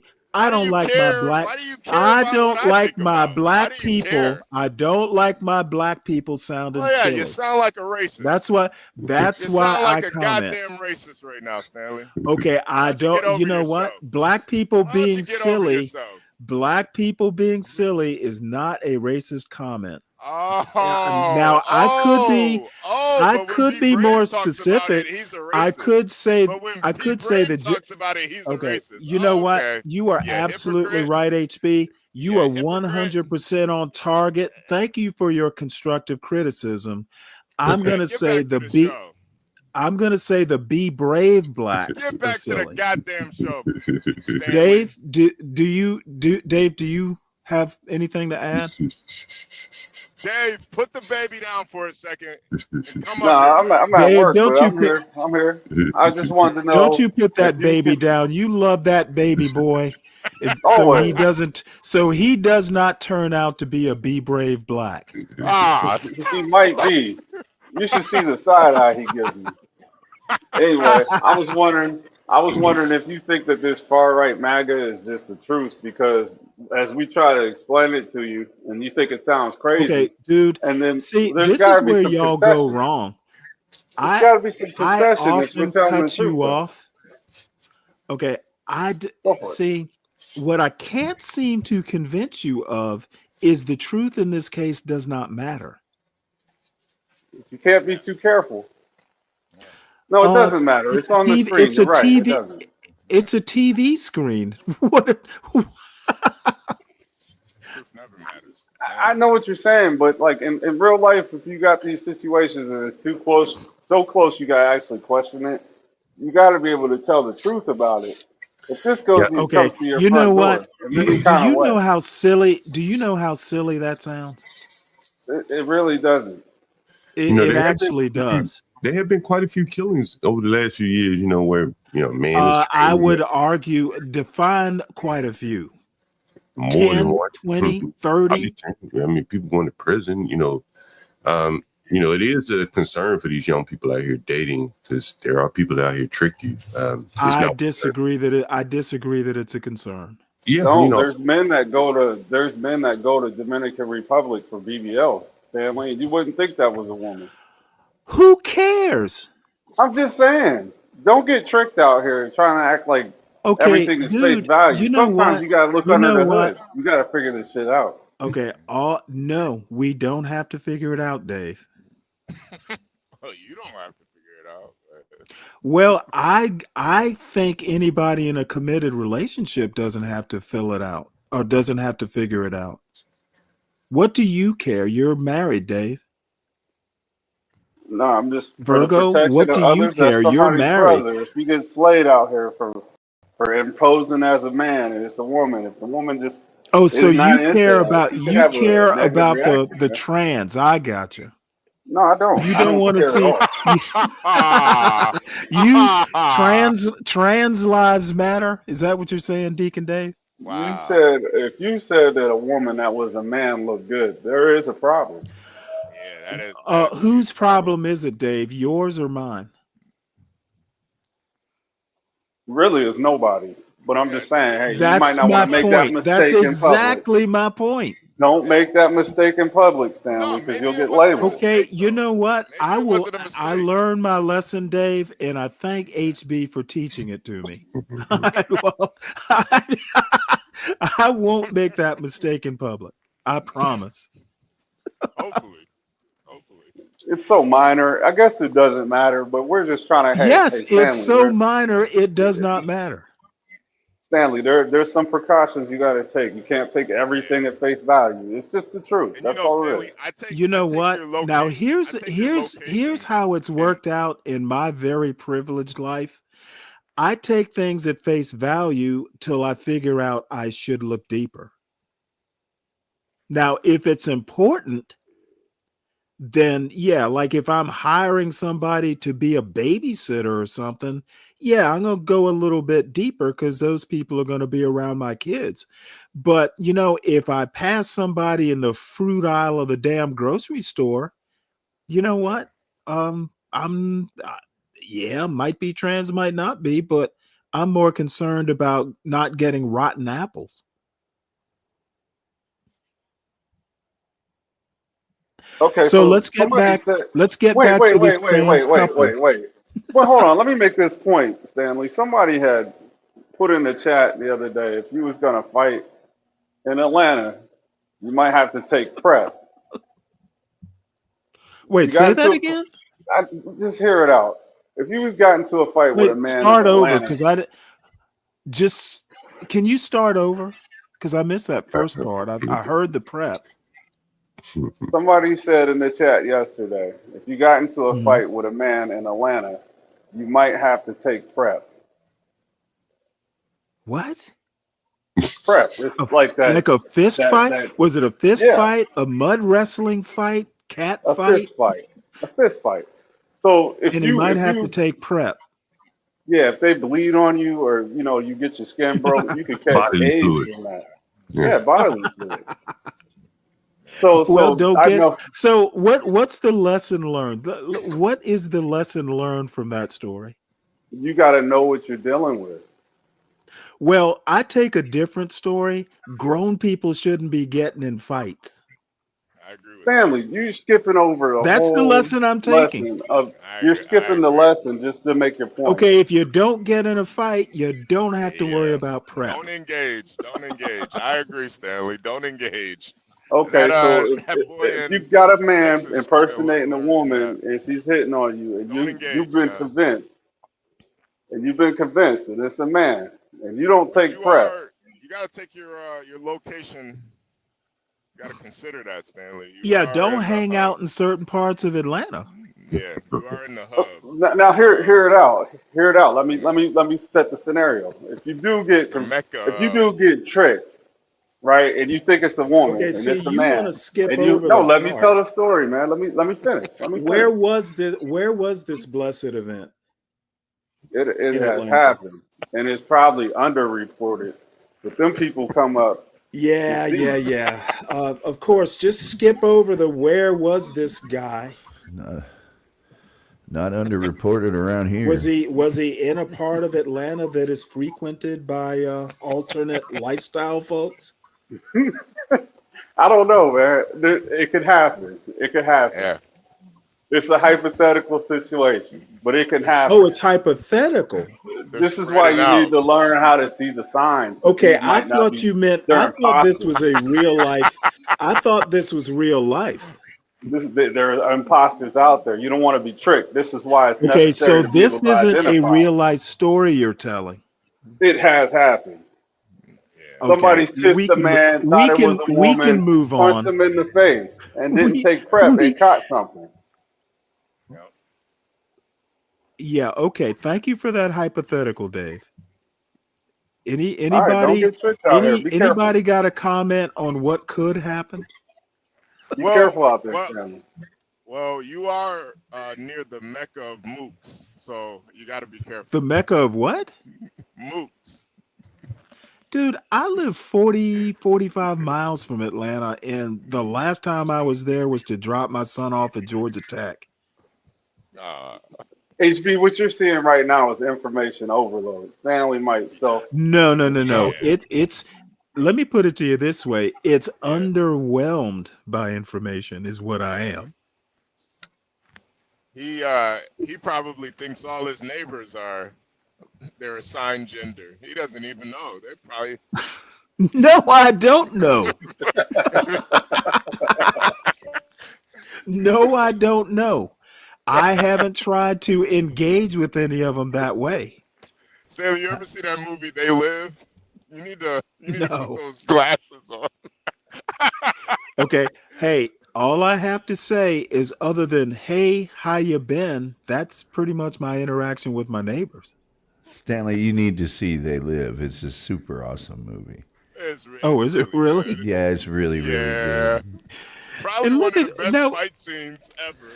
I came here to kick ass and chew bubble gum, and I'm all out of bubble gum. Oh boy, that sounds like a Stanley cross line. To be honest with you, no, Stanley doesn't sell those kind of wolf tickets. Atlanta is Sodom and Gomorrah. It's a John Carpenter movie. It's really good. No, I'll look it up if both of you are recommending it. Yeah, both of you are like cinephiles. Is that a term? Yeah. Yeah. I don't like that. Cinephiles. Yeah. All right. Well, let's see what this trans couple has to say. when we finished you're filming, learning, it was Sam. holiday season, like right after. So Okay. it was tough. Like we did keep in communication. Like you went, I don't know if you want me to tell your business, but she did like leave the state to go see her mom and stuff and hang out. And then she came back. And then I'm really busy during the holidays because I'm all around my family. So it was just, we didn't get off to a great consistent start when we went back to our respective homes. So Okay. it was like the holidays didn't make that any easier.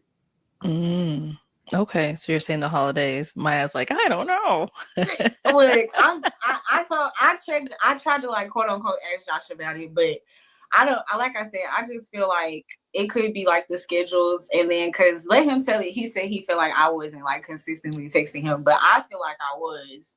So I mean, I don't know, but I don't know. Yeah. So I know Josh said he took some accountability on his end, but you're saying you were texting him and he wasn't replying? Yes. Like it wasn't even that. Like I just feel like, I don't know. He said like it was just like my text time was like inconsistent. Like they were long drawn out. And like I said, Josh is a busy person. Josh knows I'm a busy person. So I still feel like even though like we probably text like a couple of times throughout the day, to me in my mind, that was like my way of like, I don't know, communicating or trying. So yes. Okay. I tried. I tried. Yeah. How old did Trash Josh, get you in felt there? like she was trying? I'm sorry. I'm sorry to cut you off. No, I said you felt like she was trying? To be honest, at the time, no, I didn't. Okay. I'm being honest. But after we talked, yes. Okay. Did I miss something? Isn't a couple times a day enough?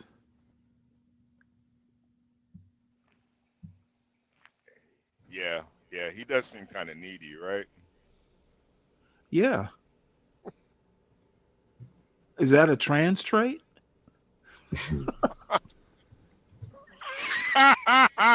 Hey, the evidence is it's stacking up right now. The evidence is, I don't know. Yeah, let's just say the kinda leaning more quote towards evidence. trans. The quote evidence. Yeah.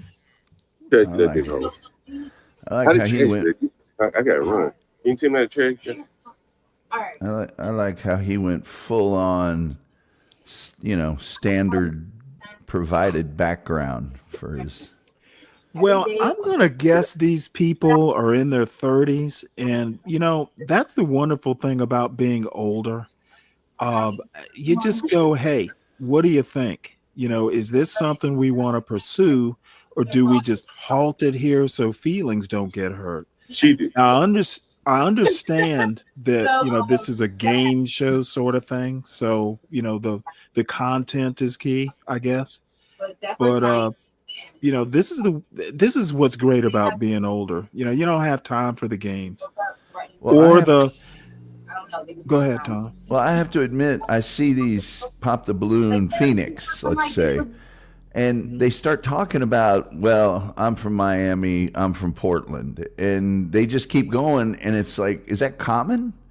Is that like something younger people do? Yes. I can't imagine. Well, in this Pop the Balloon, because I remember these two talking about, he's in Florida and she's in Texas. I think it was Dallas. And they kind of said, well, yeah, that's fine. It's not that far. So as it turns out, it is that far. I just, if I'm in Dallas and the girl says, I live in Fort Worth, well, we're done. Right. I'm not driving to Fort Worth. Look at Black Manta here. Ah, man. Do you run into him on the way to these exams there, Black Manta? Virgo. I don't trust any man with his cleavage out. If they're exceptionally, no. Then I would make the drive, but it better be exceptional. Yeah, well, all I have to say is that this couple probably their long distance relationships don't work, especially for this couple. Close distance might not have worked. And I didn't think they were that compatible to begin with. Lupin says Frank Cannon was cool with the downtown LA apartment. Frank Cannon had a car phone. That's right. I remember that car phone. Was he driving an LTD? You're darn right. It was he kind of, or was it a town car? It was a big old boat. Frank Cannon had. I mean, come on. He couldn't have driven a VW. There's no way. That is true. But he would need a bench seat up front. That's when seeing a phone in a car. I mean, and it was a phone. Yeah. It was a phone, and that's right. Nobody had those. Nobody. And Lupin says William Conrad was a great voiceover actor as well. He did more voiceover stuff than anybody, and he was just incredible as Matt Dillon. Awesome. Yeah, actually, he was. And he did all the toy commercials and everything. He was the voiceover for those. You know. I don't remember the toy commercials. Oh God, yes, all the toy spy guns. You know, this is the Mattel spy gun. It has a number of features. Yeah, he did all of that. You know, you're in that weird space where you don't want to do too much. So I didn't want to do too much, and I'm busy. She's busy. She got things going on. So it's like, it was just a lack of good communication. Like, we just need to sit down and have a talk, and I will take accountability for that because I'm the one that has to initiate that. So it's not her fault. Okay. So now you said you guys had a talk. When did this talk happen? When did this talk happen, Josh? When did it happen? Recently. Okay. Like recently. Within the last 2 weeks, right? Oh, okay. So now you guys had a talk. You called her. She called you. What brought up this talk? What made you even want to have this talk? We've had a few talks in the last couple of weeks. Okay. That's good then. So we went from bad communication to now we talking. Is that what you guys would say? Okay, fine. I guess I gotta play teacher now. Let's hear from Maya. Let's hear from Maya. Go ahead, Maya. Okay, so one of the things that like sparked, because I like I said, we weren't like consistently talking, but I do feel like. Oh boy, are we back to buffering One of the things that did, like, make me reach out to Josh was because I did get a very, very interesting phone call. So after like getting the phone call, I did reach out to Josh and I told Josh, like what happened or whatever. And yeah, we talked about that. And then I feel like at that point it was just like, I guess it's just like talking about like how the communication between us was off and the reason why I received that phone call, I guess, whatever, I don't know. But either way, the conversation was brought up because of another conversation that was initiated with somebody else. And so I had to just call Josh to just like confirm like WTF was going on. So, okay. But yeah. All right. Ooh, Josh, boy. Let's hear your side. Well, she's saying this is the truth. Like I got a random call in the middle of the night, and then we both got random. Oh, you got one too? Yeah. Sorry, I guess we both. We talked about this. We both got a random call in the middle of the night, and then we speaking after that interesting phone call, and then from there we just been talking. We just been getting to know each other. Okay. It's been fun. Yeah, Stanley, I the feel evidence like is, I know what this piling call on is. now. I don't even know. On Somebody TikTok, help me here. I keep getting tagged. And I keep... Yeah, the evidence is piling on, Stanley. Okay, do you have an idea of what kind of phone call it was? Was it you that called them? I bet you would like that, wouldn't you? No, I have no clue. Give you a in on pop the balloon, but no, it wasn't me, Stanley. This is just a theory of mine. This is just a theory. More theories. This is a MAGA theory, so take it with a grain of salt. What I'm assuming the call was about how he was back in high school, he was the senior cheerleader on the cheerleading squad, and his name wasn't Josh, it was Jane. That's what I'm thinking. Well, that's a theory. Anybody else? It's possible. I think you have to be somewhat naive on the left to not. You know what? And I you was have waiting to on be that. Go ahead. somewhat horrible on the right. Yeah. If you're on the left, you kind of gotta So just close your eyes. you throw out a theory, and then everybody climbs aboard that theory bandwagon. I got you. Yeah, let's do it. Hey, Stanley, there's medication that's No, supposed to let's just heal. pretend. Let's just No, there's pretend. medication that's supposed to heal you, but it has a list of side effects. You're taking medication for one thing, but you're ignoring all the side effects by being on the left. Yeah. Okay. Whatever. I don't even. Like I said. Uh, if that means the left is not prone to these weird sexual conspiracy theories, then yeah, I'm that left. Hey, Diddy was out there with that "Get Your Booty to the Pole" campaign. Hey, Diddy was probably on the right. He was on the left for sure. Big time on the left. You don't remember Vote or Die? You don't Yeah. remember No, Yeah, I we don't. call I don't Googling really over here. watch a whole lot of things that would show Diddy commercials. No, he was literally behind the campaign of Obama's second term. So, okay. Anyway, let's. I believe Caitlyn Jenner is a Republican. What? Right? He was like in Tom, did you Google that? Did you Google that, Tom? Oh, I check my work. I had to look up Takara Jones. I have no idea that Takara Jones even existed. So thanks there, Lupin. Who is Lupin, Takara Jones? It's a trans actress or whatever. Oh, Jesus Christ, Lupin. What the hell? And I noticed she was born in 1981. This is like a millennial thing, right? Most trans are millennials, right? Yeah, I'm 30 years old, 40 years old.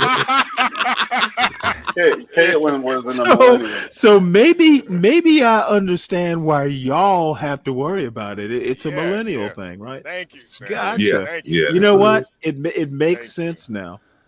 It makes sense. So it's not Gen Z, it's not Gen X, it's all millennials. Yeah. So Gen X raised Gen X and the younger boomers raised a whole bunch of trans kids. I got you. It's not our fault. We like our lines clear and not blurred. Video and all this stuff. That's right. So many millennial trans that I understand. Y'all pretty much swim in trans waters. So let's talk a little bit about this video that I saw, and Maya, it was on your TikTok. So tell us about this viral video for the people who hasn't seen it. What was going on? Okay, to be honest, I was not expecting it to do that. I just was on some oh my God, look at this. Mm-hmm. But basically, one of the ladies that he popped on earlier on in the show, I guess she really liked Josh. She was really really feeling him so much to the point where I guess she was not for our match. And so she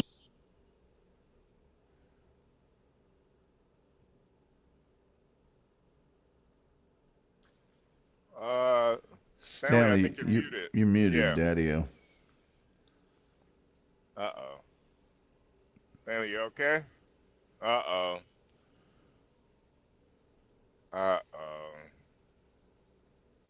Jesus Christ. Oh, I'm sorry. Yeah. I don't usually use that mute button. I use the one on my microphone. Okay. Do you think the lady that called them, the contestant that had popped the balloon, do you think she was trans? I didn't see her. I would have to see her to know. Oh, okay. Just checking. Yeah. So it's a woman that called them. Can we all agree on that? Yeah, Allegedly. that's what she said. Yeah. I hope so. He So just what the out of woman nowhere called? randomly called me and wanted to tell me. Well, I guess she called saying, hey, if you don't want him, I'll take him.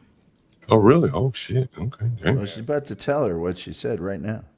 Oh, okay. About her and Josh's little reunion in Miami, I guess. And like I said, me and Josh, we're still, I feel like, on That's a mighty the frisky friendship tranny. base level of getting to know each other. So I feel like in my mind, I'm not necessarily pressed by it, and I didn't necessarily feel a type of way, but it was just the simple fact that I got this call, mind you, at 12 o'clock at night. So it was just very random. And so, I just reached out to Josh to try to clear the air or whatever. And but that was the basis of that call. It kind of did end up in a little curse out towards the end, but That's the part I saw. So I just feel like, I don't know. Like I said, I don't want nobody to think this is me fighting over Josh, because like I said, me and Josh were cool, but I guess Josh just has another girl that's really adamant about having Josh in his life. Oh, so now he's in a her stud. life. So hey, Josh, how was that Miami reunion for you? How was it? Oh my goodness. Okay, Josh, tell us about this. What's going on? Don't be putting my avatar on his head. Now I know Maya said she's not too pressed because you guys are still getting to know each other, but let's still hear from your end as well. Yeah, so I mean, it's been a couple months since we weren't really talking. We were just checking in every now and then. So I didn't think we were gonna move forward romantically. So I started talking to somebody else. Okay. And unfortunately, I didn't see that going anywhere either. And the explanation that I gave to that person, I guess that person didn't believe that what I was saying was the truth. They kept asking if me and Maya were in communication, if we were still talking. I said, no, we weren't. We were just friends. And not even talking it was every blue moon. Stanley, the evidence is not added even on, man. a constant communication from a friendship level either. More evidence. I guess that person didn't believe that. Yeah, and they went fishing and they called Maya, and the rest is history. Oh my goodness. Okay, I just feel like there's so much more that I want to ask, but it's unfair if we don't have the third party here to also talk about her viewpoint. So I just feel like, man. I feel the same. Okay. No, you know what? We're gonna leave this up to BM. I feel like this is something that we should take on to BM Talks to them. If our third party wants to come on, we're not gonna mention her name on here just in case if she declines, but we'll take it on over there. So we'll we'll put a hold on this conversation for now and kind of go back to you two, which is what we're actually here for today. So you guys had this whole, I guess we're gonna call it a trauma bonding moment. Trauma You guys had a little bonding moment with a phone call. So now, where are you guys today? To be honest,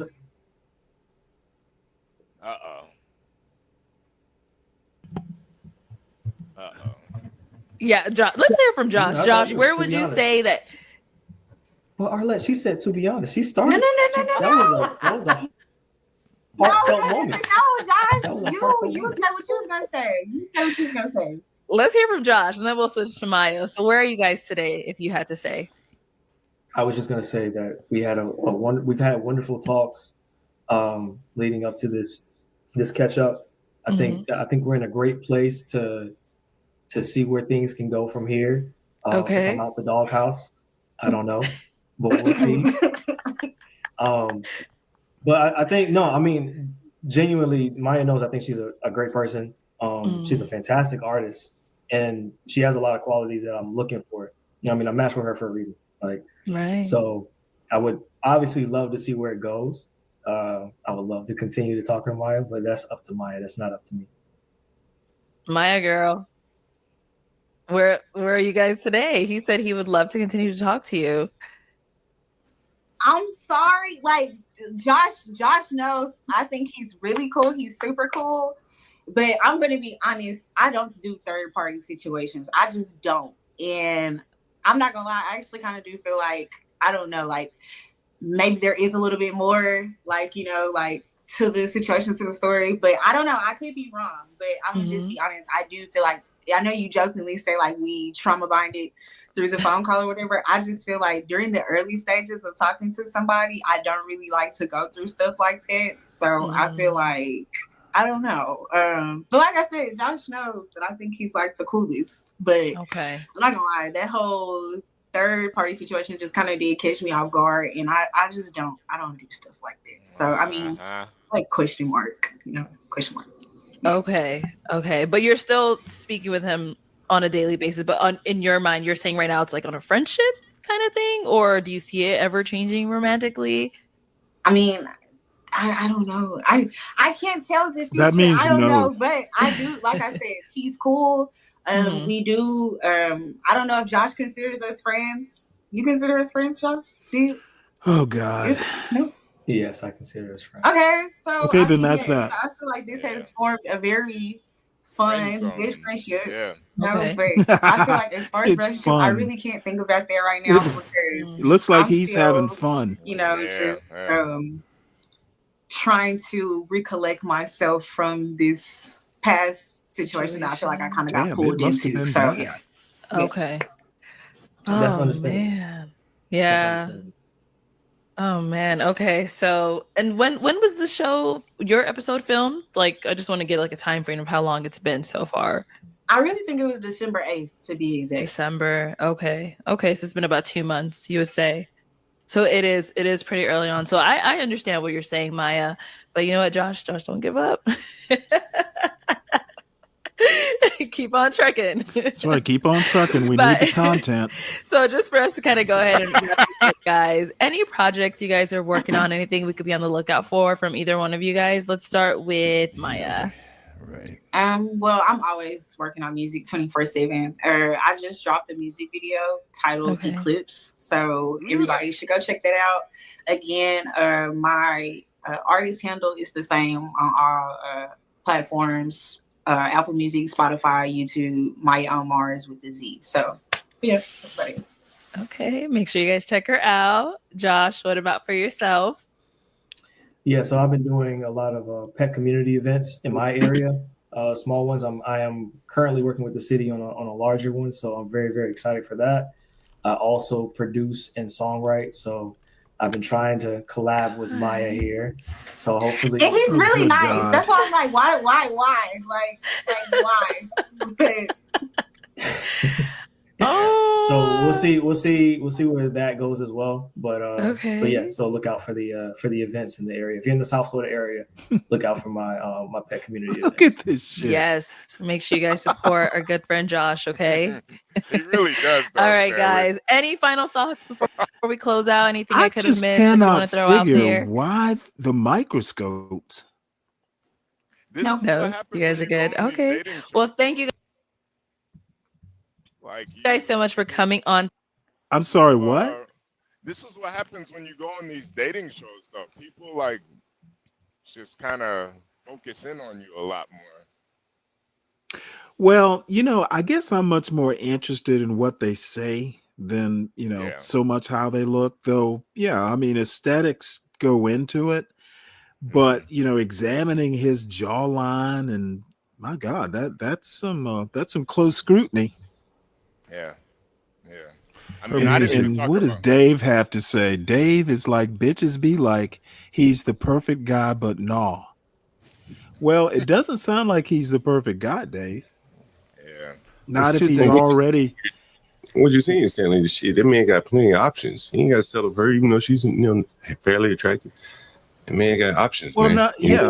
I think the distance, and he's in Florida. They're.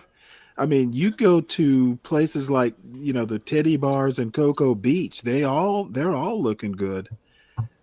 Florida has this weird thing where even the strippers are decent. So, her music is awful. First of all, She kind of just talks through all of it. You know, I mean, it's pleasant enough. I guess to listen to for some people, but it's not like she's this tremendous singer. Second thing is, he is not taking control. You know, he's not. Yeah, I kind of noticed that with either one. He's not saying this is the way it's going to be. This is what we need to do. This is what I'm going to fly you out here, or I'm coming to where you're at, or none of that. It's just this nebulous kind of whatever. But well, yeah, and you know what? Now I've actually had women turned off because hey, this is what we're going to do. I've had women kind of turned off like that, and you know what? My response, or maybe not voiced, but my response is, it's how it's going to be. If you have a good idea, of course I'll listen to it and definitely consider it. But barring that, we're not going to sit and dither around. And I agree with that. This guy does not look like a take charge guy. It doesn't have to be it doesn't have to be dictatorial. It doesn't have to be, no. I'm coming, but it's like, hey, I would really like to come out and see you. I think we need to actually be in front of each other to keep this thing moving forward. Would you like to come here? But if we're not doing that, we're just kind of randomly texting. Kind of randomly texting.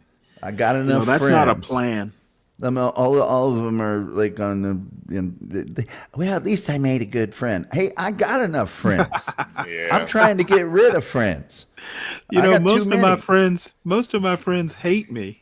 I don't need another friend. Yeah. Yeah. 2 months.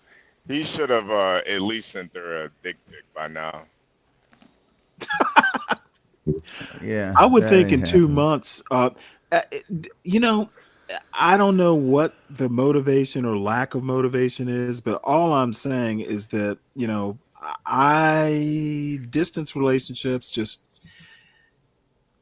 if it were me having the experience that I've had, I wouldn't even, if there's a chance that it's going to be long distance, I probably wouldn't even go on a show like that. Yeah, I wouldn't either. Oh, I see Be Brave has modified his show title to Poverty and Crime Are Linked. Okay, I didn't see. This is what I hate about this motherfucker. Okay, I didn't say they were linked. I guess if I say they correlate. Oh man. Okay, see, this is the ignorance that I have to fucking deal with this clown. You don't think poverty and crime are linked? I said nothing. I said nothing about crime causing poverty.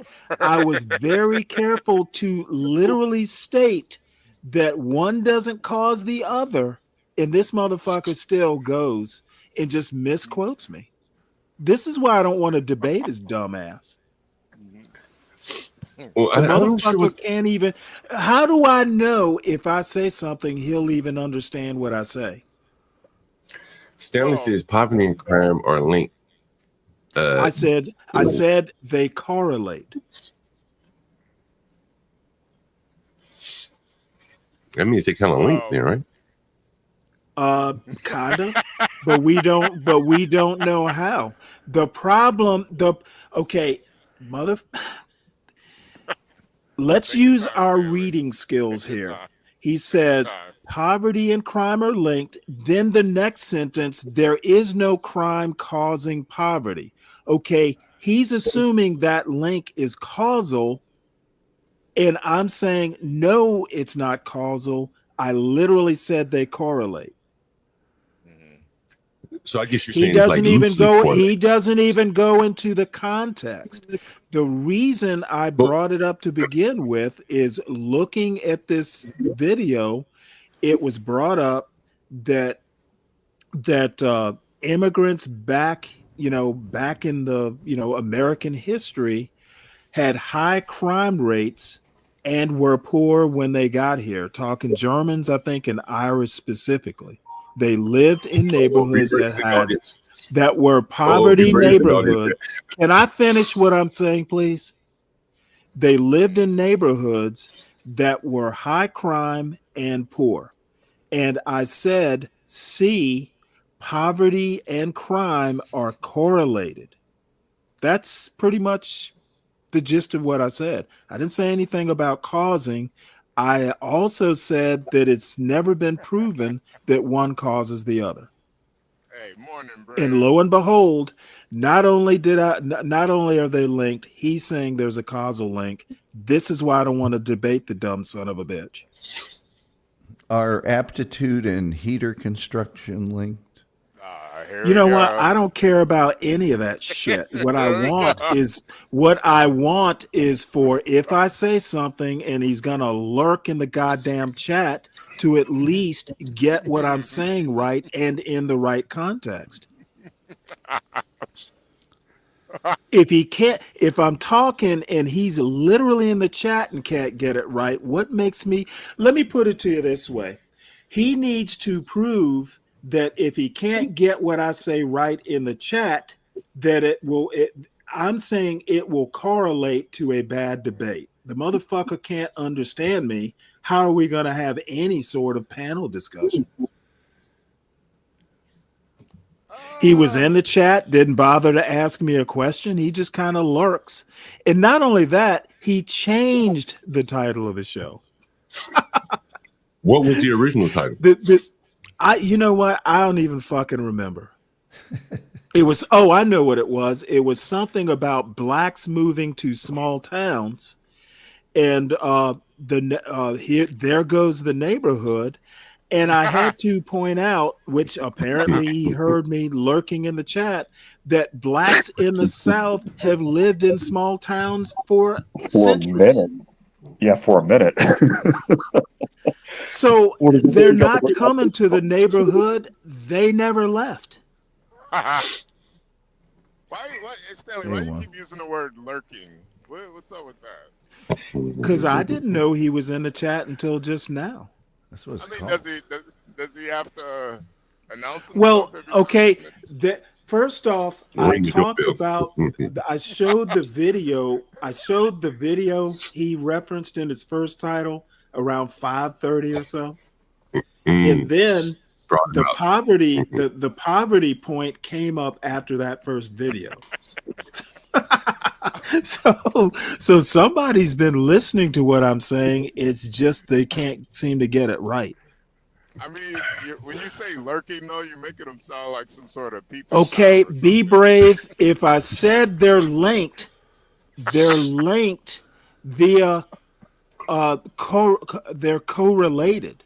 Okay, I've made a point that the link is not causal. Get it fucking right. And by the way, that's the internet term, is actually lurking. When you're in a chat room or something and don't say anything, that's the actual term. It's lurking. And the only reason I know about your show is when I went looking for something else to write, it came up. Because I'm still foolish enough to even subscribe to your show. By the way, Be Brave, did you subscribe to my channel? I'm sure you did. I'm subscribed to your channel. Why are you not subscribed to my channel, Be Brave? I'm sure he's subscribed to your channel. Stanley, maybe you got to work on explaining yourself a little bit better. No, I think he needs to learn how to listen a little bit better.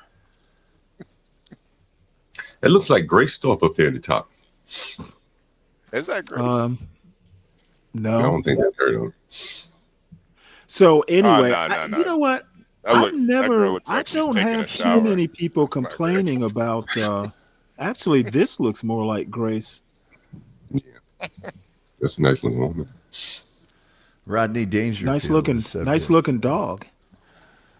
So anyway, that's that. Have at it. Everyone knows that crime. You've never been able to prove that crime or poverty causes crime. Or crime causes poverty, I guess, for that matter. So, all right. Well, that diatribe is over. They are linked to a certain extent, but I mean, Well, they're correlated. Yeah, but I think what somebody like Brave will say is that it's not like an excuse. Who said that? I said nothing about. As a matter of fact, someone in the chat said the comparison is ridiculous. I forget who said that. It might have been Deacon. That was me. It was you. Yeah, that was me. Okay, and I'm saying that I didn't make a comparison. What I said is poverty and crime are correlated.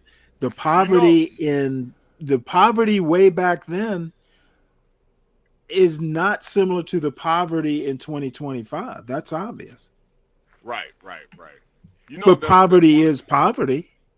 Right, of course.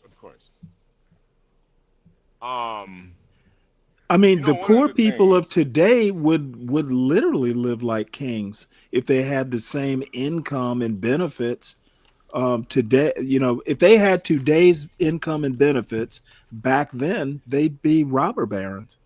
Right. And that's kind of what I was saying about like comparing the two. But obviously you get that. And I think the thing is, how like when we talk about certain things, you're always like, oh, you sound like Thomas Sowell or whatever. I had to kind of do my research on him a little bit more, and I can understand why you say that now, especially like his views on racism and stuff. Just kind of how people use it. He believes it's kind of dead, but as a matter of fact, if you want someone that thinks it's actually dead, go read Shelby Steele, who is a contemporary of he's a little bit younger than Thomas Sowell, but he's more or less a contemporary. They're both at the Hoover Institute. Shelby Steele, like people like John McWhorter, Shelby Steele is their touchstone. Yeah. Well, I think the same goes for you. Okay, be brave. Like be brave, you dumb son of a bitch. And you're not here, so I'll just use the ad hominems. There is no violent crime causing degree of poverty. God damn it. I literally just said it's not causal. If you use the word cause, you are misquoting me. Yeah, and that's I said point. Correlated. Correlated is not causation. Correlation is not causation. It's a favorite little mnemonic. But Stanley, your liberals, the liberal mind, this is what they say. So you're automatically throwing. Well, no, but you know what? The conservatives will have to admit that they're correlated too. To a certain extent, but I think, as a matter of fact, when you talk about you remember what is it? One of the think tanks, it escapes me. One of the famous think tanks talks about the things you can do to avoid out of wedlock births and poverty in general. There's like a famous it's like a triad, okay? Birth after marriage, and a couple other things that you do to keep yourself out of poverty. Mm-hmm. If you keep yourself out of poverty, poverty correlates with crime. You're less likely to wind up in jail, et cetera, et cetera. This is like something even conservatives have to admit that they're correlated. Didn't that come from the National There have Public been Policy liberals Institute? who want to push that it's causal, but that's never been able to be proven, or recreated or anything like that. So again, if you use the word cause and associate it with anything I said this morning, other than there is no cause or the cause can't be proven, then you're misquoting me.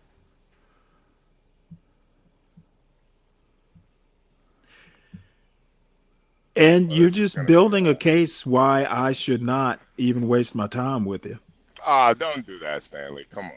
No, you know what? He can't prove his 70%, and then he wants to come back and misquote me. Well, no, he explained the 70%. He said it's just a theory. It's not something you can really prove. Okay, well then why I'm not debating a theory I don't buy into. I mean, because it's a one sentence reply. I don't buy into your theory. You have no basis for it. Can you prove it's wrong? Okay, no. That's not how it works, HB. I can't prove it's wrong because I don't know what's making it right. I think you gotta give me some. You gotta give me something to prove wrong. It's glorifying it to call it a theory. I mean, the Okay, theory. how do I take someone's opinion other than saying you have no basis for it? That's about the best I can do at disproving it. The theory of relativity has quite a bit of math and logic behind it. This theory, I doubt, has anything but observation behind it. Well, and it's not even a lot of observation. I mean, part of what you do when you observe is you record what you're observing. Then you have a Does he sample even size. have that? The sample size that's definable and all that other stuff, and a Right. control and a If control he says- group. Is there a if his- control group? If his response is go Google it, then what can I say other than no? I don't know, Stanley. It's there have been a lot of like MK Ultra. There's a lot of experiments that have been done on people. And that means what exactly? That there could be some mass experiment being done on black people that maybe we don't know about. That's causing this psychosis. What are you saying came from NPR? The correlation stuff? I was asking if that stuff came from the National Public Policy Institute. I was asking you if that was the think tank. Oh that you no, were it's a centrist think tank that's really, it begins with an M and I cannot think of it. It's a famous think tank. It's centrist.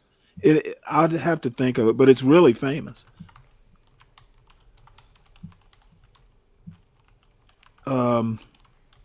Let me put this on and then I'll think of it.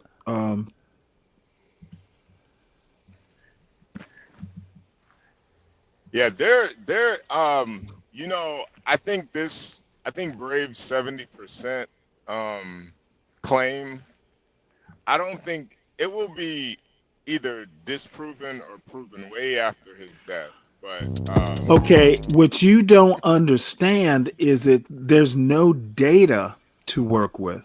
That's the problem. Right. I think the data will be plugged in sooner or later, though. Like they're gonna figure. Who's gonna collect it? I don't know. Well, that's the other problem. Because he's though. the only one I've ever heard. Look, it is a be brave-ism. Nobody else is thinking along this line except his little minions. Right, but I think it's eventually gonna spread into the lexicon of the Negroids. And, yeah, well, all I have to say is that as long as I'm dead and in an urn, that's fine. I'm gonna come put he can come and piss on my grave when he proves it. Yeah, but there are too many other things that are to me that percentage, that 70% number, I guess. When you plug those numbers in, it's going to be the data's going to already be stale. I mean, you don't. All I have to say is basically it's 70% of people who make excuses for 3%. How do you measure that? Yeah. You can't. Yeah. How do you? I mean, if I'm sitting here making an excuse, who's taking notes? Well, Is it something? Is it a census? Is it a census question? How are you going to collect the data? Right. And I think that's where this has to be studied, honestly, because I think there is something to it. Okay, so see, you got to be kidding. How do you study? I mean, put out a survey, maybe. Possibly, yeah. Do you make excuses? Do you make excuses for criminals in the hood? No. Everybody's going to say no. No, and see, that's you got to be a lot more like nuanced with it. You got to ask like, Oh, you got to be a lot more tricky. You got to be right. You got to be You got to ask crafty. questions like, does white supremacy cause violence in black neighborhoods? Okay, well, did you miss what I was saying earlier, HB? I had up that Pew Research poll where roughly, and this is from 2022, I couldn't find anything on the fly that was more recent, but 58% of Black people say they do not live in an urban environment. Yeah. So the 41% that live in that urban environment are, it's a pretty high number, but they don't break down the urban environment into like ghetto and non-ghetto. And the reason I think that's important, you can't just say urban is ghetto, because when I grew up, my little middle class enclave was within the city limits. So you could say that's an urban environment, even though we had trees and a library and all that stuff. I'm thinking of Norfolk. I used to live in Ghent, which is right near, it's right near Waterside, the Chrysler Center's there. It's a real like Georgetowny looking area. If you went 20 minutes, maybe up towards Virginia Beach, there was a little enclave of middle class houses, new construction, fairly small houses, but good starter houses that was within the city limits. It was not the hood. So that urban number, I have some problems with, because they don't break it up into, I don't know what you would call it, urban poor versus urban wannabe middle class. So anyway, my point is that most Black people don't describe where they live as urban. And I'm saying those people, how do you know that they're making excuses? How do you prove it? That would be, I think you would have to do like a myriad of questions that really kind of seep into the mentality. But the way that science and just education is right now, this would have to be obviously some Oh, you're taking it seriously, aren't you? yeah, because even that question I asked you, stepped away from it, and I think that's like a psychosis of the 70%. Okay, well, there is no 70%. It is within, it's between the ears of be brave. So no if you, let me put it to you this way. If I were to get on a panel for some form of debate or discussion and Be Brave brought up 70%, or anybody brought up the 70%, I'm just going to shut down, because I'm not going to discuss something that has no basis in reality. Right. No. Obviously, that's like saying prove a stroller with Bluetooth is going to sell. No, Tom. I mean, you could take a survey of, would you buy a Bluetooth buggy? Well, yeah, you would hold focus groups in that particular. Would you buy a Bluetooth baby buggy? This is and like by back the way, in the day when they say used that to say fast the 10 Earth was times. flat.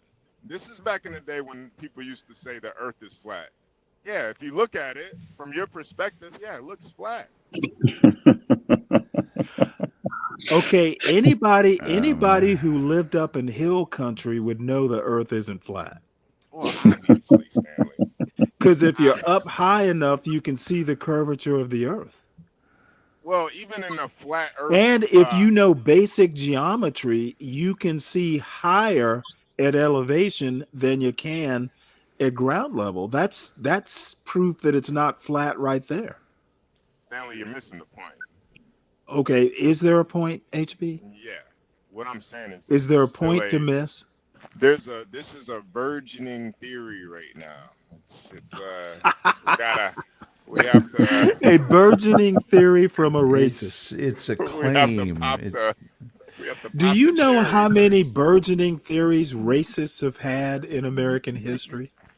I don't think that flat Earth was actually a good example of that. Those theories have been Because flat Earth burgeoning was for a disproven. century or more. Flat Earth was disproven, so this burgeoning theory would also be disproven. Is basically what. Yeah. Well. I think it needs to be disproven first, because I'm telling you, I do think there's Whoa, something to it. no, that's not how science works. That's not how science works. No. If you're disproving something, you're assuming it exists. You can't disprove something unproven by definition. Right. That's why we have to prove it. I think once we get the real numbers, the raw data. That's like disproving unicorns. No. Bigfoot. I don't know how we're gonna do this. We might have to do like a GoFundMe or something to get the data. Somebody develop a line of questioning. What's your ethnicity, Latino or Hispanic? If you are, what's your race? If you're black, go down the line of questioning regarding racism. You mean the census? Yeah, like census type questions. But we need like a. I think I could figure it out in about 20 questions if somebody's a 70% or not. Okay, well, you go right ahead and do it. Just make sure you don't give that survey to me. Yeah.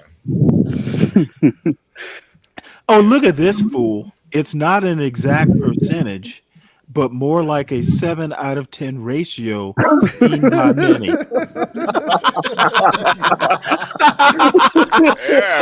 What is 7 out of 10? Yeah, Someone 7 out of 10 and 7 out of 10 blacks are completely delusional about. But it's not an exact ratio. It's not an exact percentage. 7 out of 10. 7 out of 10 Nile volatiles don't understand math. It's not an exact percentage, but it's 7 out of 10. Yeah, it's not exact though, Stanley. Did you not see the word not exact in there? But then he gives an exact figure. It's like a 7 out of 10. Really? Come on, Stanley. I'm sorry, but that was funny.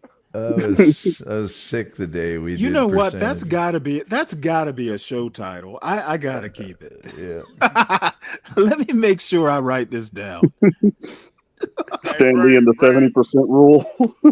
Right. Listen, man, I'm telling you, this may be 40, 50 years after you're long gone, but your 70% theory will be proved one day, man. I truly believe it. I truly. And you know who's gonna? It'll be some little unicorn that flies in. That was birthed from Bigfoot. It's gonna have like a Bigfoot will be riding on top. A scroll with gold flecked ink. That 70% rule is going to be spelled out. He'll be writing a thesis on how the snow globe theory of flat Earth is true. That's right. It's going to fart rainbows, by the way.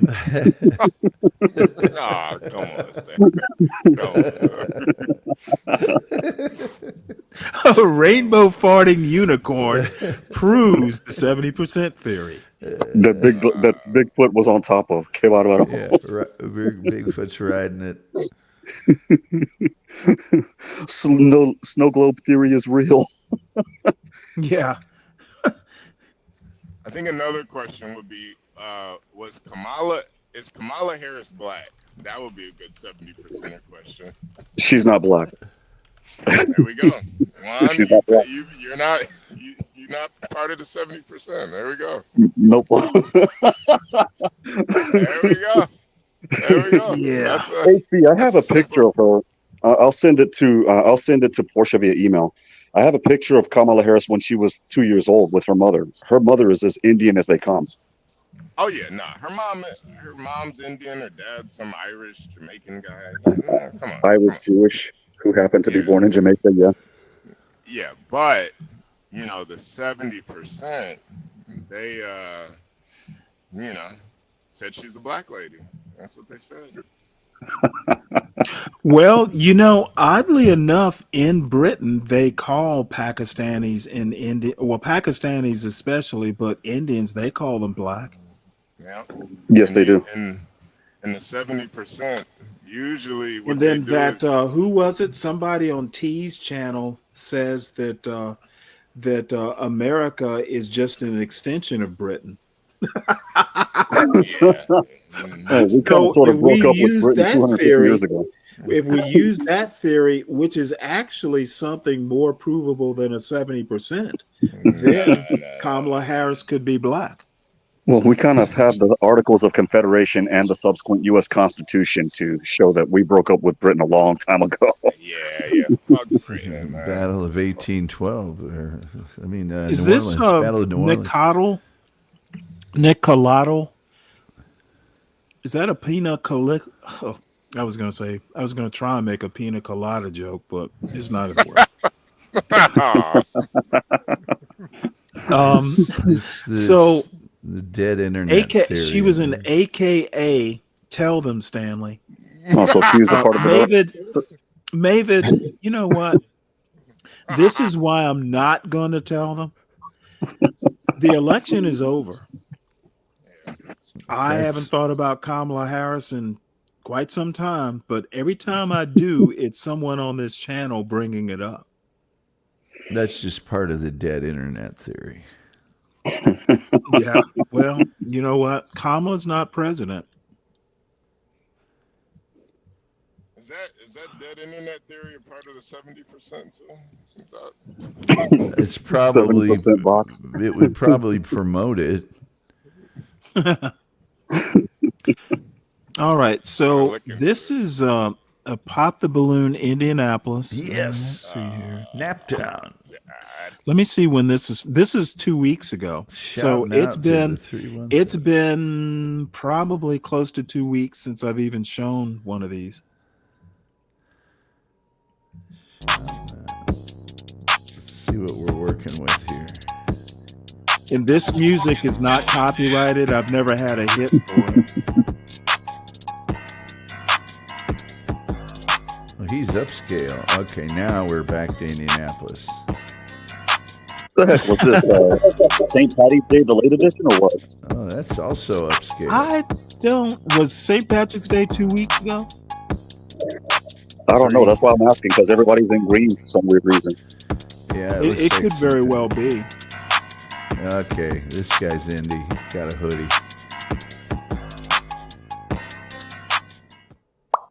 Bunch of zero. It's a pretty nice. Yo, what's poppin', man? Welcome to another episode of Pop the Balloon or Find Love.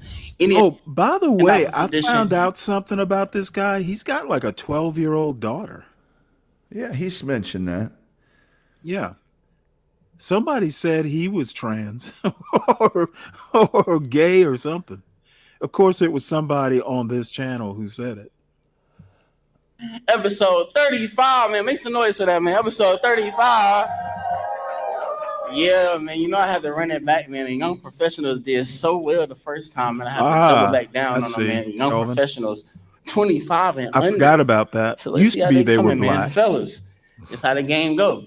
Anytime a lady come out, y'all see anything y'all don't like, y'all hear anything y'all don't like, pop y'all balloon. Dude number really one. simple as that. Once y'all pop, though, you gotta give a clear Dressed explanation up of why nice. y'all pop. He's got his No Timberland work personal boots preference on. around here. You know what I'm saying? All right. I ain't gonna waste no more of y'all time, man. Without further ado, let's bring out our first contestant. Let's go. Get that barn door open. Yeah, that's always symbolic. And the hand comes in to bring it back. I'm waiting for somebody to I question have the same barn. There you go. Same No, one. I have the same barn door. Same barn door. What comes out of My it? name is Elijah. I'm 23, and what I do for a living, I help with mental patients. Okay. Oh, wow. All right. And You're what not you looking one for yourself. in a man or relationship? A provider, loyalty. You know, she's got My a pretty bathroom door. Faithfulness, somebody I can She could vibe lock with, her someone I can knees and connect stand with up, on maybe. a spiritual level. You know, she could do something with that hair. She's got a I'm pretty more face. on a Hey, Beef and Brock. settling down type. Like, Yeah, for sure. You're looking for something for real. Yeah. No doubt, no doubt. And what's some deal breakers for you? I'd say like lying. Yeah, we can get through it. We definitely Stallions can get through need barn doors.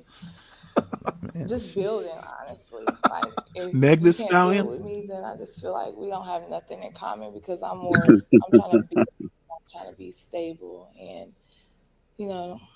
Okay, yeah, for sure, for sure. All right, so we you already said your deal breakers, right? All right, so then without there ain't no pop balloons, so we just gonna have you pop one of these fella balloons. Damn. All right, let's go over here and see what's the reason you pop this balloon. Stand right here for me. Give your name and age and what's the reason you pop, bro? I'm Will. I'm 22. The reason why I popped is because, like, with my situations, like right now, like my career, school, and the different like lanes of income that I'm trying to build, I more tend to be on the road, kind of away. So settling down right now isn't like what I'm looking for right now. I'm just kind of trying to build my empire. So when it's time for me to settle down, I'll have what I need when I step through the door. Pop was a Rolling Stone, huh? Not wasting my. Is that beard real? You'll see when they do more of a frontal shot, it almost looks like earmuffs or something. You looking for love though, right? Okay. That's it looks like right, since he did pop this balloon. What we gonna do for the first round? Hey, come right here for me. Just face the camera. What we gonna do for the first round? It almost looks like black AstroTurf. It looks like a Three Stooges, and he's got a sore tooth. Yeah, looks exactly. like a balaclava that got half ripped off. Which one has them? Do you have kids? Okay, all right. We just gonna go down the line and get your name and age, and do you have kids? My name is Samuel Lewis. Most people call me Lou. I have 2. Damn, before he said 2, you popped though. Wait, what's the reason? What you pop? Talk to me. Come on. What? He has a list. The list. Oh my god. Type deal. That can be a deal. I guess. Shit. What you think about that, bro? That's crazy, man. You did have your balloon unpopped though. Like, what's the reason you left your balloon unpopped? I want to hear about her. I want her to like tell me how she was, who she was. You know what I mean? Just yeah. No doubt. So, list. You ain't say that as a deal breaker though. That's a deal breaker for you. A list. Alright, right here. Get your name and age, and do you got kids? Make sure your face. Yeah, my name is Khalid. Some people call me Lid. I'm 25, and I don't got no kids. Okay, all right. Yeah, same for you, bro. My name Harry, and yeah, I got kids. You wanna know how many, or you just? That's fine. Oh, you don't care how many? I want to be a foster parent. You want to be a foster parent? Okay, all right. You don't want to have kids? I have one. Okay, all right. But Give your name and age, and what's the reason you pop her? Your Majesty 24. At first it was just like looks wise, but I want to really, you feel me, see you or like hear you out and stuff. But I really don't want nobody that got kids right now. So trying to start fresh. Why don't you keep your hands out your hair? For sure. Is Your Majesty somebody your type or somebody you give a chance? Yeah. Okay, all right. Okay then, all right. All right, so we got 2 balloons left, so we ain't even gonna go all the way to the top. We just gonna come right here for me. Just make sure you face the camera for me. So for this next round, what we're gonna do is we're gonna allow y'all to ask her any question. So you said what? Fun. What? Hold on. Let's come down here real quick. You ain't gotta ask to pop. You just pop that before. What's the reason you popped though? She's not attractive. She not attracted to you? What did he say? You said what? He not. All I have to say is, wow, Virgo. Are you waving red flags or what? I was just gonna see about you. Man, what that mean? What I said. You say I'm not attracted to you anyway. And I was just gonna give you a chance. You look dirty. Oh my God. And your hair is bald. My choice. That's funny. Nothing to pull. Bald and beautiful. All right, so look and though. that might come out. No. Well, look, real quick, what's the reason you waited so long to say that? Like, why you hold your balloon till we about to get to the questions? Because I ain't want to talk to her no more. That's crazy. So you just done. All right, that's a bet. Let's. City trends. All right. So right here, we just gonna do a little question showdown or whatever. So if there's any last questions y'all want to ask each other, I mean, you still gotta ask her a question. I mean, which one to ask you? So you asked us about kids. Do you have any? Yes, I have one. And you said about foster parents. So like, are you open to having more kids or like? Yes, I'm open to more. Type shit. Okay. All right. Yes. You got a limit on the Hello? kids, or you mind a woman having kids? I'm not too fond Hello? of people with kids. Yeah, hello. It's like I don't have none, but I want a big family, like 5+ type shit. 5+ kids. Absolutely. You willing to do that? I'm willing.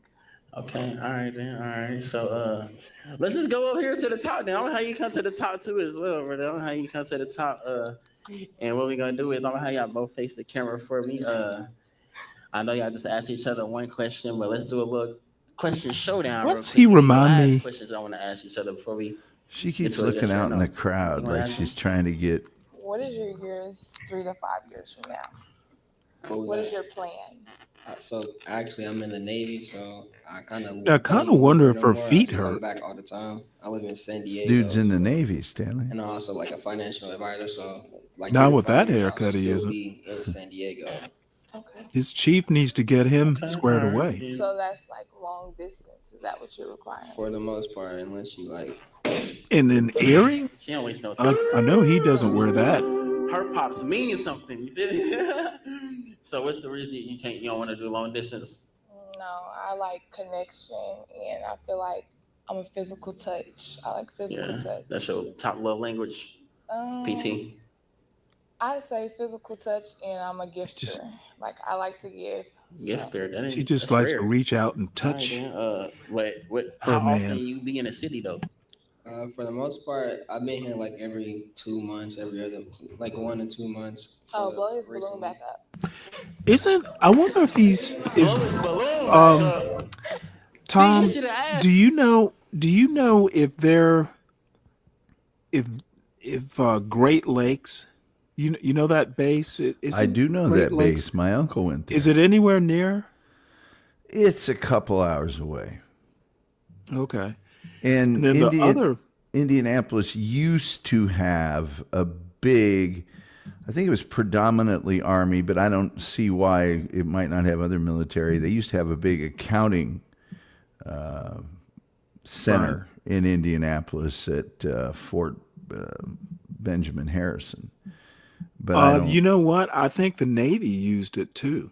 Yeah, I think it was for many branches. So, and he said he was going. He said he was going into accounting.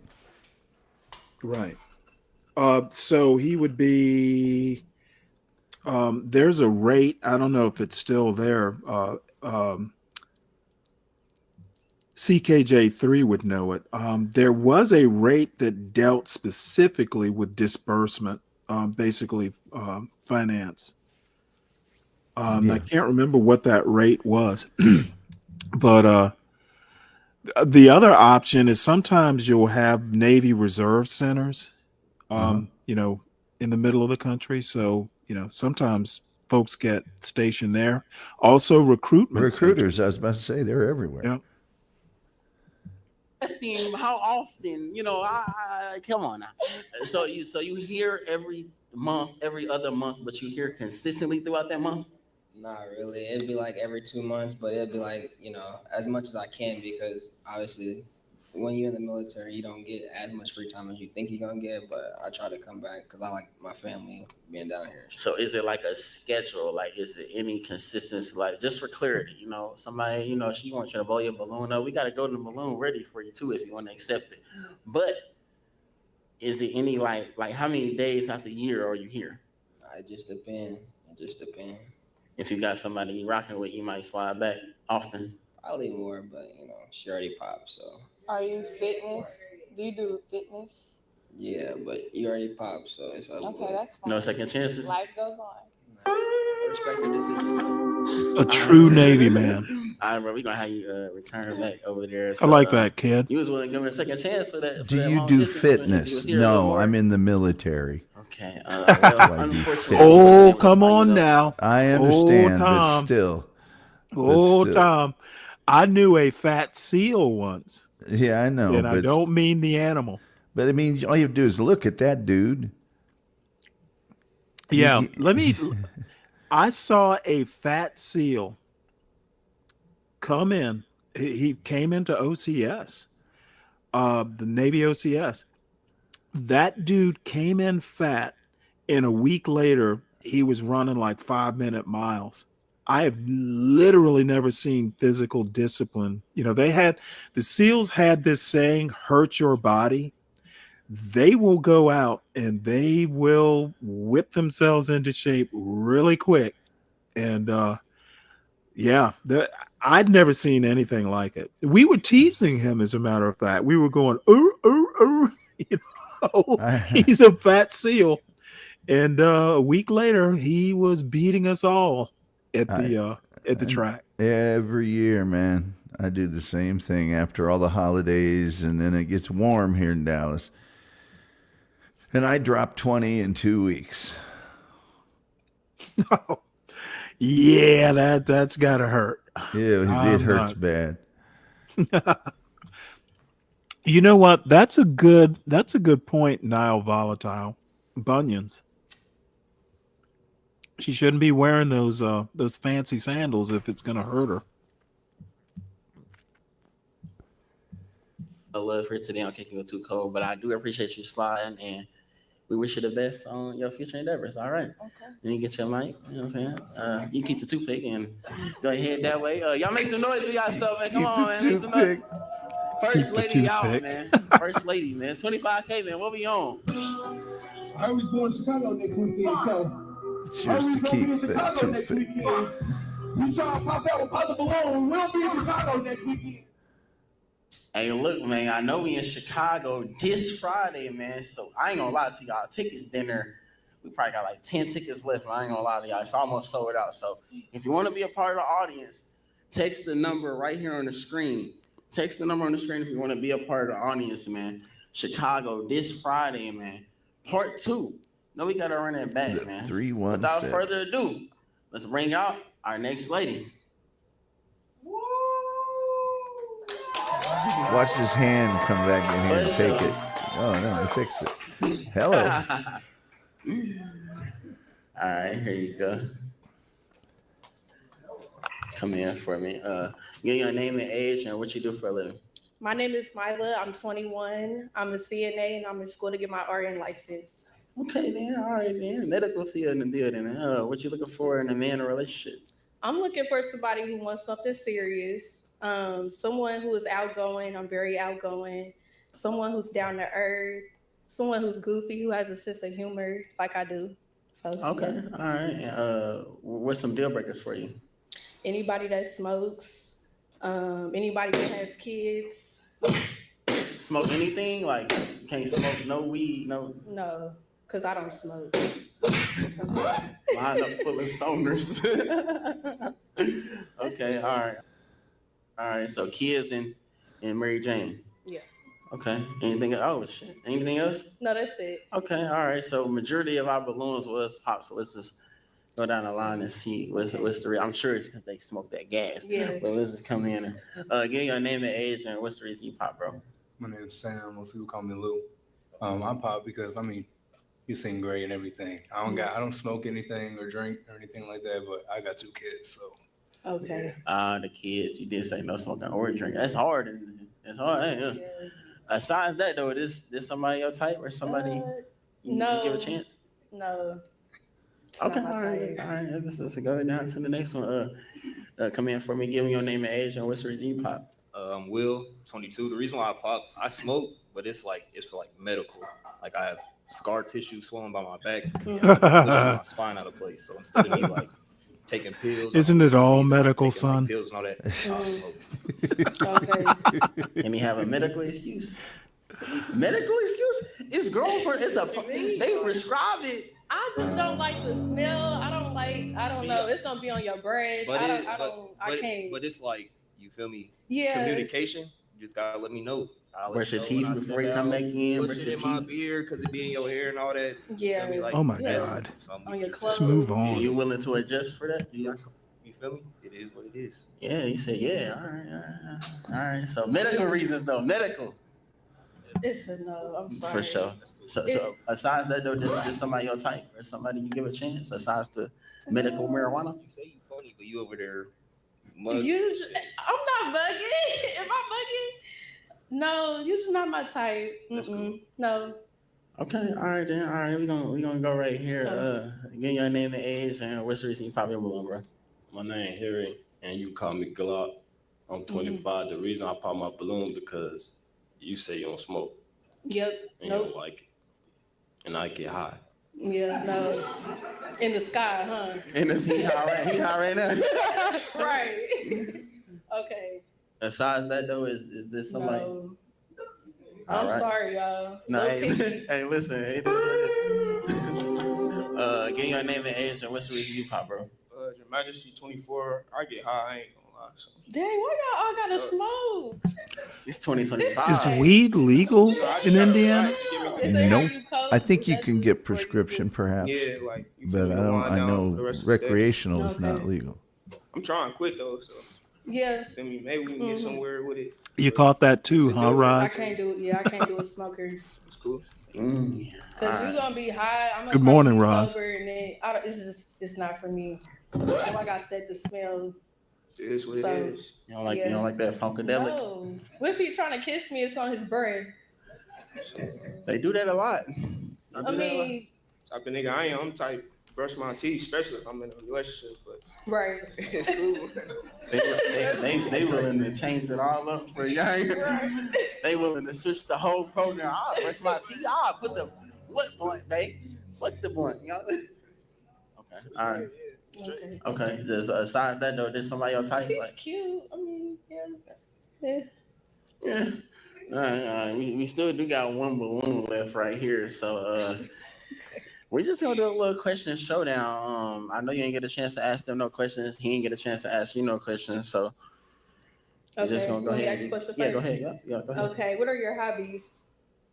Make sure you get your name and age too. Okay, cool. My name is Khalid, 25. Some of my hobbies are I like collecting comic books. I know I sound a little nerdy, but that's something I'm into. I play video games. I work out. Still active in sports and shit like that. Okay, we got on the same colors. It's cute. Hold on now, because with chemistry, you know what I'm saying? Already, you know what I'm saying? Hey, listen. Any questions you want to ask her? Yeah, I know you said the smoking, but I kind of figured that was like cigarettes or weed. But I do mess with the hookah and every once in a while. But I'm also a drinker. Is that a problem? Because I like to drink. No, I mean I drink, just not all the time. I mean, nobody wants alcoholics. Right? Yeah. Can he hit the hookah? Yeah. You know, you get sections at the clubs. I mean, it don't do nothing. So what's the point? Hookah don't do nothing. It's tobacco. Not that I know of. You don't smoke hookah? No, I don't inhale anything. Oh yeah, hookah do something. Oh, okay. Oh, that's cool though. Yeah, for sure. But it's you don't do it often. How often do you smoke hookah? It's like a social thing. If people want to go, if like friends want to go to the hookah club, then I'm like, all right, we can do that. I feel you on that. I feel you. Okay. Right. Socially hookah smoker occasionally. You said you're 25? Yeah, I just turned 25 2 days ago. Oh, okay. Happy belated birthday. Yeah, for sure. Appreciate. I'm gonna have to interrupt this right quick. How you come up here for me too as well? Because this is why John, are you still online?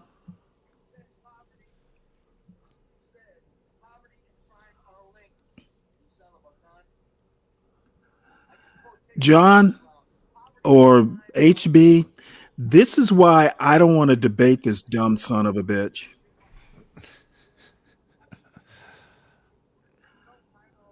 Okay, this guy I brought up.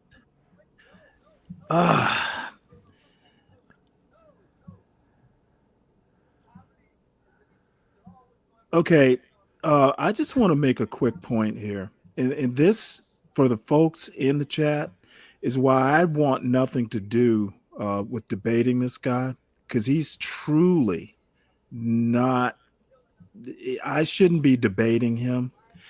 Okay, first thing, Black people have lived in small towns for, here, let me show you the title of this show. Okay, the title of B Brave's current show is Stanley Shows Frimpong. He's talking Irami Ose Frimpong, a slash black man, saying destroy small white towns. Okay, where the fuck is he getting this shit from? It was not about destroying small towns. It is, he's literally saying small towns are great places to live. And the other thing is, Black people have lived in small southern towns for 400 years before there even was an America. And this Black man happens to live in Athens, Georgia, which is a fairly small town. So, and then the reason, this was something that I showed, and then I got later in this very show talking about crime and poverty being correlated. So what he's done is he's taking one part of the show and totally mangling the point, and totally mangling another part, and then putting them together and mangling them into a topic where Black people are going to destroy small towns. Black people have been living in small towns for 400 years and have not destroyed them yet. So this is a reason I do not want to debate someone who doesn't seem to be able to understand what I say and keep it in context, and will just run over to his show and present, I'm going to have to call them lies. I'm listening to his show now in the background. There's nothing that he's saying that's even remotely close to what my points were. So I give up on this motherfucker. He can't seem to get it right. And the idea that I would debate such a moron is beyond my patience level. So we'll go back to the regularly scheduled programming. You can cover him if you want to, whatever you want. No, I just wanted to bring it to a point, hoping John or HB were within ear range. Why they're expecting me to deal with this guy is beyond me. And you know what? I wish I hadn't gone over there. But I noticed he changed the title back.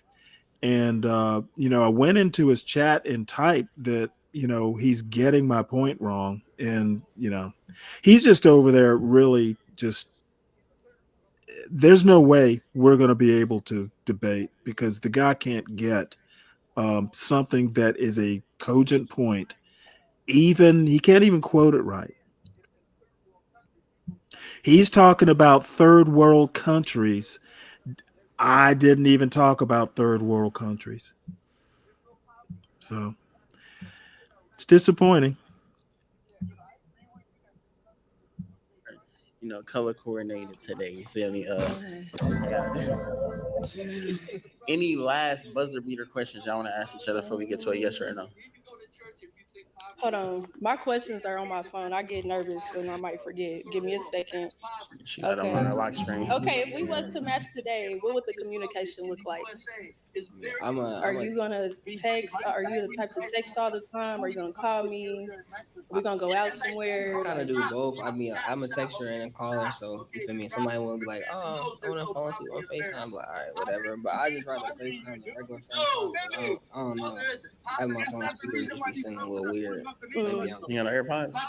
Dude, they in my pocket right now. So like, if y'all match right now, I'm a visual person, so I just like to see who I'm talking to. That's why I like FaceTime. Okay. Are we going somewhere after this? It's up to you. We can. I'd like to go out. Hold on. Hey, listen. Any question you want to ask her, bro? I mean, I kind of got the same question. Like, you don't mind a little a little distance? Because again, I don't live in Indianapolis. I live in San Diego, but I come back. I You can't gotta go give it this. still. You in the Navy. You gotta say you're in the Navy, so that count for something. Yeah, so I live in San We're gonna Diego chug for you work. stay then I back don't over the mind, border. I come back often, like every 2 months. But I also don't mind having somebody come see me, staying with me while I'm there. It's gonna have to be a no. Ireland? I'm not from Ireland. Long My distance. family is I not want from to be able Ireland, to sir. see you all the My- time. You know My what I fam- mean? I don't have So, any Irish DNA. FaceTime is not enough. Stanley, I didn't say you said poverty was relative. I'm Wicked sorry. said it, and I'm telling you, it's full of shit. She said no. Is that your mama that said no? Yeah, that's Oh my my mama. God, your mama said no. Mama said Compare the no. real poverty with anything But hold on, in the hold on. U.S. Cause hold on. To let her know how Hey, awful. Stanley, man, mute up.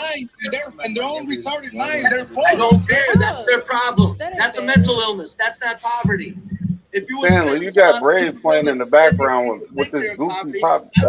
Oh, do I? Goofy. I don't like this guy from Indianapolis, but that's why I said that. But yeah, you can hear Yeah, well, he's he brave over he's all a this. he's a favorite over here. I know. But if you know want what? to, if you Hold want on to one sec. Let me just cover try to Brave, man. figure out why one Yeah, is just cover showing Brave. and the other. You just cover Brave, and we can get back to this any old time. That way you don't have to split your attention. Yeah. Okay. I'm just really disappointed. You know, this guy cannot seem to get it right, and it's disturbing. That it's really disturbing that What's that, Bumpkin? can Wait, y'all so Stanley is plotting the downfall of white America? He laughed when the guy said migrants break up whiteness in small towns. Stanley, all you had to do was just stay on the all these pro-black dumb side. All you had to do motherfuckers was that. I said Didn't- nothing. Now you made enemies. Now you get the horns, boy. Now you get the horns. Now you get the horns. That's what he did. I got I've right here made on the tape enemies. when I play it. So If here y'all are laughing, enemies, not just I'm a not little. particularly He's scared. laughing. He laughed. He put out a good chuckle when this guy said migrants break up the whiteness in small towns, and it's a good thing. So, but yeah, no, this is. Did you hear? And you probably didn't hear it earlier, Bumpkin. I read some quotes from this son of a bitch from 2019. Did you hear any of those? I didn't know. I just woke up, to be honest with Well, you. let's put it in context. That since there's more people here, and it's right quick. It's about 3 or 4 quotes. I'll make it quick. Hang on to your hats. We'll read them again since there's more people in here. Okay. Yeah, I Okay, guess I fighting white could people is a could skill. review it. Really, it's one reason I'm in support of integrated schools. You have to get used to fighting white people. It takes practice. Okay, he's quoting Dr. Bob right here. So he's quoting him. That means he gets he agrees with it. Blacks kill blacks because they have never been trained to kill whites. He's quoting. Now this is a. Well, wait, a I didn't show that on my show. Bobby, what the fuck is he talking about? No, he was quoting Tom. He's quoting Irami. Oh, also here's So he says. white people. Irami said nothing like that on the show. 2040. Not on the well, show. He's just pulling anything from his Killing entire some white past people to is discredit him. genocide. It's killing some white people. Oh, I see what We he's had to doing. kill some white people to get out of slavery. Maybe if we'd have killed more during the 20th century, we still wouldn't talk about racialized voter disenfranchisement and housing, education, and employment discrimination. If we'd have killed more during the 20th century, he said. Here's one more. Here's another one. If we want racial justice without having to kill them, then all of our educational and media institutions should be preparing white people for the hit they are going to have to take, so that we can get racial justice without killing too many of them. Well, my question is, what does this have to do with my show? Look at South Africa, be brave. Aren't the gliders? No, I know, I get it. I know. My point is It's the thing that's done in no, my point is this digital media. Show, Somebody says something. Okay, you're dude, the dude is not on my show. I'm showing a video of his. Is admitting that small towns is the place to be. If somebody says something, then they go back to their entire history and everything they've ever said. Because people like this think it's going to be a South Africa. People like this think it's going to be a situation like that. The problem in South Africa was What the fuck does South Africa have to do with this? Well, I don't think why they does are he prepared, state like, what to someone grow else in the US. thinks? Yeah, openly advocate for white genocide within the Americas, where you have a majority population. Let's see what happens when that happens. Because listen, all these white liberals, as much as we hate them, right? If you en masse openly advocate that they should just die because of something they were born with, there's no liberal deception that can really. There's no real nice way to say that. So yeah, keep doing it, bro. Keep pushing that narrative. The liberals will come to their senses. They'll join Whitey if that starts happening. Exactly, they will. Keep doing it, bro. I doubt it. The liberals No, they will. No, they will. We know our white people wicked. Man, the liberals are so far gone, dude. No, they're not. No, there may be a handful of them go crazy, but I'm telling you, a handful. Most of them, if it really came down to some serious shit, them motherfuckers are going on Team White, if nothing else, for the protection. Sir, can help me out here, buddy. white people. No, Wicked. I'm being real with you, right? If we're talking about open race war, somehow that happens. Somehow it's legitimately lines up. Oh my God, right? These guys are just out of their fucking minds. Getting killed in the streets en masse, right, for their racial identity. Then they are going to en masse or en masse. Are not going to kill them. That is just a natural occurrence. Okay, all I have to say is that, folks, all this guy is saying in this video is that small towns are pretty nice. They are a lot better than they used to be as far as cultural activities, and you don't have to worry about books and libraries and stuff like that. You can live in a place that's pretty decent to raise a family and not have to suffer that much for cultural stuff. That's literally what this video is about. And they're bringing in race war, and who cares what this guy said in the past? It's not necessarily relevant unless you make it relevant. And I guess Be Brave is doing a decent job of that. So I don't see how I can even bother to debate someone that is this disingenuous. He's literally going to take my show, put words in my mouth, and talk about race wars when there was nothing even remotely like. I'm shocked because I wasn't particularly thinking of race war. So I guess all I have to say is this is your Trump's America. If let's make a war where there is no war. I do have to commend Bumpkin for accurately naming himself. Well, he wanted to originally moderate this debate. Are you kidding me? No, I'm not kidding you. The guy that doesn't know the difference between en masse and en masse. Well, a guy who's basically saying that race war is inevitable. Is there a date set yet or no? Hold on one sec.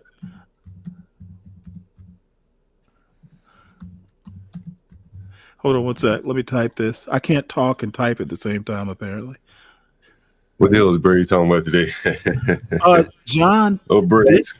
This guy is taking this video that I watched or showed earlier where Arami Ose Frimpong is talking about how great small towns are. He lives in Athens, Georgia.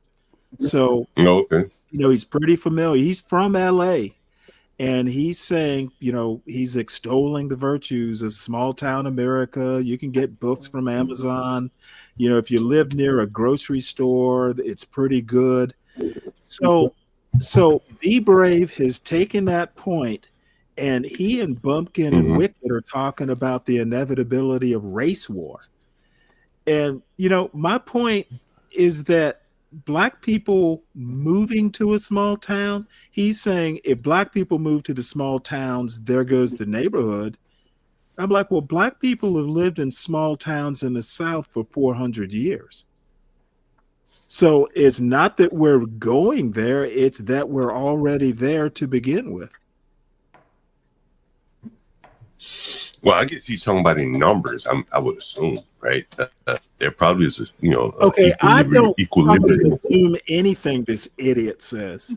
Okay, I'm just pointing out the fact that black people aren't new to the small town South. And you know what? Most black people live in the South. And as it stands now, I think most black people tend to live in the more suburban or urban areas. But my father's from a small southern town, Cook County, Georgia. And there have been, I don't know what the percentage was when I was growing up, but I mean, there were plenty of black people there to begin with. And if black people wind up moving in, it's gonna mostly be people who can afford it, because places like Adel, Georgia, there's no major industries there. You know, if I were to move there, I would do nothing but improve it. So my bottom line here is that Be Brave isn't ready to have any serious discussion with me. He's unserious. He's literally taking stuff that I said and tacking on shit to it and basically implying that was my intention for showing the video. He's loading this up with stuff that I didn't intend on presenting or even implying. And basically, he's presenting himself as a good faith actor. And I find that intolerable and unacceptable. And you know what? There's nothing I can do about it, but I can choose who I associate with.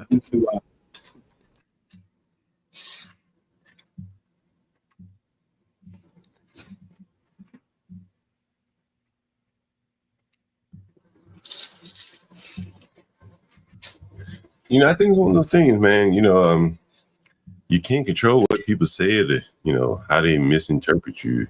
Okay, I literally told you what I control. Yeah, I mean, did I not just say what I control? Yeah, I'm just kind of retorting what you're saying. Yeah, ain't really much you can do. Yeah. There's nothing much I can do except not associate with him. Yeah. I mean, short of that, yeah. Well, short of that.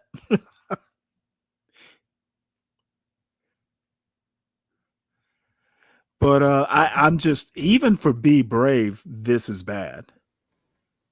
I mean, there is nothing. I didn't hear it. I stepped away for a bit. Well, you know what? You can watch it in replay, just like he's doing my show, basically taking my points and mangling them. Oh, is that what he's doing? Oh, he's watching. Oh, he's rewatching your play. Oh, your show. Okay, I got you. I see that. Oh, this is from earlier today. Yeah.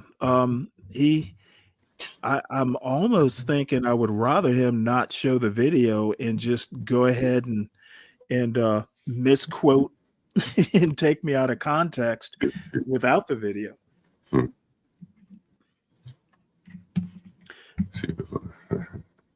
So let's see what else this charlatan has to say. Because I'm going to dissect this filthy, vile ass fucking black man, Stanley. I'm going to do better than anybody ever could.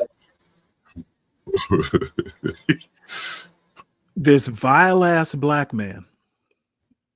This is where you're gonna see the talents of Be Brave coming through. The talents of Be Brave. Watch, I'll blow the whole damn stream with my dumb computer. Making shit up is your talent. Let's do this. And do this. Tell you what, you're not gonna see is a functional heater. Yeah, well, I'm not seeing a functional body temperature. There. Apparently his brain is hypothermic because he doesn't seem to be able to think straight. Aramio say Frimpong in a while. This particular diatribe is on quality of life increase in U.S. towns. I don't think Stanley meant diatribe. Stanley, I think you used the wrong word there. Buddy. That's No, word. I meant I to don't use think you're diatribe. accusing Frimpong It's of, called.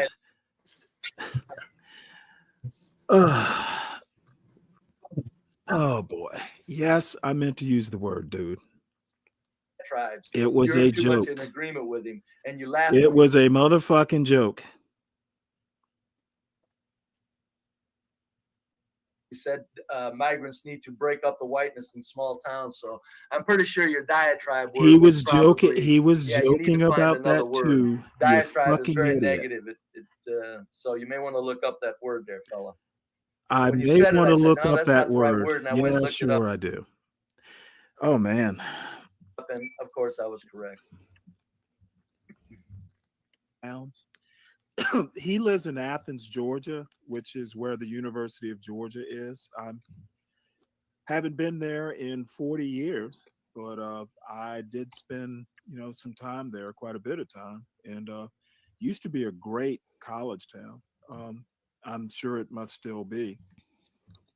But anyway, he's talking about small towns. And then I'll just let him, go. I'll stop at some point and comment, I guess. And I'm going to talk a little bit about why small town America. And there's that buffering that actually I'm glad it did buffer now. Oops. America. My name is Amiose Frimpong, and I'm going to talk a little bit about why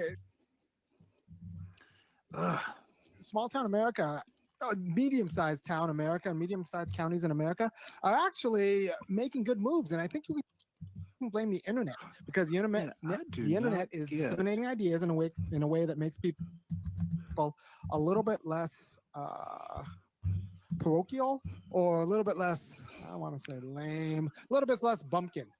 The rubes, the very wealthy rubes.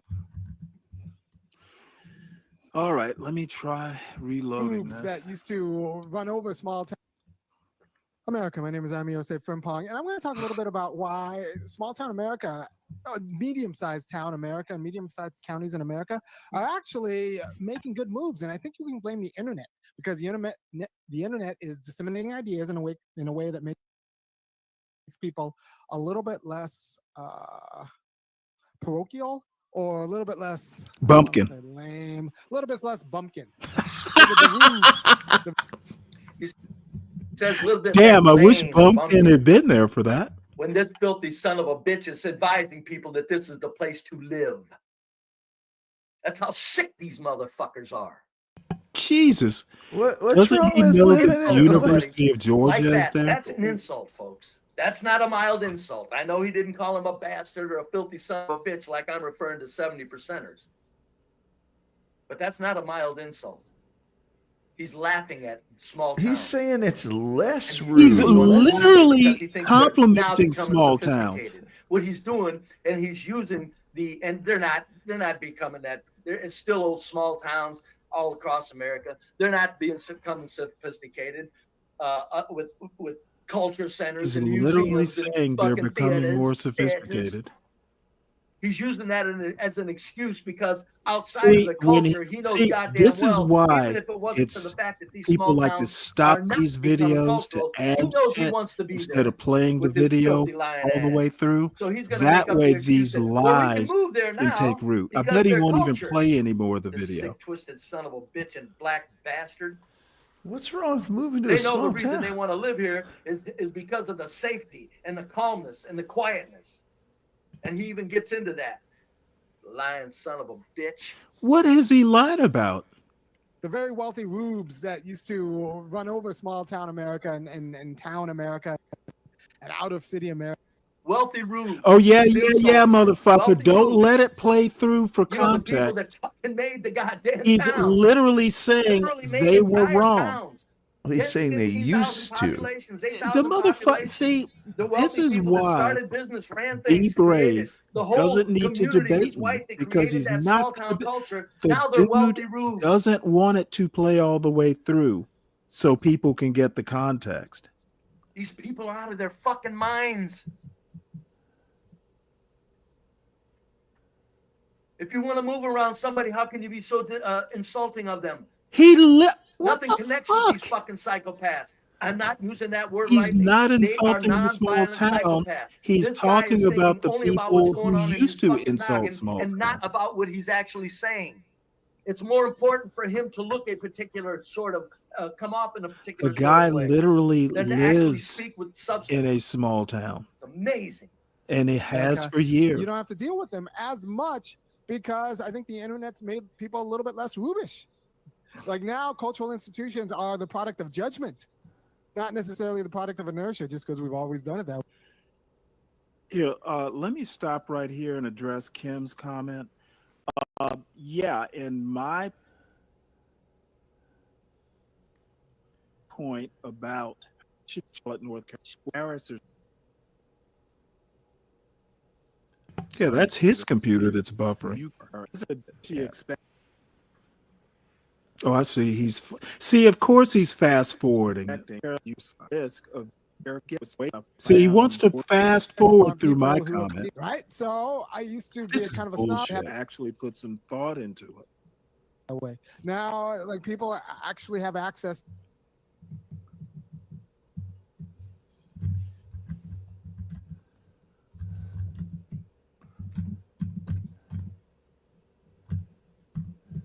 To books and learning, right? So I used to be People now have access to books and learning.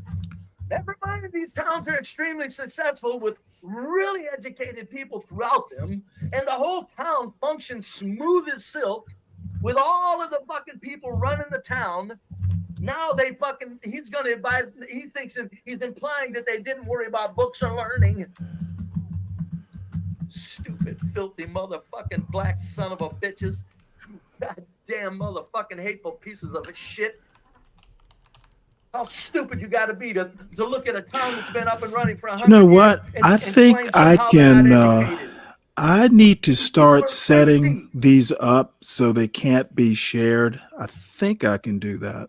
kind of a snob with respect to which kinds of American towns and cities I would live in. You know, I would want bookstores and I would want people who are comfortable with books. But now Amazon allows everybody to have. He wants people that are comfortable with books. If a town's up and running smooth as silk, you think there's people that probably looked into books once in a while there? Black fella? Mr. Think you're superior when in reality you're an inferior fucking race at this time in history? The most fucking destructive race on the planet? Not to mention black Americans who live like gods, and they're destructive. They're the biggest piece of shits on the planet. He's sitting here talking about people that have up and running fucking civilizations, cultures, and towns as if they need to learn. It's amazing. Let's go. Have access to books, so I don't need a bookstore if I want to get a book. I can just go on Amazon. And oh, good. Yeah. In other words, everything's allowed. Yeah. Let's stop it every 2 seconds. Let's stop it every 2 seconds so you can take it out of context. Make sure that everything's okay, because I'm not. He fast forwarded through my commentary so he could get back to this guy and fucking take him out of context. This motherfucker has no brain. Okay? His talent is for lying.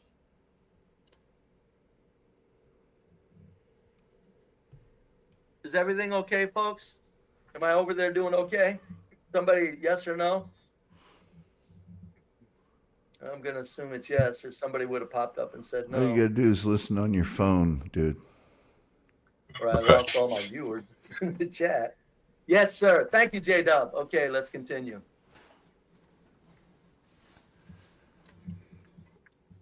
Let us continue with this fucking piece of human shit. One of the 70% of black Americans, 70% of black Americans are pieces of fucking shit.